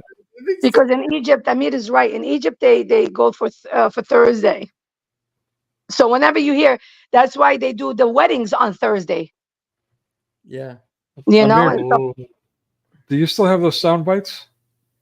Yeah. Can you play number 6? Number 6 it is. Number 6 it is. And I think also here in. I like sex. Oh, okay. It's nice. I like to. Dinky. Sexy time. Sorry. How you doing? I like That's it, it. You got it on loop. sex. It's nice. I like to. Dinky. Sexy time. How you doing? All right, you got it on loop. That's it. Yeah. I just had to include a Modix Muslim in there. He's one of my favorites too. With this dingy. Well, that's all they think about. That's all that takes their time. Honestly, they don't think about anything else. It's always about sex, about filth. They multiply these kids, and you see these kids in the street begging, these kids prostituting at a young age, them selling their children. I mean, that's Islam. Wow. That's Islam. We've seen it. I mean, you've seen it in Lebanon. I saw it in Syria. I saw it a lot in Turkey. Yes, exactly. It's all over the place. Yeah, exactly. Because sex is actually an act of worship, by the way. Ibadah. Yeah. She cannot deny him doing sex because all the angels will be cursing her all night long. Imagine all the angels stop doing whatever they should do, and they come to each woman by herself and start cursing her. Curse Allah, curse you, Allah, curse you, Allah, curse you. What the hell is going on? Because just she didn't satisfy his private part. And that reminds me of the Kaaba, like how they go around in a circle and they basically molest each other around that thing. You know, they do it during Ramadan, right? This is like the most sacred thing, their sacred site, and they're basically having a public orgy around this rock that they worship. I imagine what I learned about Islamic weddings, that I didn't know that before, that when they take the bride and groom to their house or room, because sometimes they live in the same house with the parents, to do the dingy, whatever you want to call it, they stay outside. They stay in the same house, waiting for him to do her, to tell them that he was good, he was strong, he was able to do it, and at the same time he will tell them that she was virgin. He has to show. You have to show the blood. You have to show the blood. Yeah. Yeah. Imagine how filthy is that. They have to wait the whole thing. Imagine, it's distressing sometimes for the groom. It won't him it's stressing for her. Like she would be so shy, if not from him, from the whole committee waiting for her outside to open her legs. Imagine how bad it is. On top of that, he has to take some pills. Imagine he's like 20 years old or less, and he needs pills to jump a girl. He will take pills, and they will put some cream on it to make it bigger and wider. Sorry for that, people, but it is what's happening with them. I didn't know about it before. That he's young. He's young, but doing such an act to go on a girl just like 10, 15 years old, and jumping her and doing all this kind of things. And guess what? The worst thing, that if the boy couldn't do it, or the girl is not virgin, or let's say something wrong, something messed around with them. Not just that, they will kill them. Amir. One of them will be killed. Yeah, not just that, Amir. And also here, the Viagra is actually the biggest consumers of Viagra is the Middle East. No kidding. Yes. They because I'm telling you, they are young, 20, 18, 16 years old boys. Why do they need Viagra? That's a good question. Go ahead, Mumtaz. Sorry, I'm Mu'taz. Sorry, I'm cut you off. It's okay. It's okay. If you want, can you play number 9, Amir? Sorry, I'm having you. But do what the DJ thing here. What did you want to say, Mu'taz? No. Nothing. It's okay. Go ahead, guys. In this case, will she allow me to make a on her? Yes, sir. I would like to make a No, I would like to make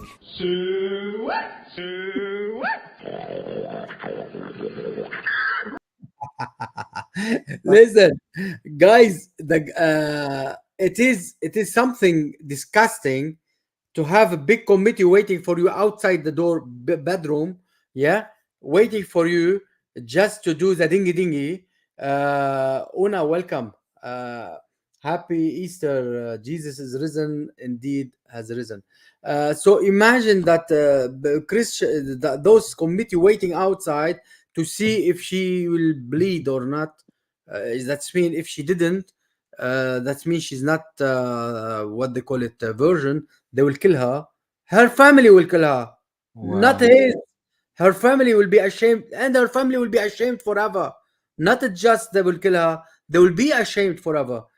And him, if he wasn't able to do his family will be ashamed forever, and they will they will denounce him. You wouldn't believe what will happen to the guy. Well, yeah, I mean, they do that. And plus, don't forget, some of them have to go in with her and hold her down too, if she's young. Yeah, some they will check her. Wow. Yes, a Some lot they of will that check her happens in the credit Middle card. East. They hold her down if she's young. Yeah, some they will Disgusting. check her. It's rape, total rape. Wow. When I knew about that wedding, because the bride told me what's happened in her actual night, and she told me what's happened from that thing. I was amazed. I was shocked. Like I was shocked what he did. He was young, the guy, older than now, 1 year older. Like let's say she was 15, he was 16. He took Viagra, and he put some cream on his part to make it taller and thicker. I never heard of that. And how idiot is that?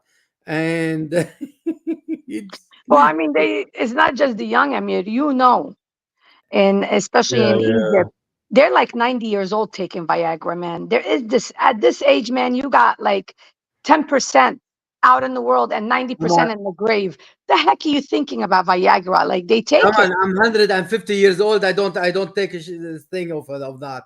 A lot Come of on. them do. And don't forget, a lot of them over there in the Middle East, I mean, a lot of them with hashish, with drugs, they do a lot of that stuff. And best of all, I go all night long, all night long. And there are little kids, like I will kick their asses. Bloody hell. All night long. All night long. I mean, I don't know. I just find it disgusting. An old man who has great grandchildren even thinking about it. Like, I think it comes to a point where I'm done, Like, I just want to rest whatever years I have left in my life, not think about Viagra. He's bloody toasted, but the Viagra for old man acceptable, but for a little young man, like a Viagra and the cream, that's disgusting. You are young, you should jump a wall. Even if you're old, Amir, do you want to have a heart attack? And the ambulance comes to, how did he have it? Oh, he had Viagra. Like, come on. It's embarrassing either way. They do. A guy I heard about him. I didn't see the guy. I know the guy, but he went with with someone who used to come. She's covered from top to bottom, but he's a disgusting guy. He went with her anyway. Not because she's covered, he's disgusting. I know the situation in my mind. It came to mind.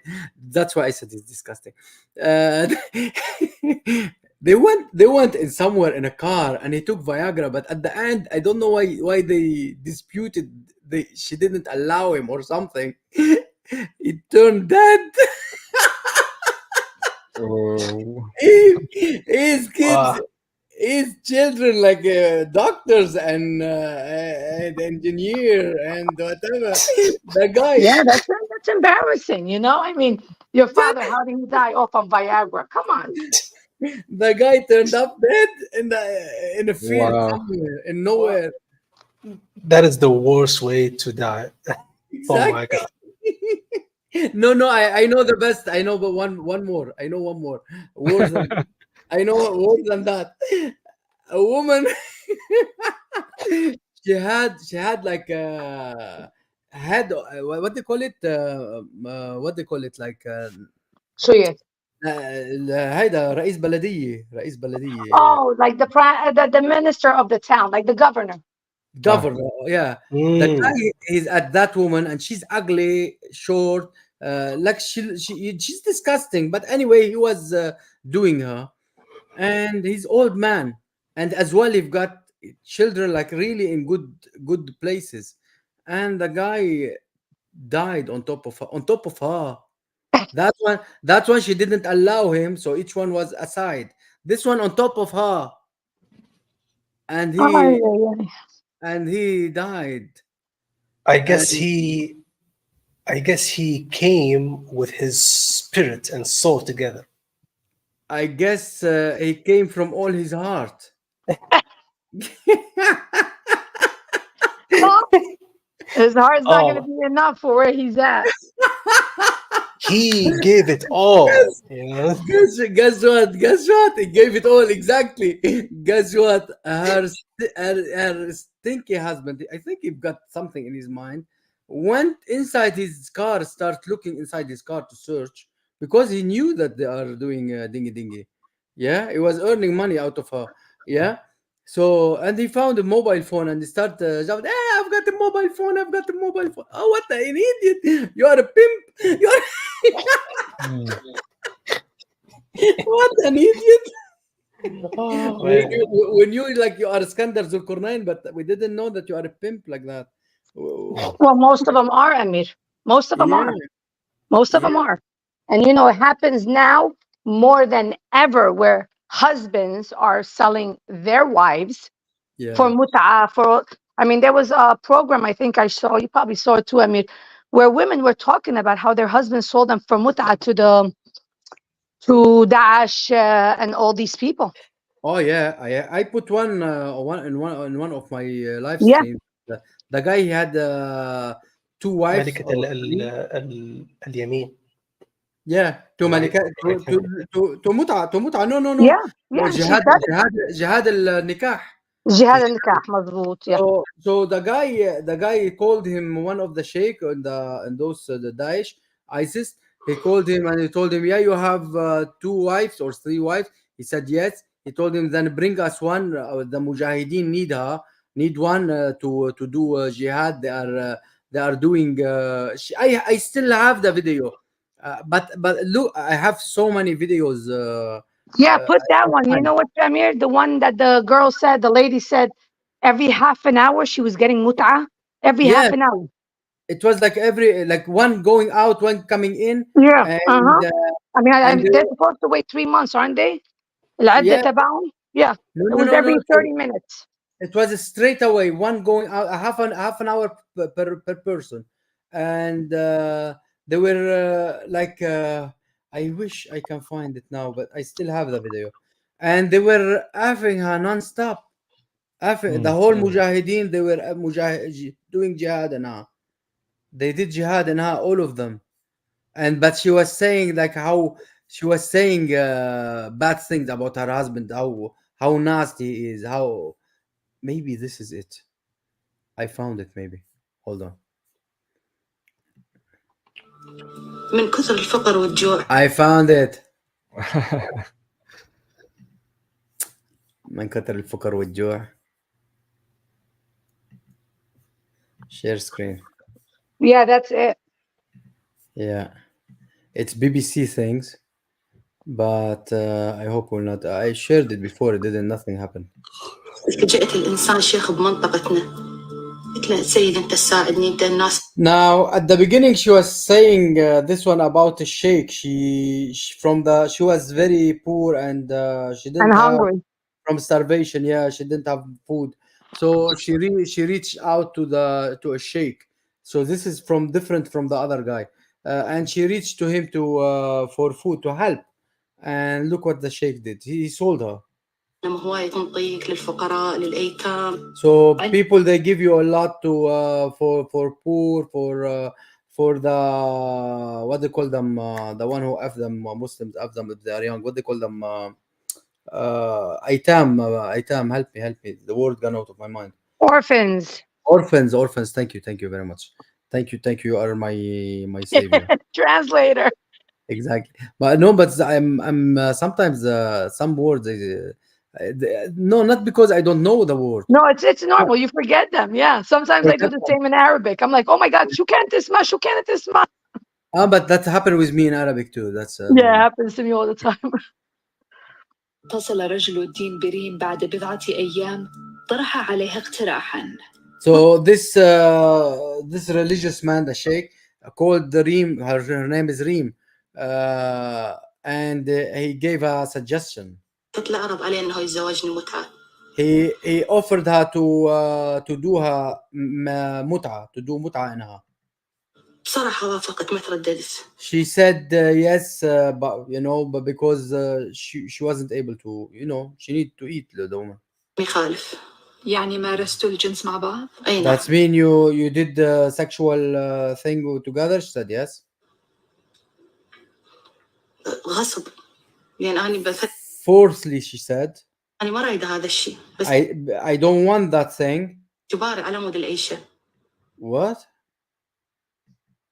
Let me go back. بس إجباري على مود العيشة. But forcefully because she doesn't have anything. She can't do anything. تقول ريم إن رجل الدين بدأ يبيعها لأصدقائه. This Reem, she's saying that this sheikh starts selling her to his friends, customers, good customers. بدأ الأمر في ليلة جلب فيها 3 رجال. It started by a night that he brought 3 men. سد الباب صديقة. لا عافية. حرام عليك الله ما يقبل. She told him, haram عليك. He doesn't know haram from halal. Haram is opposite of halal, So she told him haram, like it's poor, like so it's like what's haram, like a poor person, like when you say oh poor thing. Yeah, like you shouldn't do it. By Allah, you shouldn't do that. الشيخ يقول أنا متزوجها متعة. The sheikh, he said, I am متزوج متعة. You are like she is married as متعة. خلاص مارس الجنس وطلع. And like they start to get her متعة like the sheikh, and they start to F her and go out.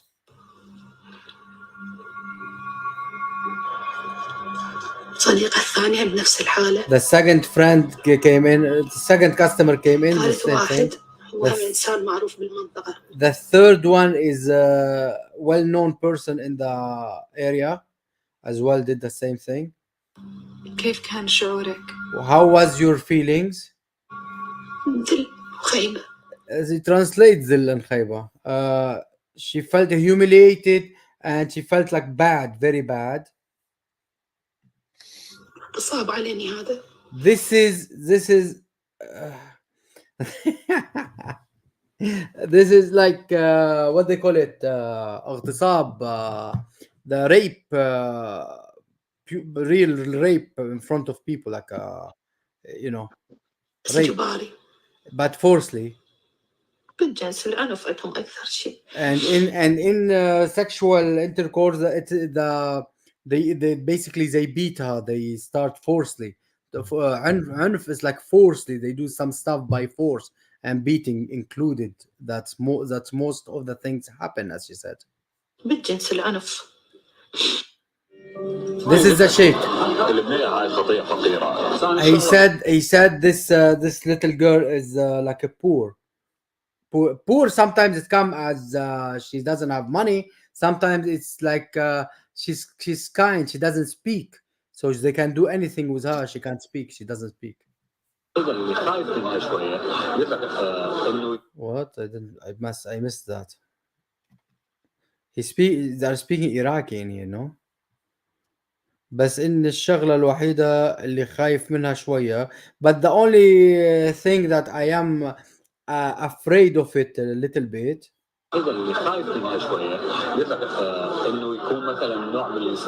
That it will be kind of taking what they call it,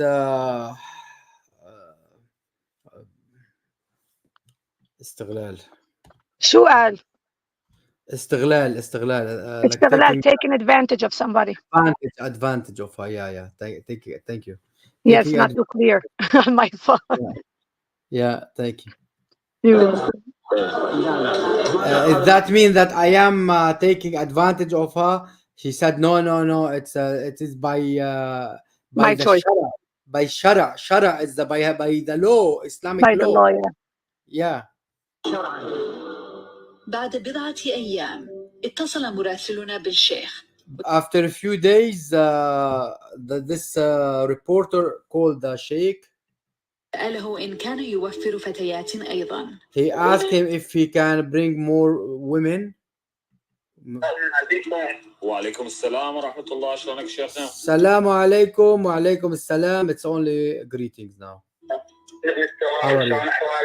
How are you and everything? ممكن أعرف أكثر تفاصيل إذا أريد أتزوج. Do you know? Can I know more details if I want to get married? It's a prostitution, not a real marriage. It's just a prostitution, but they call it married because they tell her, "I marry you and you marry me," and then they, at the end of the intercourse, nobody need to do talaq even. منقطع, like it's cut off. منقطع, it's cut off. That's mean they do متعة. They get married only to sleep with her for, let's say, half an hour, 5 minutes, and 2 days, 3 days, 1 week, and that's it. We'll leave. A minute and a half. That means 3 months. Look, he wrote it in here. 3 months, 1 week, منقطع, and then he wrote down 1 week, 3 months, or 5 months, and this is how. And he said, yes, this is how. Yes. Yes. And they are beautiful. And he said they are beautiful, but they don't do they don't do anything but for this kind of job. Private stuff, private jobs like that. So basically, private prostitution.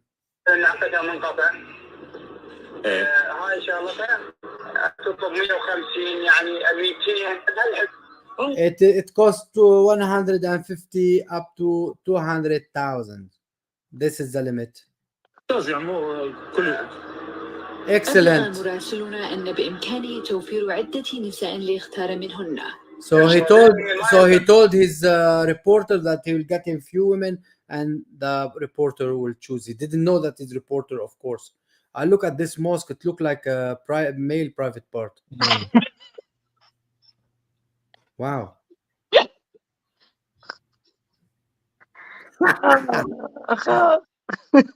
Well, they have the Hajar and they have the mosque.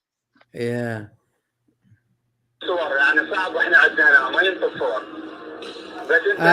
So they don't give pictures to see, but they will bring them in person and they will see. If you don't want this one, you will take the second or the third. They are beautiful. What is the shortest time I can get married with her? 1 day, 2 days, 1 hour.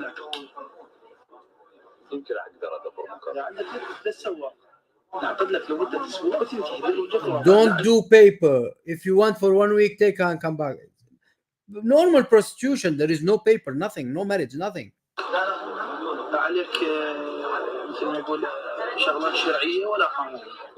There is no legal things on you, nothing. Just take her and do effing and come back. Only by speaking. There is no proof on you, nothing, no papers, nothing. You don't have to do anything, just by speaking. حقيقة كانت زميلتي بالفندق ولما رن التليفون ردت على المكالمة. So then they in the hotel the mobile phone rang and he answered him.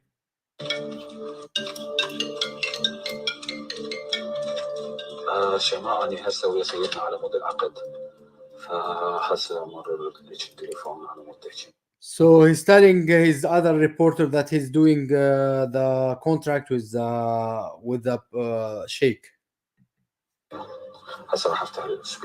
I will open the speaker.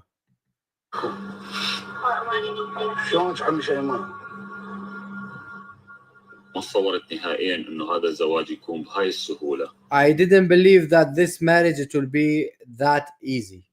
بالفعل سوى إجراءات الزواج مباشرة. And truly he made this thing like so easy, very easy, like this marriage, like Like you get married, get accept to get married from this, and she will say, do you accept? And she asks them this question: do you accept to get married from her? And he will accept him. Do you accept to get married from her? And she, in fact, the actual word نكحتك نفسي, and you will say نكحتك نفسي. It's nikah. أقول لك موافقة على عقد. نعم. عقد منقطع. عقد منقطع. يلا. Part time. صلوا على محمد. صلوا do effing and صلوا على محمد. That's it. She will F and صلوا على محمد. I hope not. They will not wipe like Muhammad in the curtain. محمد أن أكون وكيلك الشرعي ليزوجك من خاطبك. Is the wakil. He's the pimp. على مهر حاضره 150,000 دينار ولمدة. For 450,000 dinar. And for the timing of 1 day. If you accept, say yes. I accept and say Salli ala Muhammad, like pray on Muhammad. And if Allah prayed on Muhammad, him and his angels, so what about her, the poor person? Anyway, let's finish from this thing. Stop sharing. I don't know what brother Nicodemus want to share. Let's share it. Just well, in closing, whenever you're ready closing, I want to share things with good news. So let me find one more video and then we'll come back to you, because I wanted that video. I don't know where it is, but it is a video. It was that woman was raped by her husband, gave her to ISIS, you know? Yeah. And so if for those who will make excuses for this kind of thing and talk about, how it's the oldest profession, how it exists in the West, blah, blah, blah, there's a difference. The difference is that the rest of the world, it's taboo. It's frowned upon. It's illegal. It's discouraged, Where here with Islam, it's literally part of their beliefs. It's, not to mention not only within their own culture, but especially outside of their culture when they pursue and they dominate with their grooming gangs and so on. So there's a night and day difference there. Yes, absolutely. So basically, pimping is their sheikh are pimps, and they are the prostitutes, and that's that simple.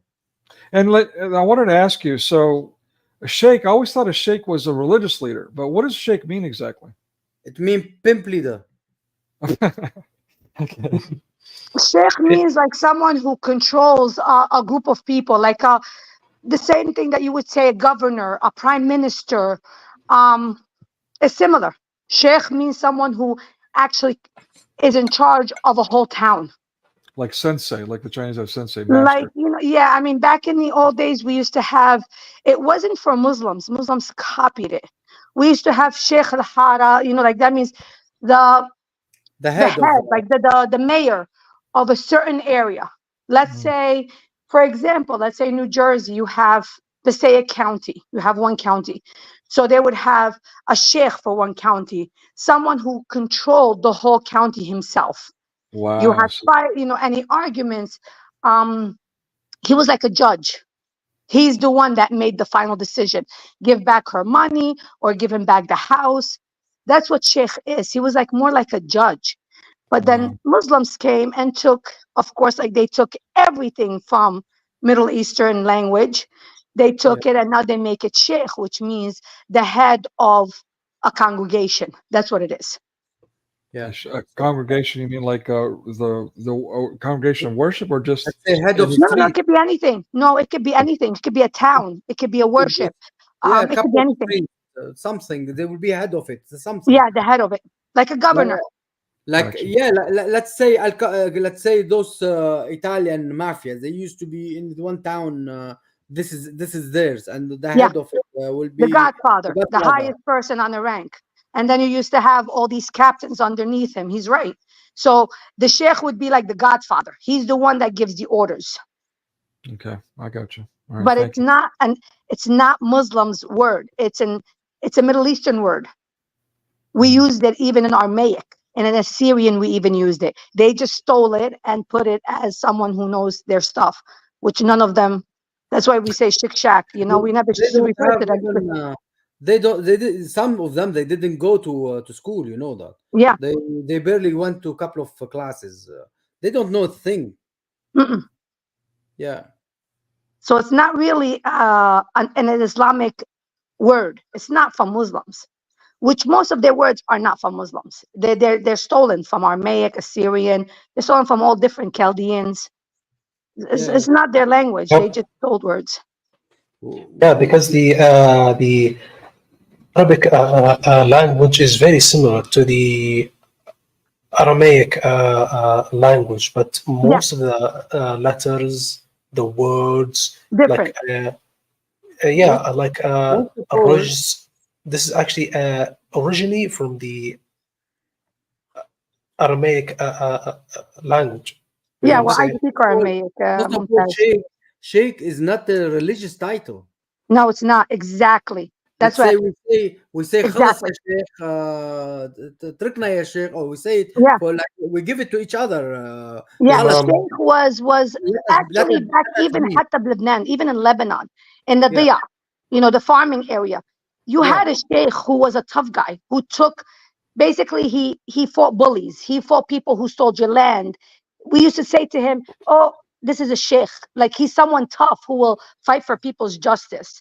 Exactly. Amir is right. It's not not for Muslims. I'm sorry. It's not a Islamic something religious for them. They stole it. Not for Muslim, not even religious. Yeah, it's not religious, like Amir said. It has nothing to do with religious. Sheikh has nothing to do with religious. It has to do with someone who, and it usually was given from family to family. You know, if your family was rich and powerful, you became a sheikh of a town. There is so many political, you know, they are sheikh in Lebanon, Christian. Yeah. Lebanon is very famous. بلخص إجبال. هدول المناطق كلهم. نسيتي الشيخ بشير؟ Yep, exactly.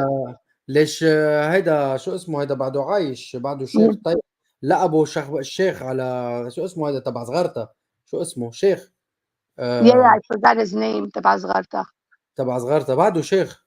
واو اوكي. هلا امين خيو لبشير بعده شيخ. بعده شيخ yeah. Yeah. All of them. Yeah, so you have it, and then in Lebanon, they had a certain way of dressing too. Not the Muslims. I'm talking about the people who were titled with sheikh.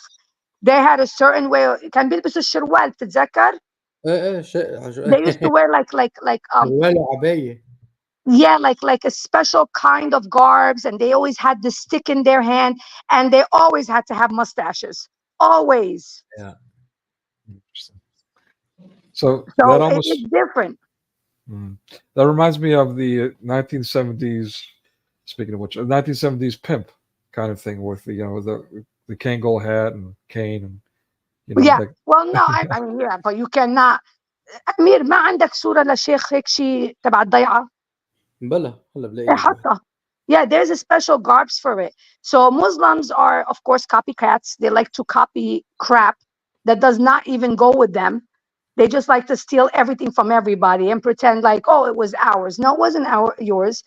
It was ours before it was yours. We're the Aramaic. I'm an Aramaic, so I speak both languages. So I could tell you right now a whole bunch of stuff that Arabs copied from our language. It may not sound the same, but they copied it. That's cool. Like, you know, you have the Quran saying Huris. We say harwe. I know it harwe. We say white grapes. So I don't know if they took that and mistranslated into Horis in paradise, but and where harwe we say white grapes, and that's what they said. Nur al-Ain. White Horis, like see-through Horis and whatever in the paradise. So it's weird. Sometimes you look at things, you're like, did they even know how to interpret it correctly? Well, I suspect, I talked about other things, contact language, and how it seems like Islam tried to take some concepts and intentionally pervert it to give it the exact opposite meaning. Yeah. And that's just speculation. I don't have no proof of that, but yes, I feel that way too. I mean, no, it's true, because I mean, you know, when you speak, I speak Aramaic and Arabic. And I can hear it. Like, you know, they say salamu alaikum, we say shalom alaikum. Like, you pick a language complete. Like, don't play with me. Like, sometimes you have Arabs that say, oh, this. I'm like, listen, do not come and tell me this bull. When they know I'm Aramaic and I speak the language, yes, they did not kill all of us. I speak it fluently. I read it, speak it, understand it fluently. Then they're like, oh, okay, I have nothing to say to you. So you're their kryptonite in this. They don't like it. Yes, that's why a lot of times I pretend I'm not Middle Eastern. Like some of these Muslims, and it's shocking me now because I see a lot of Latinos here who converted into Islam. Yeah, they try to come. You know, they see me, they think I'm Latina, or they never ever can tell I'm Middle Eastern ever. No one has ever guessed I was Middle Eastern. So whenever I talk to them, and then sometimes I play it along. You know, I play along, and they're like, "You have an accent, though." And I'm like, yeah. And they're like, oh, are you from Brazil? And I start laughing. And then they're like, oh, you're Brazilian. And they start talking to me about the Quran. But then what gives it away when I say Quran? And they're like, huh? What did you say? And that's when I start going in the Arabic, you know, at them, because just like I just slipped and said it in the Arabic context, you know. And then they don't want to discuss it. Once they know I'm Arabic, they shut it down. That's it. You should practice a Southern drawl. The Quran. Look, I should, right? I should. But, you know, because we say it, you know, we say the same thing in the Syrian, Qoroyo. That's where they stole the word Quran. That means Qoroyo, that means liturgy. Interesting. Yeah, it's a liturgy. That's where they stole it from. That's where Quran came from. Because we call the Holy Bible, when we say Qoroyo dum galyan. You know, the liturgy of the Holy Bible.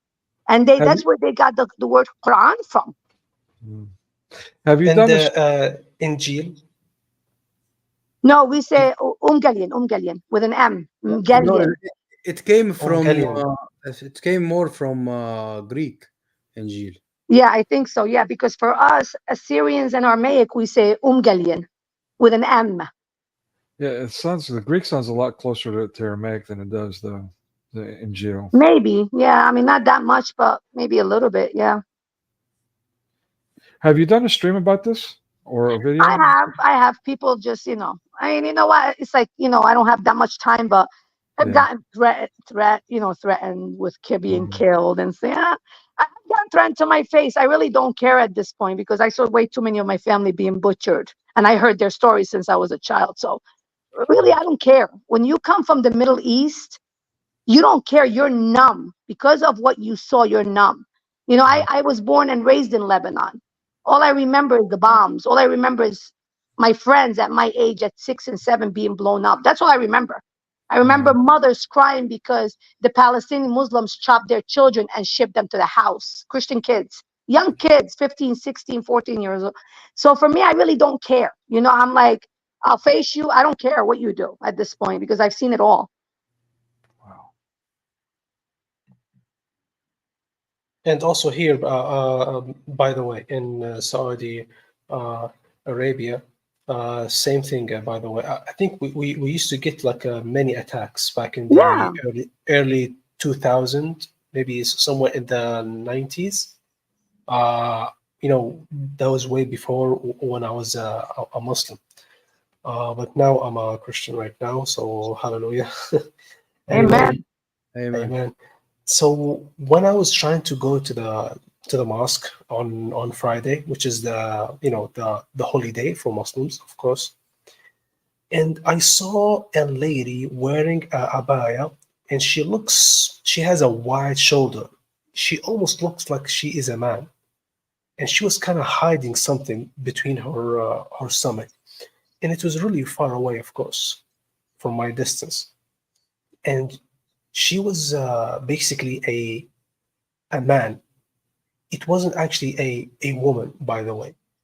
And so this dude, he was pretending that he's a woman, and he went to the mosque, and then a huge explosion happened inside of the mosque. There was like body parts everywhere. I even saw like a testicles, you know, flying all the way from the sky, you know what I'm saying? Well, And you I know, was he's like, not oh. going to get any hurries, right? No more hurriyat. There goes the testicles. No hurriyat for him. And I was like, what the hell? You know what I'm saying? And I think I was like 15 at that time. And that was very traumatizing, seeing someone's testicle flying all the way No to doubt. the sky. But even if he went to Jannah, he wouldn't. The Houris wouldn't help him They because can't. ما بقى في خلاص. صاروا That's it. البيضات. ما عاد That's في it. بيضات. صاروا بيضات. His eggs is gone. No eggs, no sausages. صاروا خلاص صاروا في الهواء. No eggs, no sausages. But it's finished. No English breakfast for him. No, that's it. They flew. We were saying that his balls just flew in the air. That's just, seriously, like I've seen photos of people, of Muslims trying to blow themselves up with a what is it? With a piece of stone, like a freaking heavy stone wrapped around their private part. Like flint? A cinder block. Yeah, like a little piece of cinder block. Yeah. Wow. They have it wrapped around their waist. And they're ready to go blow themselves up. It's disgusting.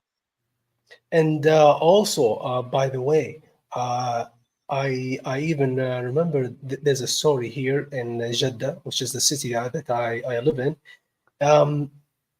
There was a guy, he had a bomb, inside his anus, basically. And he was pretending that he was kind of like a normal guest. And he was on a suicide bomb mission that he has to go to the specific place to eliminate everyone by blowing the bomb, which is inside his anus. And if you, I believe there's a video for it, and I think it's still up there. And Well, when at least he the chain won't go up there. They say chain will go up there. There's no chain. There's no butthole anymore. I think I have the and and when he pressed the button, his whole body flew to the air, almost what I'm saying, like Ejection the roof, like the space shuttle, going up to the moon. Yeah, his legs is still hanging on the roof of the house. Wow. And the other is still, and the other other body is kind of inside the roof. The only thing that is showing his legs, and you can see like there's like a huge hole in his ass. Well, it's ready. It's ready for the chain. أو الحية شو بيقولوا الحية القرعة؟ ثعبان الأقرع. Wow. I mean, these guys. The bald snake is ready to go up there. Forgive my English here, but that gives a whole new meaning to asshole. Yep, exactly. You said it. ثعبان الأقرع. ثعبان الأقرع. I had a fatwa in here. The guy asking, I can't find it at the moment. I'm trying to. The guy asking is sending to ask a sheikh, a mufti, asking him. They told me that the guys had to dingy in me to make my ass wider. Is that to put inside me like some bomb, C4, they want to insert in him like that. So is that halal or shaky? So the answer from the sheikh, he said, liwat is not halal, like dingy for in your ass is not halal, but in the cause of Allah, to make your thing bigger, and to go to do for jihad and to do it. So yes, my dear son, let them do liwat in your backside and let them enjoy your ass. Yeah. I have the fatwa somewhere. I'm looking for it now. And he told him to do liwat in his ass and to open his ass wide to put the thing in him. How about number 4, Amir? Could you hit number 4 for me if you don't mind, if you can? Number 4, yeah, absolutely, because it take for number 4 now. It takes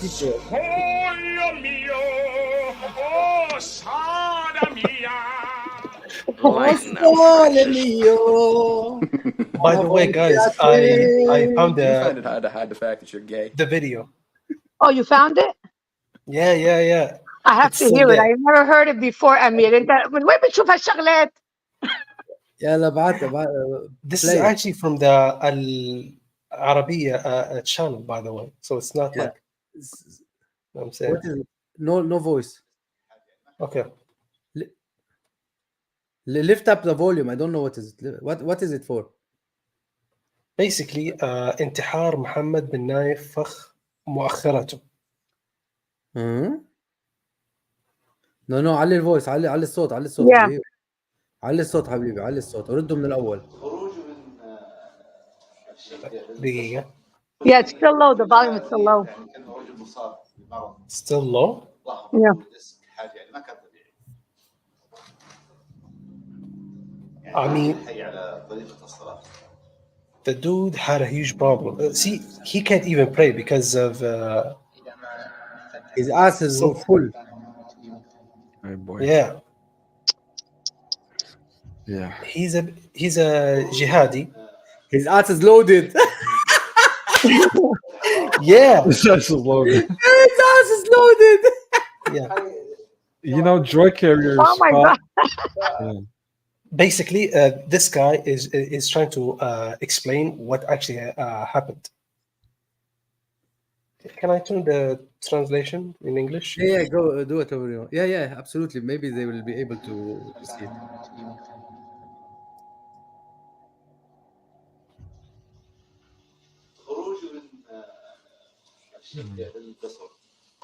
فتح الباب وطلع لطفي بالسيارة.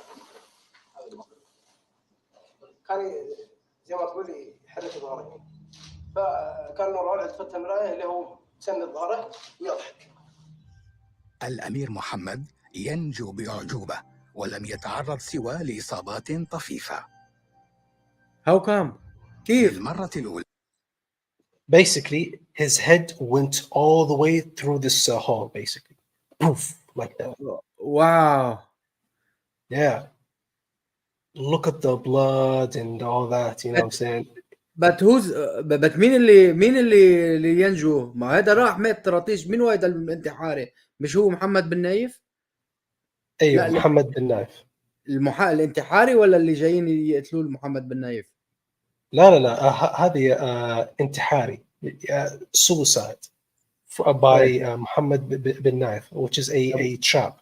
He put a what about the prince who they wanted to kill him? Which prince? No. There is no prince. That he said being saved by miracle. Go backward a bit. He said the prince was saved. No, not to the beginning, to the end.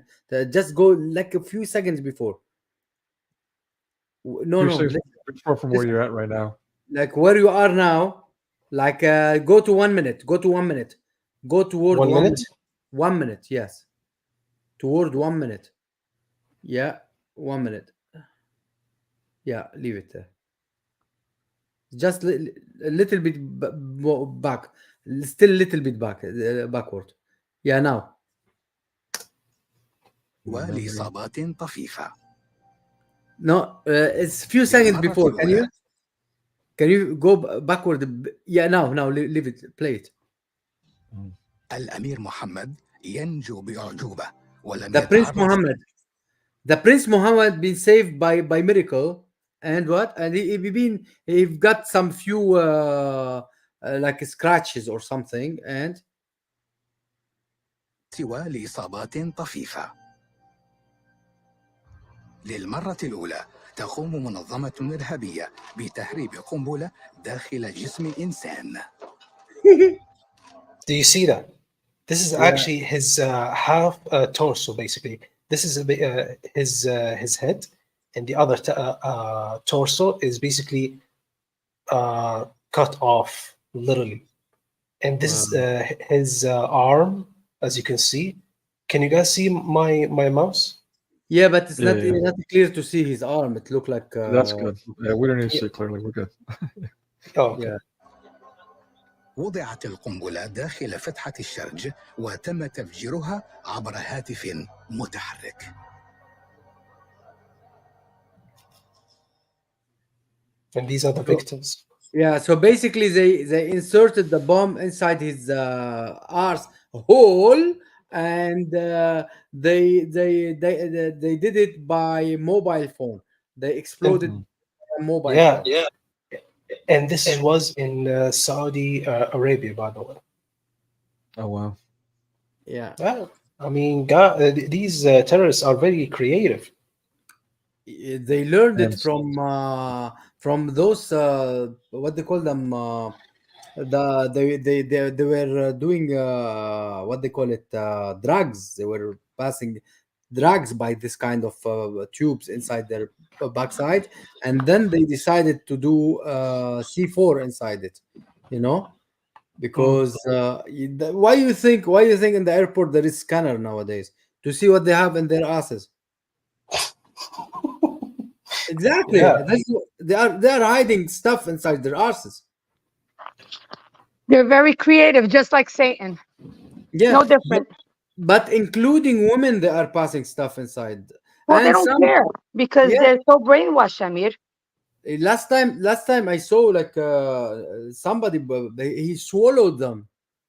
He swallowed lots of drugs.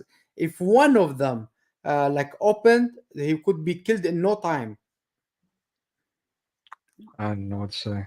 Yeah, but the capsule they put in it, the C4 or the bomb they are putting, it's very big. You know, it's very big. They need to be effing him for a while to make his ass big. You know. Yeah, I can picture it. This is for Allah. This is for Allah. But I don't want to say the Yeah. word, but you know what? And that's exactly what they're doing. That's exactly what they're saying. And that's who exactly they follow. It's disgusting. They are saying that, but they are enjoying his hole. Yeah. Just like speaking of donkeys, just like they enjoy donkeys and goats. I'm sorry, I'm being vulgar now, but yeah, I've seen these videos where they're just, I mean, they're completely depraved. You know, bestiality and all that is a thing with them. Children, dead Oh, people. yes. Yes, Wow. yes, exactly. Yeah, by the way, guys, if you actually went and read the book called The Reliance of the Traveler, there is a part which has not been translated in English.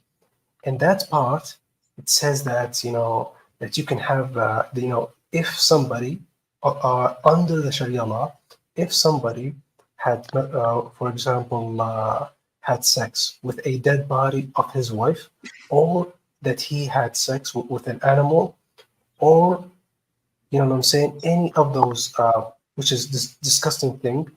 Yes. It says in Arabic, he is excused. Yeah, but that's Basically. normal. I have in here. So you have necrophilia, you have bestiality, you have. Well, yeah, I mean, Muhammad did necrophilia. Muhammad, Yeah, I mean, you know, he went and وسع شوي قبر خالته وعمته. you know, the mother of Ali, she was Fatima. He was very tight for her. Fatima bint Asad. Fatima bint Asad. You ask me, I will give it to you. Sometimes I don't forget all the names. Let me give you this one from Al Azhar telling you that, my friend. You just tell me and I will give it to you. I have all videos you need. You know, I find it interesting that drug dealers too, like speaking of cartels and all that, they use when they're trafficking, they call the people that smuggle the drugs mules. Mules, So- yes, exactly. So I don't know, just funny. I'm just thinking about Christian Prince, like I likes to call them donkeys. So we got this donkey like is sticking, is blowing himself up for the sake of Allah. I mean, I don't know what to say. They are all donkeys and mules. I just saw you. Where are you? Where are you, old aubergine? You should see. I mean, we're showing the disgusting stuff. I should share with you the picture that someone online told me I should drop his name. I won't. But someone online shared a picture of them. Actually, there's at least 3 Muslims, and they're gang raping a donkey. I mean, it's a real picture, and they're proud of it. Like they're actually documenting it. Like, what in the world is wrong with these people? Yeah, they say whoever didn't f a hove, he is a kafir. This is their saying, Islamic saying. Whoever didn't affect a hove لم ينكح حافر هو كافر. Saying this is what they are using. Wait, حافر شو حافر؟ حافر هوف حافر الجحش حافر البقرة حافر Oh my God. Okay. Oh my God. ما بينكح حافر بكون كافر. Wow. All right. So whoever doesn't do nikah to the butthole is a kafir. Yeah, and more than that, in Egypt, not in Morocco, last year or the year before, they effed the five guys. They had like a disease, yeah, and out of sudden they discovered they have the same disease from the same donkeys they effed. You know, it was because of the donkey. The donkey, they gave the disease for the donkey, and they started to transmit it from one to another. Wow.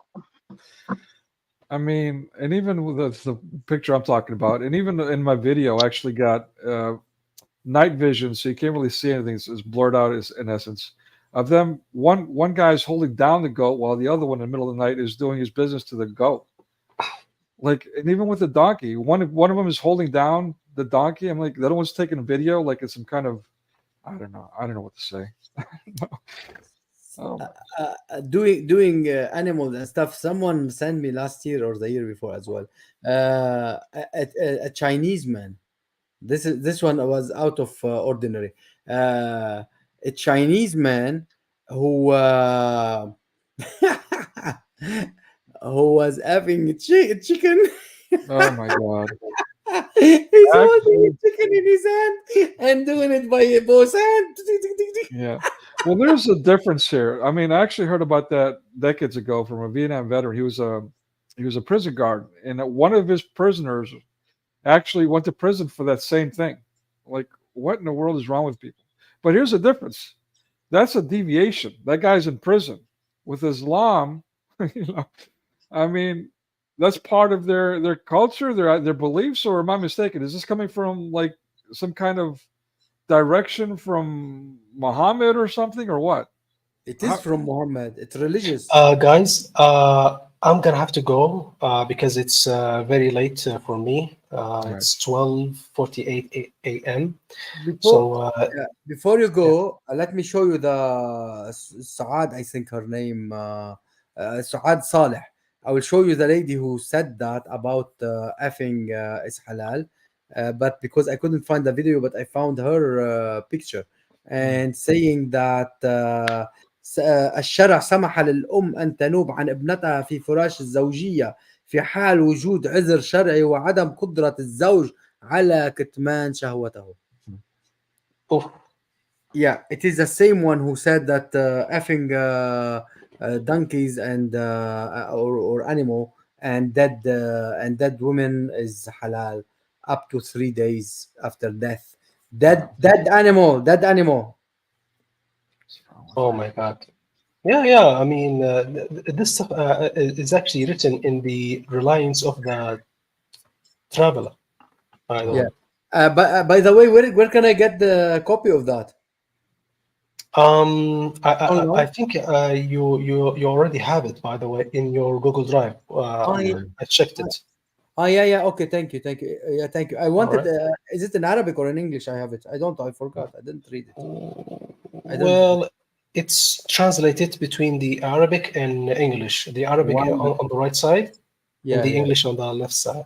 Anyway, guys. Thank you. I will start to read it. Thank you very much for coming, and God bless you and keep you safe. Amen. Thanks again. Bye. Guys, what's saying on this image in here that this is Doctora in the Sharia in Al Azhar, Suad Saleh. It's called Suad Saleh. Well, she's a pig. This one is a pig. I see a lot of things for her. She's disgusting. Poor excuse of a woman. Nasty. But pig is better than her. Yeah, you're absolutely right. Yeah. And she's saying that the law of Islamic law allow the mother to take part instead of her daughter in the marriage bed instead of her daughter. If the husband couldn't wait, if she's sick, if the daughter is sick, so she can take part instead of her daughter. So the mother-in-law can't sleep with the son-in-law just because her daughter is sick. You know?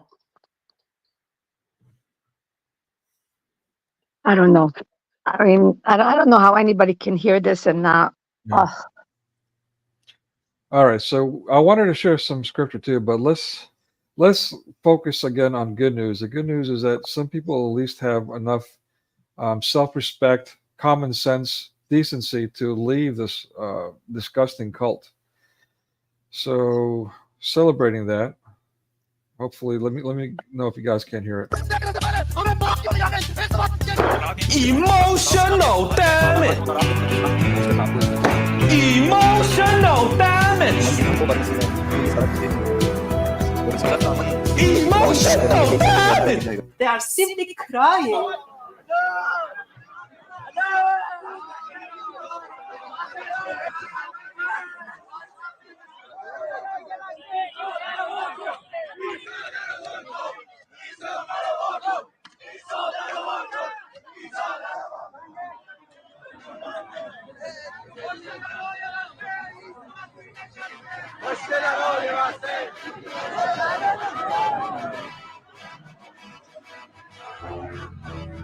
If you feel as strongly about this as I do, then please donate to us and our cause so that we can take the responsibility and alhamdulillah spread apostasy. Donate now. Oops, I killed it before. You heard donate to AP so he can spread apostasy was the punchline. I cut it off early. My bad, folks. Yeah. No worries. We kept hearing it until even if you cut it off. Okay, cool. Yeah. Anyway, we are here from nearly 4 hours. Yeah. We should leave. Thank you very much. If anyone would like to pray or say anything before we finish. I do. We have Dragon come up and do scripture or something like that. I did have some scriptures that someone else shared. I can't say his name, but can I share those just to share the good news? And Go ahead. All right. Dragon, I think she's asleep at the moment, but please go ahead. I would imagine. Okay, so I've got a few of them. Let's start with this one. It's at 12 o'clock at her time. Okay, so all right, oh boy, now I'm losing my place here. Can you guys see the Matthew 16? The Pharisees seek a sign. Okay. Then the Pharisees and Sadducees, I hope I'm saying that right, came and testing him asked that he would show them a sign from heaven. He answered and said to them, when it is evening, you say it will be fair weather, for the sky is red, and in the morning it will be foul weather today, for the sky is red and threatening. Hypocrites! You know how to discern the face of the sky, but you cannot discern the signs of the times. A wicked and adulterous generation seeks after a sign, and no sign shall be given to it except the sign of the prophet of Jonah. And he left them and departed. So let me go here to where Peter confesses Jesus Christ as the Messiah. When Jesus came into the region of Caesarea Philippi, again, hopefully correct me if I'm wrong there, he asked his disciples, sorry? Okay, good. Caesarea. Caesarea. Okay, good. Thank you. He asked his disciples, saying, Who do men say that I, the Son of Man, am? So they said, some say John the Baptist, some Elijah, and others Jeremiah or one of the prophets.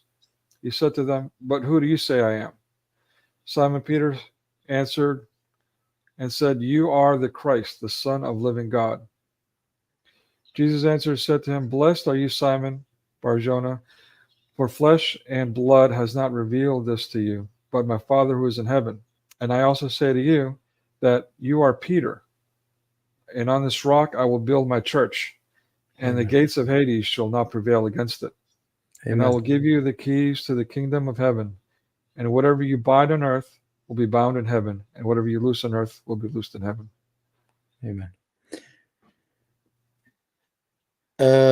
Amen. Sister Linda, would you like to pray anything? Well, I could only say Abuna Bishmayo if you want. You can say as well Al-Masih Qam as well in the You same. say it very good. I like the way you say it. I always listen to you saying it. Yeah, really? I love it. Yeah, I have it downloaded. I like the way you say it. No way. Yeah, I'm You had- serious. I listen to it in the morning. Where you had it downloaded? You said it when you were on water. أبان الذي في السماوات. I saw you say it. Yeah, أبانا الذي في السماوات. Yeah. You know Yeah, I those listen to it all the time. you know those I registered them simply because for people, I know certain people they weren't able to reach for prayers and stuff like that, so I recorded them simply for them, but I think I will keep going. No, I love it. I love it. It's very, very nice. I downloaded it and I listen to it all the time. Really, thank you very much. Yeah, it's very nice, especially with the scenery with the little ducks and everything. I like that. On my TikTok, I think I have more. Yeah, prayers. I saw it on the TikTok. On the TikTok, yes. So whatever you would like to pray, you can. Otherwise, there is as well Psalm 22 if you like to read. If you Go ahead, like. say it. Say, pray. Amir, pray. Which one? أبانا الذي ما في أحلى منه. بسم الآب والابن والروح القدس الإله الواحد أمين. أبانا الذي في السماوات ليتقدس اسمك، ليأتي ملكوتك، لتكن مشيئتك كما في السماء كذلك على الأرض. خبزنا الجوهري أعطنا اليوم، واترك لنا ما علينا كما نحن نترك لمن لنا عليه، ولا تدخلنا في التجربة لكن نجنا من الشرير، لأن لك الملك والقدرة والمجد أيها الآب والابن والروح القدس الإله الواحد آمين. آمين. وأعطنا أيها السيد إذ نحن منطلقين إلى I love that. It's beautiful. The Arabic is so nice. I can keep going on that. It's beautiful. You should. I mean, you know what? You should do that. You should. Maybe people want to learn it. You should really do it. I'm serious. Do a video. Yeah, I will. You know, it's good for people to learn it in Arabic and Aramaic. Aramaic, you have a lot of it on, on YouTube. But you should do something like that. Yeah, go ahead. What is it? What do you guys or what are you referring to? Our Father in Arabic. Like some prayers. I have them on TikTok, and I put few on YouTube. I mean, it's beautiful. It's beautiful for people to try to learn different languages, you know? Yeah. I put different prayers anyway. I was putting different prayers because I knew certain person, especially certain person was in Islamic community, wasn't able to hear any Christian prayers or anything. So wow. I put those prayers especially to be able to listen to them. So I made it on purpose. When I do stuff like that, it will be on purpose for some reasons. So, but it's a good idea. You know, I mean, with more of the Aramaic would actually do something like that. But most of the Aramaic are all done from church people and even though we have a large community that speak Aramaic in Sweden and Germany and Belgium, I mean, it's crazy how they don't use that language to teach others, you know? It's only Rob Christian that really does it, to be honest. They should because it will die, the language, if they don't teach. Yeah, exactly. But you see, I mean, our people like I told you, Amir, in Sweden, Germany, Holland, those areas, I'm like shocked. They are teaching their children the Aramaic. Nice, wonderful. Like me, out of 4 kids, I mean, I'm the oldest. I'm the only one that speaks the Aramaic. Me, my mom, and my dad. Really? Yeah, because 3 of my brothers only Lebanese. That's it. Yeah. So for me, since I was young, my parents would try to speak only in Lebanese to me in Arabic, and I would respond in Syrian, you know? Really? And my mom's like, since you were young, you just, like, you never want to forget the language. And I refused to forget it. And thank God. because now whenever we want to speak private in front of only Arab speaking people, we speak in Assyrian, you know, Yeah. because they don't understand what we're saying. Yeah, it's good. It's good to know. It's good It's to know the good. language. Yeah, it's good to know I mean, come on, Aramaic. It's good to know the language that Jesus spoke, you know. Jesus spoke, exactly. Yeah. We're very Yeah. proud of that. Jesus spoke our language. Absolutely. Absolutely. So it's your turn to pray. Oh, okay.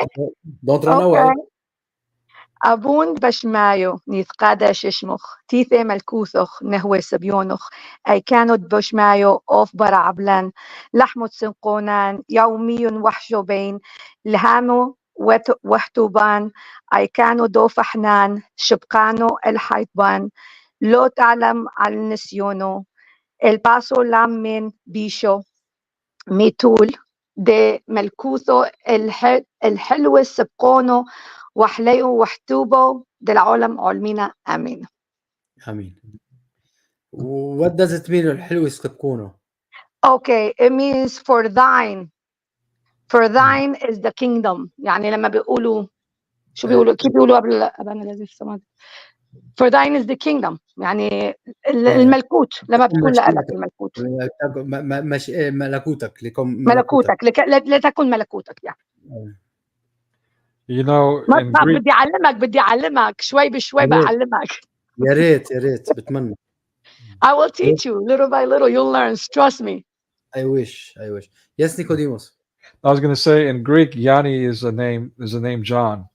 So what does it mean in Arabic? Yeah. Yohanna. Yohanna's John, but يعني it mean يعني means okay. يعني maybe. يعني maybe يعني maybe okay يعني okay maybe not, you know. It means two things. يعني it's like so like okay, or it mean what's mean? It meaning exactly. It has two meanings to it. Yeah, it has two meanings. It's almost like the Canadian A, like there's always A at the end of the sentence. Or yeah, okay, I got it. Okay. A lot of the Arabic words have two meanings. Yeah, more. Like he said haram before, right? Haram, you could say, oh, that poor person, or you could say something like that's forbidden, depending on how you use it in the sentence. Opposite of halal. Yeah, exactly. Linda, don't stay a stranger. Last time you left and you didn't come back. So because my phone, Iblis, Jibril likes to play with my phone a lot. Yes, Jibril is very bad with us lately. Jibril is very, very bad. The Bill Gates of hell should not prevail. Yeah, bloody Jibril is not nice with us. Well, the thing is, Amir, I notification. I don't know why I don't get your notification today. Yeah, I didn't get Rob's notification. I didn't get yours, and I barely ever get Brother Ahmed's notifications. Barely ever. Check my my channel and press on the bell thing. Yeah, I have the bell. I have the bell. All notifications. I have it on. I just won't get it. Yeah, same here. I mean, like I get it sometimes, and sometimes I don't. Yeah, and if you get it like very late, like near the end of the stream or something. So, exactly. So, that's exactly what happens to me too. So what should everybody do? Just it's called the class action suit. Go to my Patreon and I will post it on my Patreon like that. I think that would be the best. Yeah, like a Christian Prince, because that's what I do. Yeah, and I know all of Christian Princes because of the Patreon. Yeah. So what you get like a sorry. Yeah, because my YouTube is boycotting me. YouTube is not going well with me. But look at my channel, doesn't grow. Look how many viewers I have when I go live. Nothing. Look at my, sometimes I will have, let's say 200 viewers on the video. Later on I will find 20. Yeah. Well, the same thing was happening to Rob Christian today. It was literally live, and he had over 200, and within like not even a minute, it dropped to like 124. Yeah. So it's weird. They're playing. They're blocking a lot of the Christians out. Yeah. And especially, I think they do look at comments. And especially if someone with a lot of comments, which I have a lot of comments, I get threatened a lot with death, but I really couldn't care less. I think they track people. I mean, Yes, I think we should. I wanna do a live stream with you, Linda, and I have, I have very good topic for you. really, what topic? What topic? You wouldn't believe You it. know, always interests me. You wouldn't believe it. What topic? It's very good topic. I have two topics for you. One Shoot. is about the topics. First one is about the names of Jesus, Muhammad, and Allah. Yeah, Hmm. this is first topic. I'm Okay. gonna make I'm gonna make this topic. The second one is about nikah. It was just in front of me. نكاح what? Hold on, let me get it back. نكاح الحمير، نكاح الخنازير، شو نكاح شو؟ نكاح المرأة والبهيمة. What's that? Effing women and animals. Oh, And cow, behemoth is a cow. Bahima is all animals. And I have another topic about effing Mongolian. What's Mongolian? Like a disabled, mentally retarded. Yeah. Mongolian is someone who's mentally oh my god. I have, because I found a book Sure. about it. You know, I found a book a book about it. So they actually those mentally retarded, they are mentally retarded. They made a book about it. What? They made a book about it. They wrote the book? The mentally retarded wrote the book? No, they made a book. Those Muslims stupid. They made a book about effing oh no. the mentally retarded. You know, and then this is again the difference between Christianity and the cult of Satan. Let's call it what it is. Like Christianity, it's literally in the canons. You cannot marry those people. Someone would say, "Well, that's inhumane," but actually, it's quite the opposite. You don't want them to be taken advantage of, and so on. So, well, you know what? It's true, Christianity stuff, but I think no religion, even Satan, the satanic worshippers don't do what these Muslims are doing. Yeah, and they worship Satan. They worship Satan. They don't do what these Muslims are doing. Kind as a Muslim, they're kind to human, to anything than Muslims. They won't exactly. They won't have dead people or dead animals. Well, let's not give Satanists too much credit, but yeah, definitely Muslims are worse than Satanists. I agree with that 1,000%. Believe me, they are better than Muslim Muhammadan. Yeah, I agree, and they're more honest. I'm not speaking about Satan. I'm speaking about those stupid who's worship. Yeah, the lost souls. The cult. They are stupid. Yeah. Well, I think calling them stupid is making excuses for them. Like I could be wrong. Well, that's not fair. I would imagine that some don't know better. I would imagine, at least I hope. Yeah. But I mean, I don't know. I can't imagine that. I mean, being Middle Eastern, you see Amir all the time. They do this stuff and they know what they're doing. They find fatwa for everything. Everything they want, they find fatwa for. They buy it for $1. They'll go to any sheikh and say, "Give me a fatwa for this. Give me a fatwa," and the sheikh sell the fatwa to them. Yeah, what do you that's think about this? Indulgences, like a forgiveness for what they're going to do? No, fatwa is basically what's illegal to legalize it. A sheikh will legalize it. To make it legal by word of a sheikh. Like this one in here. Like this one in here, what he's saying. حكم قتل زميلك في العمل إن لم يصلي. Like give a law to order to kill your colleague at work if he didn't pray. So if your colleague didn't pray, you can kill him.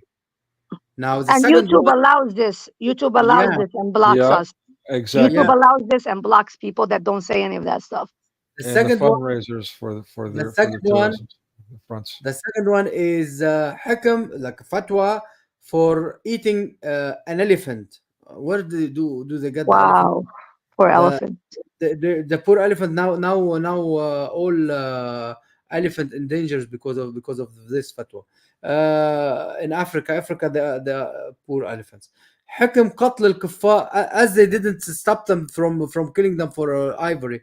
Anyway, حكم قتل الكفار والمشركين واستباحة دمائهم. This is law, gave them law to kill the kuffar and the mushrikeen. That's it. And حكم البصق في وجه المرأة المتبرجة. Order basically law to spit in the face of a woman with makeup. Janice, good night, and we will say good night as well. So Take let care. me God bless, start this Janice. one. Happy Easter. Happy Easter. Jesus Happy is Easter. indeed is risen. Good night. So we have to stop as well. It's already 10 minutes past 4 hours. You know. So guys, we can do it again whenever you want. Just send me a message. Yeah. So, all right. You talking to me? Next Sunday we're going to do what we're thinking about doing it this Sunday. What do you think about racism? Go ahead and knock that out. Okay. All right, let's do it. But back to the regular time though. Yes. If you can. At 6. Okay. About what? Racism about what, in Islam? Well, I've got a one picked out. It's the 1915 film, The Birth of a Nation. But I'm also thinking about the one I was out in movie theaters, the Magical Negroes or something like that. Like maybe do a dual thing, kind of lighten up the mood too. But just basically the whole black-white thing, the mass media, what it's pushing this racism, the division. So I'm going to dedicate a stream on that using those two films, or at least the first one. Good luck. Make sure you put some clips from what's his name? What is it? Reverend Jesse something? The one that always knocks the who? Reverend Jesse Jackson? No. There's Oh. another one that's very famous on TikTok. He's African American and he literally puts them down. Oh, really? Oh, okay. Yeah. I mean, there's a lot of. Look at what they did. I mean, I don't want to open another can of worms, but I mean, it's just crazy to me. I'll bring it up, but Bill Cosby. It's interesting that the man was a champion of the community, did so much for the black community and so on. And as soon as he says black people should have integrity, all of a sudden he's public enemy and he goes to prison. Who, Bill Cosby? Yeah. Yeah, but don't forget all the rapes of the women too. Well, that was the recent one was actually thrown out. So that was Yeah, but come on, when more than all these women coming up, Dr. Huxtable wasn't so nice, you know? I'm not saying he wasn't, but what they sent him to jail for was something that he did in the 1970s. And they used every other circumstance, the way they basically lied to him to get him to confess to that would be thrown out. It would be it's against the law for them to use that procedure, but instead they put him in prison. Again, I'm not saying he didn't do bad things. I'm not sure, but the way the process took place and based on what happened before that, I think he was just basically made an example of that. You can't be honest about, let's say, gangster rap. Why is it racist to say gangster rap is evil? That makes no damn sense. But yeah, thankfully there are some black people that are, I mean, generally speaking, at least I hope this is still true. The black community is both embarrassed and disgusted by all of this, but not many of them have that voice. Like I just brought up the example of Bill Cosby. So, yeah, I mean, I don't know. Instead, we get and as well, we'll talk about it next week. But instead, we get the pushing of evil behaviors, and if you speak against it, then you're the white, evil Christian idiot, bigot, or whatever it is, racist, and all these. Well, a lot of them, a lot of the African Americans are more. I feel they're more racist than anybody. I've seen it. Exactly. Yeah. They are more racist because they always think, yeah, we've been this, we've been that. Mm-hmm. You haven't been anything. You were born and then Exactly. you have a golden spoon in your mouth. Exactly. Yeah. You see, as Middle Easterns like me and Amir from the Middle East, don't come and throw at me no racism, because you know what? You are equal to me. You'll get the same loan that I get. You get the same treatment. You want to talk about racism? Go to my country and see what they do to us daily till this day as Christians. Yeah. So don't come and talk to me about racism. I shut them right down. I shut them right down. Don't talk to me with that garbage. And if you really want to do something for your brother and sister, go do something to the Middle Eastern countries that are putting your black people in cages. Why don't you go do something to the Muslims? Go help people in Africa instead of making yourself victim in here. Exactly. You know why they don't go there, Amir? Because this country gives too much freedom. I think at a certain point, freedom has to stop. Whoa, some people are taking advantage of it too much. I think I help more African than any black African. Yeah, Black American. exactly. Because you know what? They're being persecuted. What, Nigerians aren't black? They're being killed every day because they're Christians. Yeah. Well, why did nobody speak about Nobody Christian, says anything about it. Christian Nigerian?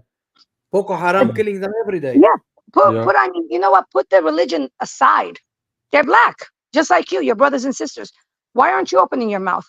In Iraq, they still have them in cages. They sell them at $150, $200. Wow, are you kidding me? Yeah, show some of those videos. There's videos on YouTube about that. No kidding. ISIS used to do that. They used to put. I saw many videos. Cages full of black people in Iraq. What about in Mauritania? Yeah, exactly. Wow. You're gonna come and talk about racism in this country? No, don't come and talk to me about that. The biggest racists, I think, for me, are Arabs. I have a video for a lady speaking about her country, Mauritania, how they are selling and buying. Yeah. Selling and buying. Not only that, Amir, you see it in our country. Do you think any Arab will marry a black woman? No. Nope. Even if he's dark skinned, he refuses to marry a black woman. Because immediately he says, "Oh, I'm not going to have some apes as children." Look at her. You can't even see her teeth. You can only see her teeth. The Arabs are, Muslim Arabs are the biggest racist. Biggest racist. Yeah, they will point the finger at her immediately. They are racist like Muhammad. Because Muhammad, anyone used to say he is black, he used to kill them. He used to kill them. Yeah. Look at all the kings and kings in the Middle East. Do you see anyone married to a black woman? None. Although those kings, they look like Pakistanis, though. Pakistani, they're not Arabs. They're not Arabs. I mean, you know that. They're not Arab. But you know, I mean, you're gonna come and talk about it. Go do something about it outside, or you know what? The fear, of course, because try to pull that crap in the Middle East. Yeah, you those black who's in US or UK or whatever it is, and they're doing all this BS, they are really bad. They never helped any black in their life. I've been to Africa. I helped them. I helped those people, but they never did. Exactly. I see. Yeah, they don't. I mean, that's why, like, you know what? When I see people talking about racism, and it gets on my nerves, they always talk about America racism. No, let's talk about the whole world. Then you're going to see how grateful you should be that you're in this country. You should be grateful. Let me tell you something. I love my country, Lebanon. I love it. That's my country. I wouldn't want anything to happen to Lebanon. But I'm going to say the truth. Lebanon didn't do nothing for me. They allowed Christians to be butchered, Muslims to come. They believe in, it's okay to marry someone outside of your religion. They don't follow the true Christianity. This country gave me the right to walk around with my cross and not worry that someone is going to rape me, kill me, or torture me. Or kill me, but just because of my name. Exactly. So you know what? I love this country. You know what? I will give my blood for this country. So if you're going to come and attack the United States of America, guess what? You're going to hear my mouth. Because this country gave us haven when we fled from Lebanon. When my family fled, my ancestors all fled from Turkey and then from Iraq and from Syria and everything because we were being butchered. And you're going to come and put down this country? That's why I tell you, most of these American, even grown-ups, are spoiled brats that they do not know what it is to fight. Just because you're a Christian. To fight just because you wear a cross around your neck. They don't know what it is. They don't know anything. No, I mean, they don't know nothing. They don't know. Go to Lebanon. See how That's people are starving to death. Go to Egypt. See how people are starving to death. And you come here and you complain. And the thing that pisses me off, these Muslims come here and then they automatically feel like they have rights. You were treated like garbage in your country, and you come here and I have my rights. No, shut up. You don't have any rights.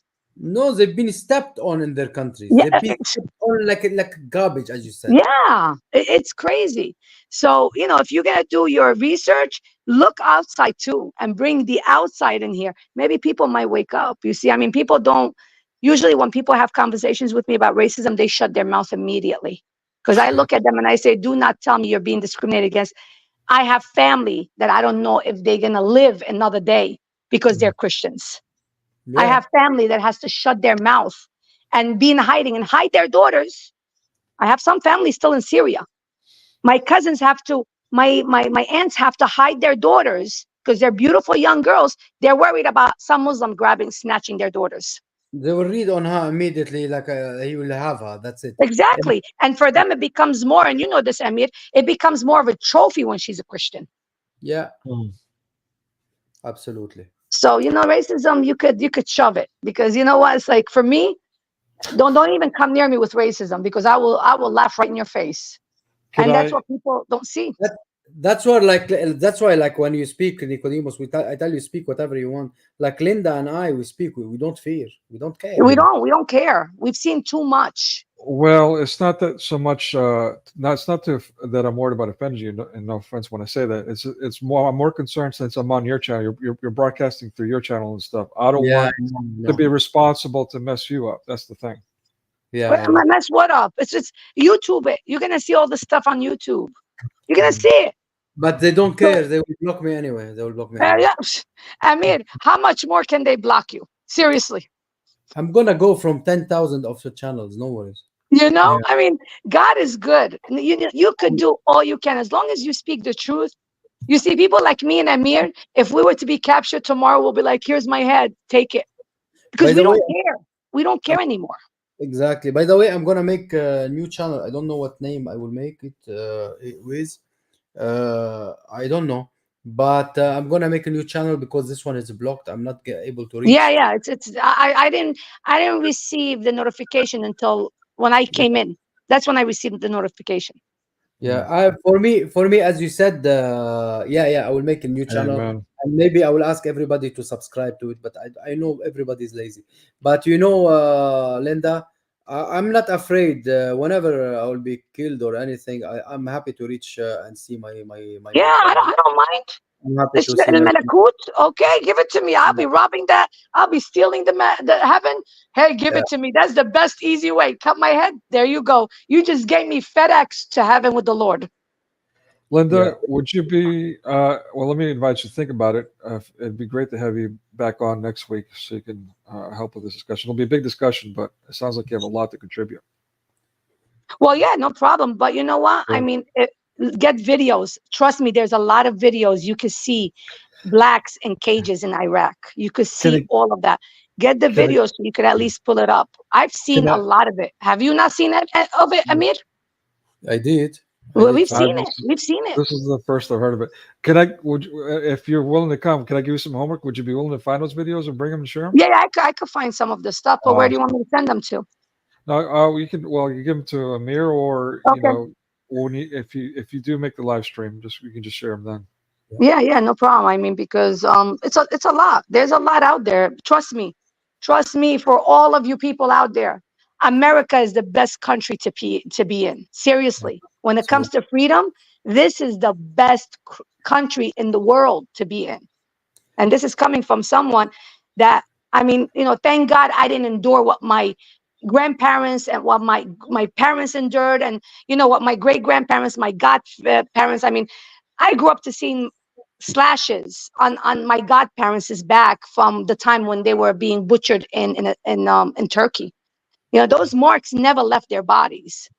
So I'm grateful to the Lord Jesus Christ that I didn't have to endure that, but I saw it. I saw bombs being hit.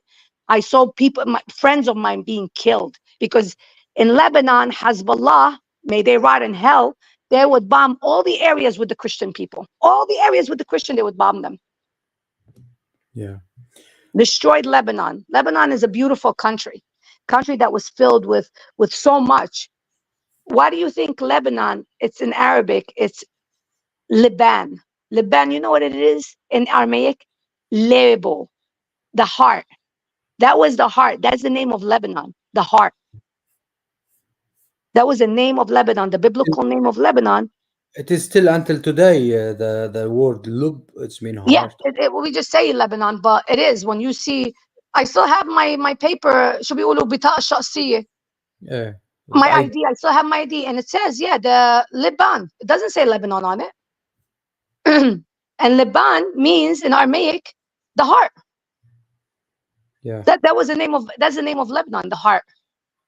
Beautiful country, a country that when you went there, you felt like really the only country in the Middle East that welcomes Christianity, that it is Christian. You feel everything about it Christian. That was Lebanon. Now go see what they did to it. Beside the Hezbollah, you also have the Palestinian Muslims. Destroyed it. And then all I see is billboards of pictures of Palestinian. Oh, save Palestinian children. No, save all children, because Jewish children are children too. Yeah. Christian children are children too. It's not just Palestinian children that needs to be saved. It's all these children need to be saved. But Muslims always make it about them. But you're raising these children to become murderers, rapists, killers. That's what you're teaching them. Osama bin Laden was a child at one point in his life, and look what he turned out to be. So that's a good point. Yeah, I don't go for that. I mean, people tell me sometimes, man, Linda, like sometimes you sound heartless. No, when you're gonna say, especially with this whole thing with Palestine and Israel, when you're gonna say, save the children, save the children of Palestine and Israel, not just Palestine, because they're not special. They're not any different than the children. I don't agree on that. I had many arguments about it. Including with the Christians. Can you believe it? Because you know what it is, Amir? They have filled, because of Muslims, and that's the stupidity on the Christian part. Because of Muslims, they have built that hatred in the Middle Eastern heart, the Christian Middle Eastern heart, that Jews are bad. Yes. Fine. Yeah, we understand they crucified Jesus. Absolutely. But that was the Pharisees. Not all the Jewish there hate Jesus. No. You have many of them that are converting into Christianity. But you my can't dear, come. If the Lord said, forgive them, Father. Yes. Because you don't know what they are doing. I'm not who I am. Yeah, when I hear Arabic TV and I see people, my people, Christian, oh, I hate Israel, but how dare you? Are you that scared and that weak to support Muslims? Why don't you stand for the truth? Exactly. Well, I had I'm using past tense, a Palestinian friend, Christian, who also had said the same thing about Jews, but he was talking about how the Jews on the wall would randomly shoot Palestinians. Do you guys believe that's true or that's fabricated? That's a lie, man. I mean, you know what? That wall, if you look at that wall, I've been to Palestine and I've been to Israel. I traveled. And you know what? There's a metal wire, a barbed wire around. If you try to come over that wire, yes, they're going to shoot you. You shouldn't be coming around. Let me tell you something. One thing about Jews, and I have the utmost respect for them, is that Jews will not give Muslims not one chance anymore. They know them already. But I will tell you something else different than that. Do you think Muslims, they will allow Christians or Jews to go inside or in the mosque or outside in the mosque, but not in the mosque, in the courtyard of the mosque? No. Check the video of David Wood. They didn't allow him. They kicked him out. They won't. They wouldn't allow him. They kicked David Wood out just like that. They wouldn't allow any Christian to go there. So they are bragging about Israeli, not to allow them to go near here or there, but you don't do it as well. You don't let any others to do it. Listen, when I went to Israel, I went to visit the tomb of David, King David. Yeah. Okay, there were some Jews outside, like they saw my cross. He didn't tell me take off your cross, nothing. He just looked at my cross and like, can you put it inside? I told the guy, no, this is my belief. And this is, we believe in King David, the prophet, And he just respected. He said, go ahead in. Like they don't. And especially that they know my passport says Lebanese. So they have a reason to worry because you have so many of these Lebanese, Syrians, all these people that are against Jews. So I really don't hold that against them. I don't. They're protecting themselves. But I tell you, Lebanese, Christian Lebanese, they became against Jews mainly after 82 because Hezbollah started pushing, and anyone who is with Jews or Israel is Amil. What's Amil? Yeah, Amir, that means that they work with them like, undercover, like you work with them as a narc, So he will be in jail immediately. Yeah. So what they call it, Amil? Let me transfer it. A spy, like a spy. Spy. I mean, Yeah. spy. Yeah. And with time they brainwash Christians. Mm-hmm. But you know what, Amir? Deep inside, they know these Yeah. Muslims are liars. They know. Yeah. They Yes, know. But out of fear, they don't open their mouth. No, but some they became so stupid lately. Some maybe. Some Lebanese Christians, they became so stupid lately. It's crazy. It's crazy. And you're right. I've seen a couple like that where I've had debates. I had an argument with someone, friend of mine. I don't think he will call me anymore. In Canada. In Canada, yeah. The truth hurts. The truth hurts. Yeah, it was the subject about Israel and Palestine, and I don't think he will be calling me anymore because I hurt him. You hurt his feelings. Yeah, guys, let's wrap it up. It's for okay. I know I don't like to stop it, but it's 4 hours. Yeah, we have to. I really love to stay with you. Really. This has been great. I was just planning on a quick stream. As you saw, my presentation was like what 10 slides, or less than 10 slides this time. So, but we're having 4.5 hours now, and I got to say, it didn't feel like it flew through. I appreciate it. It's beautiful. Yeah.